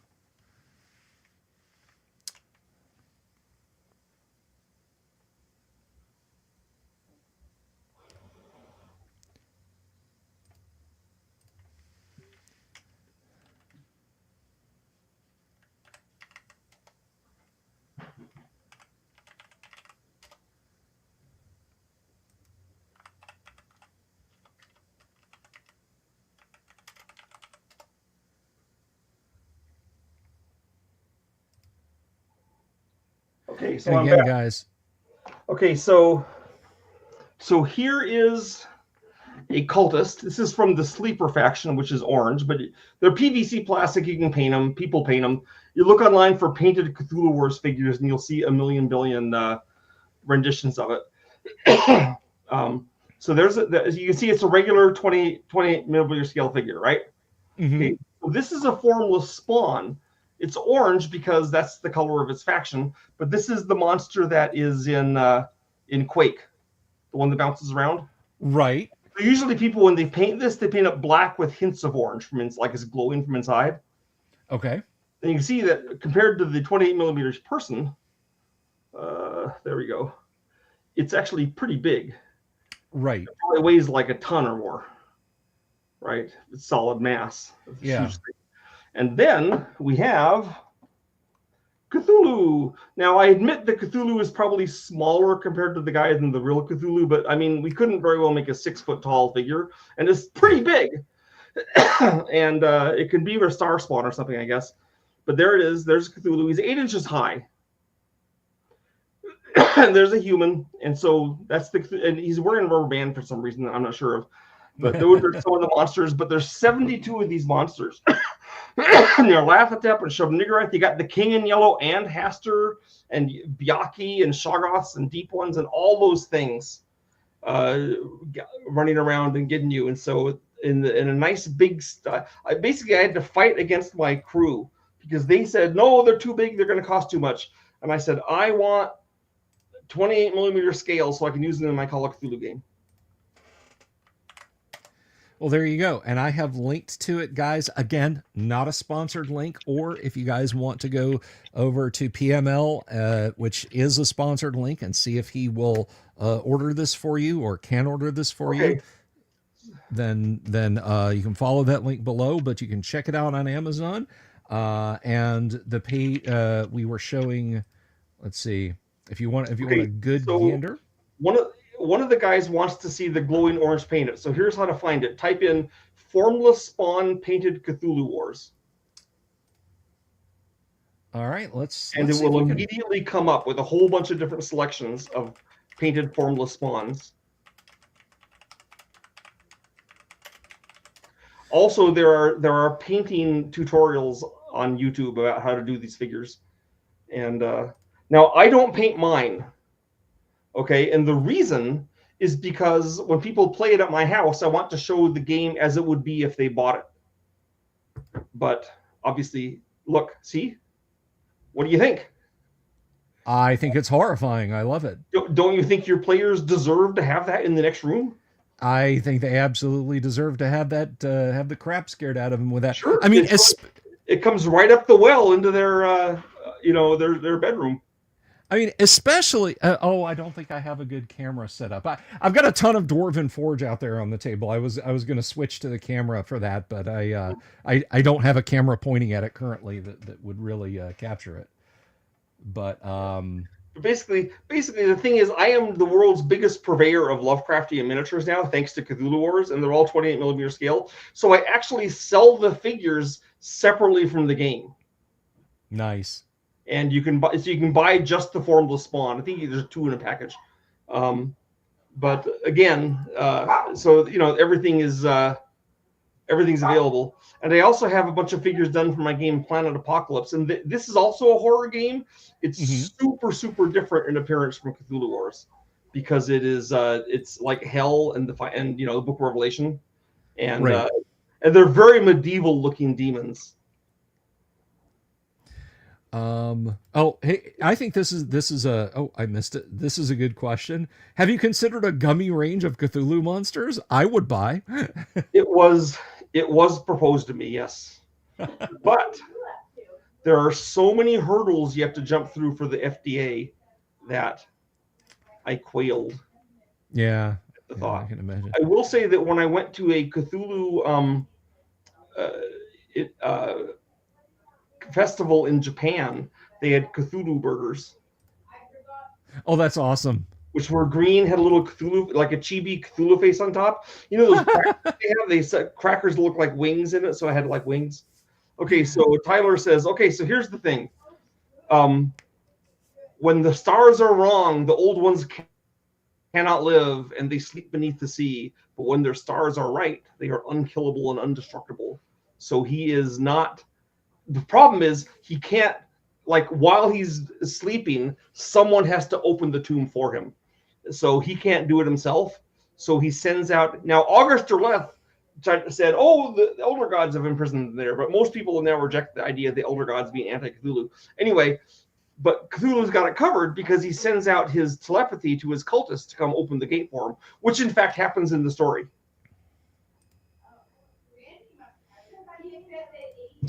Right on. Yeah, and that's. But yeah, they simply can't live when the stars are wrong. So the idea is Cthulhu is Earth's poison pill. One day soon, he's gonna wake up and he's gonna clear off the Earth, and there's nothing we can do about it. And this was, of course, a lot more scary in 1927 when we didn't have nuclear bombs, already making us kind of aware of the possibility of us all being killed. But in 1927, it was pretty mind-blowing. Yeah. Yeah, something that's going to wipe out all 2.5 billion of us. That's horrifying. Yeah, but that's the thing. It's the thing that cannot be stopped. And yep. So let me run this by you. What is your take on? And I'm not sure if you've read any, or if you've read some and you don't care for it. What do you think of Brian Lumley's take on the mythos? I like some of Brian Lumley's stuff. I think sometimes he tries too hard for the good guys to win, and he likes Titus Crow a bit more than I do. And then he's got his bizarre sword and sorcery Cthulhu stuff, which is actually, it's not Cthulhu, it's Ithaca the Windwalker, but that's like, I've read them and I'm like, this is weird stuff. It's absolutely sword and sorcery against Ithaca the Windwalker. But I'm glad he made the attempt, Right. Actually, my favorite horror stories by him are the ones that aren't supernatural, like Something About Cars. I love that one, and no sharks in the Med. Another good one. I'm not familiar with those, but now I want to check them out. How about I got to look it up because I'm not 100% sure. I've been doing that to myself all night. Is I think it's Cory Doctorow. I'm sorry, Charles Stross, A Colder War. Have you read that? No, I'm aware of it. I haven't got to it yet. Charlie Stross's A Colder War is, it's a pretty interesting take on the stars being right and Cthulhu doing what Cthulhu's gonna do. I don't want to spoil it for you. I recommend you read it. Well, there's a novel by Robert Bloch called Strange Eons, which is also about Cthulhu waking up. And in that one, they do nuke him. But I always figured if you nuke Cthulhu, he reforms 15 minutes later, and now he's radioactive. So. Yeah. You've pissed him off, and he's also radioactive now.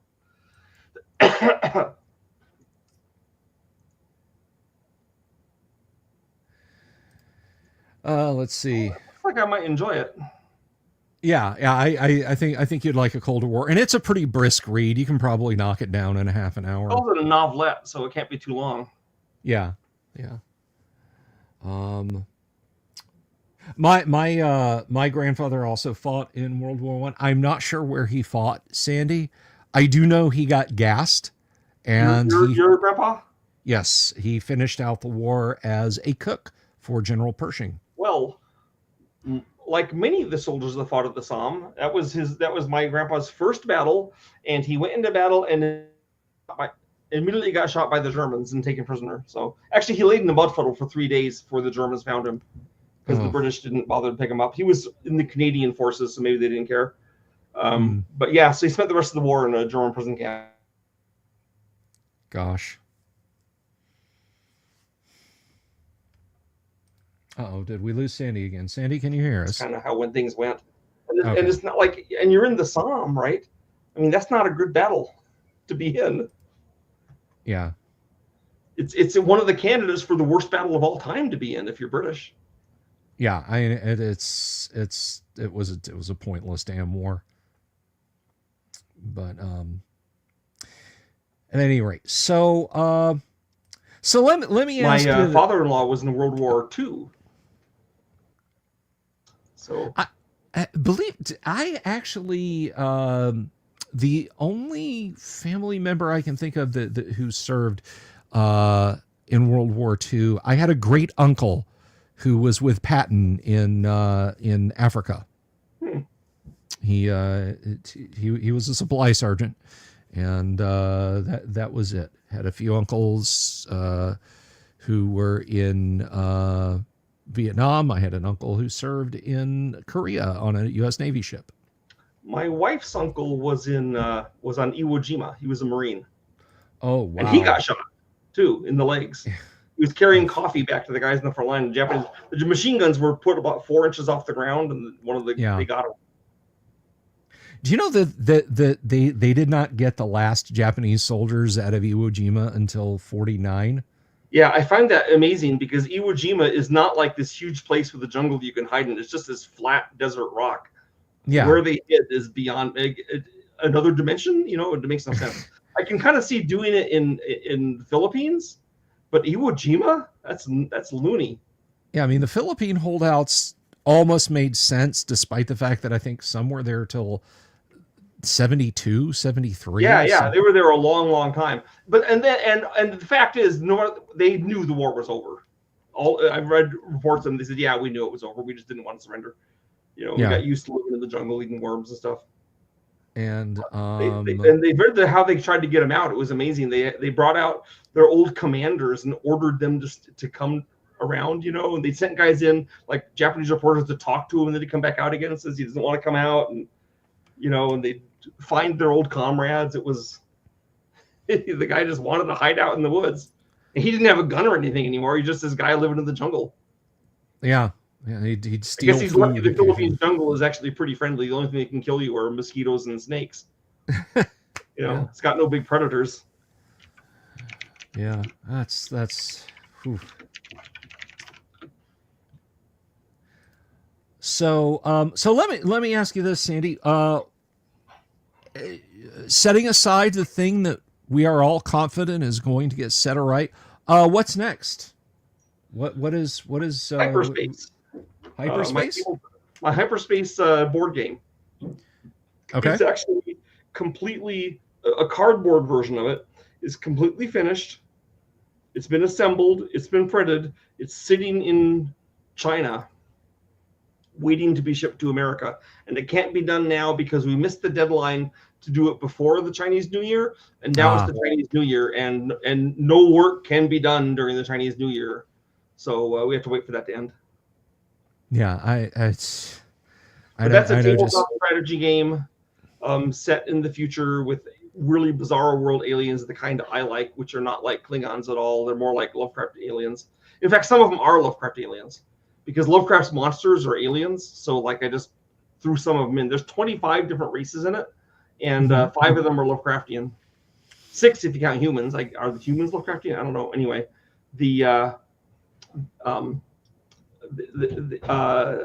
now I'm working. The other thing I'm working on right now very actively. Well, I have a board game called Death Dealer, which is a build your own faction asymmetrical game. Strategy game, but I'm also working on a role-playing game, which might more appeal to your crowd, which is it's called Hyperspace because I like that universe, and the idea is that sometime in the next 50 years or so, Cthulhu actually rises up, and humanity flees the Earth in the tiny remnants of humanity, like maybe 1% of us get away in generation ships into space, and humans are now a species without a planet trying to find a home in this weird universe full of different aliens. And some of the aliens, not all of them, most of them aren't, but a few of them are Lovecraftian aliens, and those are always bad. But there's aliens that aren't so bad. And the humans, and so your job as a human is you're trying to help humanity live in this universe. And the humans are rare, and we're comparatively rich because there's so few of us. We took the good stuff with us from Earth. And a lot of aliens have never seen a human. So Yeah, in fact, Jay Tyler's talking about the Mountains of Madness. In my adventure I'm playing right now, in my hyperspace game, they've just discovered. Well, what happened is that there's these weird aliens called the Mosca that berserkly attack any ships that go through this nebula, and there's a standing bounty if you can get part or all of a dead Mosca. Well, they knock out a Mosca fighter and take it aboard, and the Mosca is pulp, but they got his flesh, so they test it and they find out that it has DNA. And see, what the deal is in this universe is DNA is the mark of the old ones, because they have DNA. They created all Earth life, so humans have DNA as their spawn, and that means the Mosca are made by the old ones, because no other aliens have DNA, because why would they? They have some other genetic code. But DNA is the old one's mark. It's like Adam's sin, original sin is DNA. It's in every strand of our cells, and the old ones can do things with it. So it's and these are the starhead old ones from the Mountains of Madness that Guillermo del Toro did not do the movie of, but man, he almost did. Yeah. Here's a great lost opportunity. When he was working on the Mountains of Madness movie, I got contacted by the company that was going to do the computer game about that movie. And they wanted me to do like the plot outline and how the game worked. They wanted me to work on it with them. So how cool would that be? We'd have Mountains of Madness by Guillermo del Toro and a computer game. I mean, I'm not the greatest computer game designer, maybe, but I know my stuff around horror and computer games, and I would have been involved in that computer game. So it has a pretty good chance of being good. Oh, but it's all gone because thanks to Scott Pilgrim killed it. Yeah. And the reason Scott Pilgrim killed it is sort of not Scott. Basically, they did. Universal did Scott Pilgrim, which they did as a love letter to all the geeks and nerds. We're going to do the most geeky, nerdy movie possible that everyone will love. And they did it exactly right. And then people stayed away from it in droves, and it bombed. And they said, well, we're not going to do another multi-million-dollar nerd movie like a horror movie. So they didn't. And I can kind of see their point, except that we would have had the movie forever. And I don't really care if Universal lost money, but I guess they did. So that's Hollywood, baby, as they say. Well, hyperspace sounds great, and I'm looking forward to checking that out. Yeah.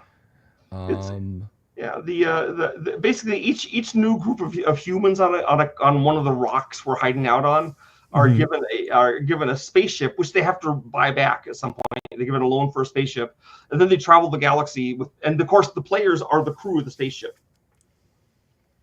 So everyone has a job on the spaceship, and you're doing things together, and it's not as regimented as Star Trek. It's not military exactly, because you're not supposed to go killing aliens. I mean, you have to kill aliens sometimes, but you want to trade with them and do things, explore. And there's two forms of combat. You can have combat with your spaceship against their spaceship. And before I did this game, I've been working on a starship combat game, which is basically finished. So I have all that to work with. And then in addition, you could also have combat like man to man with your personal shields and your ray guns. So there's that too, or there can be boarding actions or whatever. And of course, not everything's combat. There's a lot of dealing with aliens, like the collectors who want to have one of everything in the universe, and so they kind of want to have a human, and maybe they can have you, and they'll talk about it with you. So the collectors have an open offer for one of the party members for like 1 million credits or something. So the other party members keep threatening guys who bungle their skill rolls that maybe they should be sold to the collectors. Bob, you keep screwing up trying to install that new Framistat. Exactly. What if you did something even more important for the rest of the crew? And they're on this plot now where they found out that the old ones are behind the Mosca and also behind the gray dust, which has destroyed a planet of some aliens they didn't like. But the gray dust is one of the nightmare scenarios at the end of the Earth. Nano bots that cover the planet and turn everything into more nanobots. Ah, right, yeah, great. And so they found out that the old ones made those because they're like, right, and they're trying to find out how to stop nanobots, because the old ones obviously have a way of stopping them, and they do. But when they find out how they're stopped, they may not like it, because the way you stop it is you have Shoggoths, and they absorb and eat the nanobots. So the question is, would you rather be turned into gray dust or have Shoggoths all over your planet? And it's a real question. Yeah, that's the cure worse than the disease? Whoa, Injun Joe knows about the West End Ghostbusters game. You know who wrote that game, Injun Joe? It was me. I wrote that game. That's right. For West End. So there. There you go. Gotta love the Ghostbusters game, man. I invented a whole role-playing game system for it, the D6 system, and it's been used by a lot of things since then, which I love. It's the D6 system. It was used for a Star Wars game. It was used for a Musketeers game, all kinds of things. It's a very flexible system. The recent system is a little like it, though I don't know if it's based off mine or they came up with it independently. But the idea is that you have your stat is a number, Bill. So you have like my silly is 4, my strength is 5, my brains is 3. Okay, and then that's how many D6s you roll when there's a challenge. Then the game master picks a number, usually a multiple of 5, for how tough something is. It's like an easy thing is a 5 or a 10, a hard thing is a 15 or 20, and if he wants to make you work for it, it's like a 30. I think there's rules for if you get a 6, you can roll another die or something. but it's very easy and flexible to use, and everything falls into the basic categories of brains, macho, silly, and something else that I can't remember. Magic, maybe. That it's sounds a Ghostbusters game, so silly has to be one of the stats. Yeah, that's got to be there. I am fondly remembering playing. We did a couple of brief Ghostbusters campaign. My buddy Toby ran them for us way back, just 90, I think 91 maybe. But it was a lot of fun. Thank you for that one, Sandy. I won an award for it, I think. So you think I'd know, but I get a lot of awards. I know that I am mentioned twice in the Hobby Games 100 Best Games, because one is for Call of Cthulhu and one is for Ghostbusters. So I got 2 mentions, so I was kind of proud of that. And justly so, dude. That's awesome stuff. I mean, you could build a lifetime legacy just on Call of Cthulhu alone. But I mean, Doom, Quake, Age of Empires, Ghostbusters, the D6 system, it goes on and on and on, and you're always looking to the next horizon, and that's what's amazing. And I love geeking out and talking to you about that stuff, dude. It's great. Well, the only job I've had as an adult has been making games. I mean, I had lots of jobs as a teenager, but as an adult, it's in making games. I'm not fit for anything else, so I'd be absolutely useless in the apocalypse. Yeah, I mean, pretty much the same for me at this juncture, Sandy. I mean, it's like I can sit in front of a camera. Those don't work anymore. Oh, shit. I guess I could make a game for people to play if I found a big enough community and they wanted to play games. Yeah. The 2 hours you've got when you're not building fortifications or chopping firewood, come and sit down and we'll play Call of Cthulhu. Well, I was a Boy Scout, so I might have some skills still. I know a little bit of first aid. I got a corn farming merit badge. I can grow corn. There you go. There you go. I used to do drywall hanging and house framing with my old man, so maybe I can help rebuild. I've shingled a house, but I haven't hung drywall. Well, I think that you and I are probably safe come the apocalypse, Sandy. Well, the zombies will get us for sure. I hope you've seen this before, and if not, I'll track down a copy and send it to you. Somebody did a parody of Chick Tracts called "To Be Eaten First." Oh, wow! And it uses Chick Tract art, but it's cut and repasted. And basically, the evangelical is telling the doubter that Cthulhu is real and monsters from beyond time and space do exist, and your best result is to be eaten first. So you don't want to live in the blasted, insanity, scorched ruins of Earth. So your best hope is to kneel down and pray that you're eaten first. Well, I posted the chick tract of the other one that they did it for a convention in on the east in New Jersey, about where old man Whately shows up with Necronomicon and tells the guy, "Have you read this? It'll show that everything you've learned is wrong." And then the guy says, "This is horrible. How can I be saved?" He says, "What? You can't be saved." He goes, "There's no heaven." He says, "You probably believe in the Easter Bunny. There's nothing except And then he learns about Azathoth, and he goes, "God's a blind retard.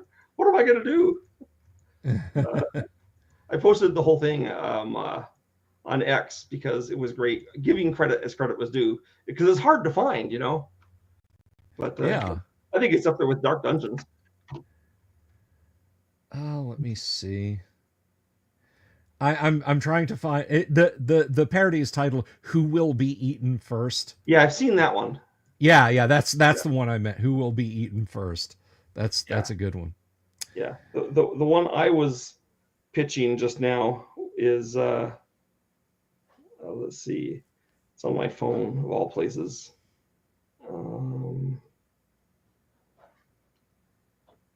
Yeah.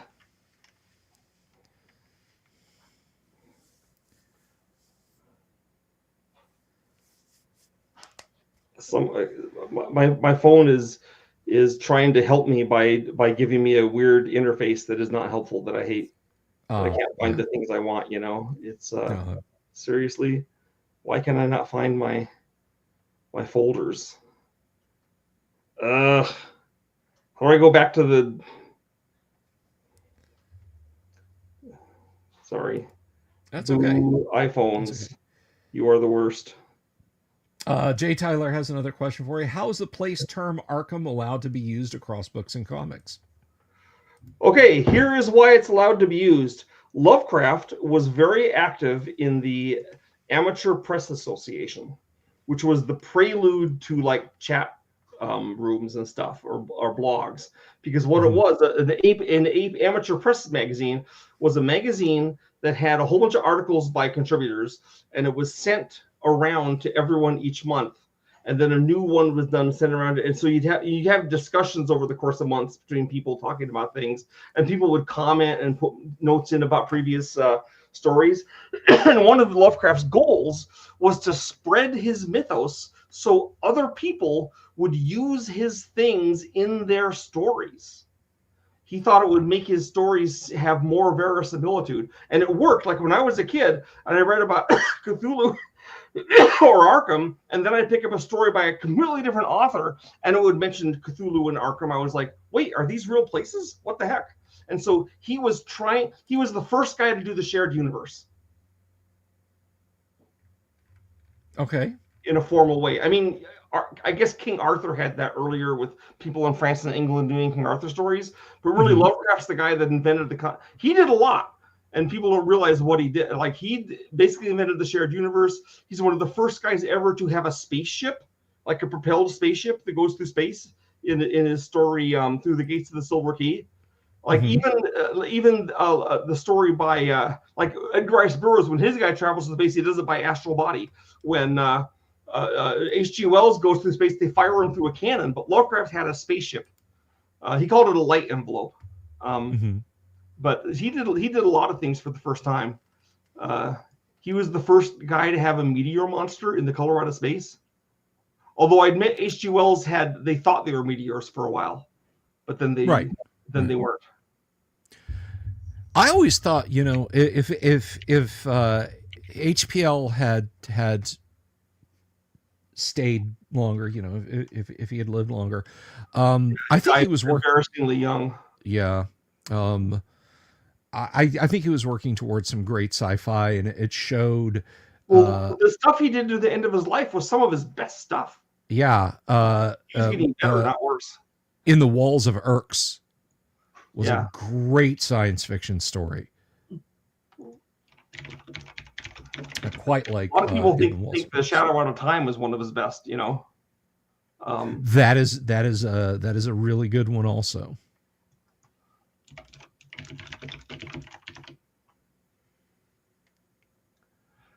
Mountains of Madness was 1931, so just a few years. I mean, he was good. But anyway, he like linked people together with his APA. He was interested in science, so his aliens were always based on some kind of scientific concept. Now he did things like say, well, natural laws work differently here, but that's up. I mean, they could. How would we know, right? That was his idea, and or maybe other dimensions. He had other dimensions. He had. He also wrote profusely to other authors, trying to nurture them and share ideas about. And he wasn't trying to make them into little Lovecrafts. He wanted them to do their own horror their own way. But he was talking to Robert E. Howard. He was talking to talking to Robert Bloch, all these guys were all involved together and learning and and reading on each other. So it was a. Yeah, I mean, Fritz Lieber wanted to have Fafhrd and Grey Mouser visit Riley in one of his stories. Yeah, and yeah. And I mean, I'm not sure why Riley would be in Noan, but it could be. Right. You know? So he wrote to HBO and he's like, hey, I think this is, he sent him a first draft of the story about Sigmoria, and he said, I've read your other stuff. This is fantastic. Please make it your own. Don't feel like you have to write a Lovecraft story. Yeah. Right. He was willing to work with him on that. Yeah. Because like Robert Bloch wrote him and said, hey, I want to kill you off in a story. Can I have permission? And he sent him a formal permission to like fold, spindle, mutilate, transmogrify him. And then Bloch kills him in The Shambler from the Stars. Yeah. Which is kind of almost a parody of a Lovecraft story. And it was great. And then Lovecraft responds by killing off Robert Bloch under the thinly disguised name Robert Blake in The Haunter of the Dark. So he kind of got him back. Yes. Damien asks, in your mind, would the Iron Book of Skelos from Conan and the Necronomicon be different versions of the same tome or possibly opposing books? Well, the Iron Books of Skelos are from Conan's time, so they're thousands of years before the Necronomicon is written by the mad Arab, Abdul al-Hazred. So I would say that the Iron Books are drawing on the same body of lore. But there's different authors, I mean, there's a lot of these different books that all draw on the same body of lore, and the Iron Books are probably one of them. And the Iron Books aren't mentioned. Maybe some of their stuff's on the Narcotic manuscripts. Could be. But now, the Narcotic manuscripts are supposedly written by pre-humans. In fact, by the Yithians. This is here's an interesting piece of trivia for you, Sandy, and you may or may not know this. But did you know, by description, Cthulhu shows up in the Star Wars universe? Really? The very first Star Wars expanded universe novel, Splinter of the Mind's Eye. I've read that. By Alan Dean Foster. I loved that book as a kid. I still enjoy reading it for fun. But when they, at the end of the novel, when they find the Kaber crystal, the ruined temple that they find it in, Luke is looking at this sculpture in the end. And if you read the description, ADF is describing Cthulhu. Is the sculpture at the end of the temple. I did not remember that. I mean, I didn't realize it when I was a kid. I was just like, yeah, that's nice. Let's get to Darth Vader and lightsaber fights, But as an adult, I went back and was like, wait a minute. Well, I'm not surprised. Alan Dean Foster knew a lot of, he had a wide-ranging. And that's actually not his only novelization or novel that mentions Lovecraft. There's Glory Road or Glory Lane, I can't remember which it is, about some teenagers who get abducted into space, and one of the characters. Glory Road is by Robert Heinlein. It's I think Glory Lane is the one I'm thinking of, but and someone like describes some, or he's looking at something and realizes it looks like something straight out of H.P. Lovecraft. And then there's a similar scene in the novelization of The Last Starfighter when Alex's little brother is watching the android replacement of Alex kind of take on human form, sort of gooey and forming into Alex's shape. And he's watching this happen on the other side of the bedroom, and he pulls the blanket up over his head and thinking, why did I have to read all that H.P. Lovecraft? Wow. Well, Lovecraft is one of those guys that other author. He's like Mario Bava or Tom Waits. He's like other authors knew about him and read him, and he would seep his way into their books. And but when I wrote the Call of Cthulhu game, every single person I knew who had heard about Lovecraft, I'd heard about him because I had told them, because he was like super obscure. Now it might have not helped that I was living in the highlands of Utah at the time. It was a college town, but even so, right. So maybe if I had been in New York or something, there would have been more people that heard about it. But yeah, good times. So, well, Sandy, it's coming up on 1 o'clock in the morning Eastern Standard Time. Oh yeah, we better shut it down. We're gonna wrap it up, but you will be back on the show. I'm not asking. I'm explaining to my audience that you will be back on the show. And next time I'll be on time. Next time I will pay more attention to what time I tell you the first time. And you told me, I just wasn't paying attention properly. Don't worry about it, Sandy. Don't worry about it. Yeah, you and I are simpatico. You're not in the apple barrel. Here for 2 hours and 40 minutes, so they should be happy with that.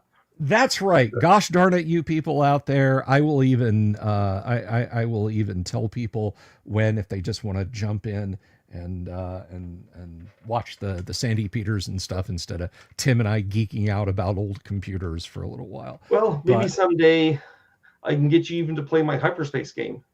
I want to play your hyperspace game. If it happens to come out around mid-January next year, somebody's birthday is then. I'm just saying. I got you a present this year. I know you did. I'm teasing you, Sandy. You don't. This was a lovely surprise. I will treasure this. Have you show the pictures to your fans? Oh yeah. Well, I have It's got great stuff. I'm going to. I don't like my zoom over here because I don't. I have an awesome camera, but it's all manual. It's a DSLR, so I would have to get up and zoom. This is about the best I can do, and that ain't doing it any justice. But I have a brand new digital camera. When I do a deep dive on this book, I will be using that camera to leaf through and show people the absolutely gorgeous artwork. I don't know if that. I think that will probably be before I get your autograph on it, because I'm getting your autograph on this. But anyway, thank you. Yeah, thank you so much. I never think of autographing things. I in my heart of hearts, I can't believe people want me to deface their books. I want you to look, Sandy. I want you to deface this book. I want you to deface myself as a creator. I mean, I do create things, but I view myself as a fan. Stop it. And the other people are fans too. I'm a fan who's lucky enough to be able to make games as my job. I've done it for a long time, and I think I'm good at it, but I'm really just a fan. So you guys are all on the same page with me. It's not like me here, you here. We're all here, all liking a lot of the same things. Well, that's awesome. I want a fan's autograph on my book. Then I want your autograph on my Repro box set that I got a couple of years ago. Oh, okay, sure. And on what I started with, the fourth ed book, which I personally think is the best of the Call of Cthulhu. Yes, and editions. You know why, right? You know why it's the best? Because it's got your picture on the back. That is the reason. That is the reason. But anyway, we will meet someday, sir, face to face, and I will have those books in hand, and I'll be Sandy. Your day of reckoning is here. But until then, thank you everybody for watching, for hanging on tonight and listening. Thank you, Sandy, for being here. We will be in touch, my friend. Listen, everybody here on this show, and I say this to you and to my audience, just so they're clear, everybody on this show is Team Sandy, okay? We got your back in Thanks. any way we can. I will send out specific requests if I get to that point. Okay. I may not ever get to that point because I might have other things that save the day without me having to do that. But okay, man. All right. Well, you may go in the back room and help yourself to some non-caffeinated sodas and pistachios while I put the kids to bed here.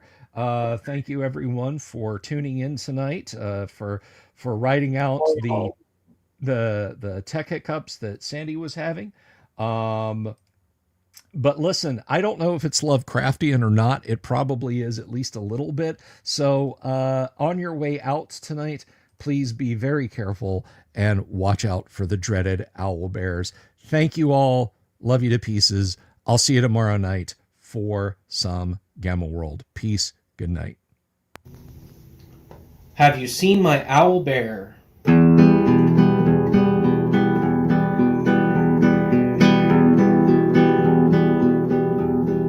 Here's to all the weirdos everywhere, in the woods and in the air. Have you seen my owl bear? Should I shave off all my hair? Bobs are all around, some live in tunnels underground. Some are fat, some are rich, some are sleeping in a ditch.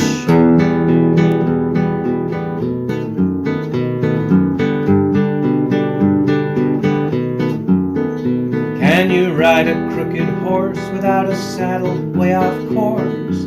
Naked as a toad, all the way to Smoky Joe's. Have you seen the little creep driving fast in his little green Jeep? He smells like fish and brandy, but his rotten teeth look dandy.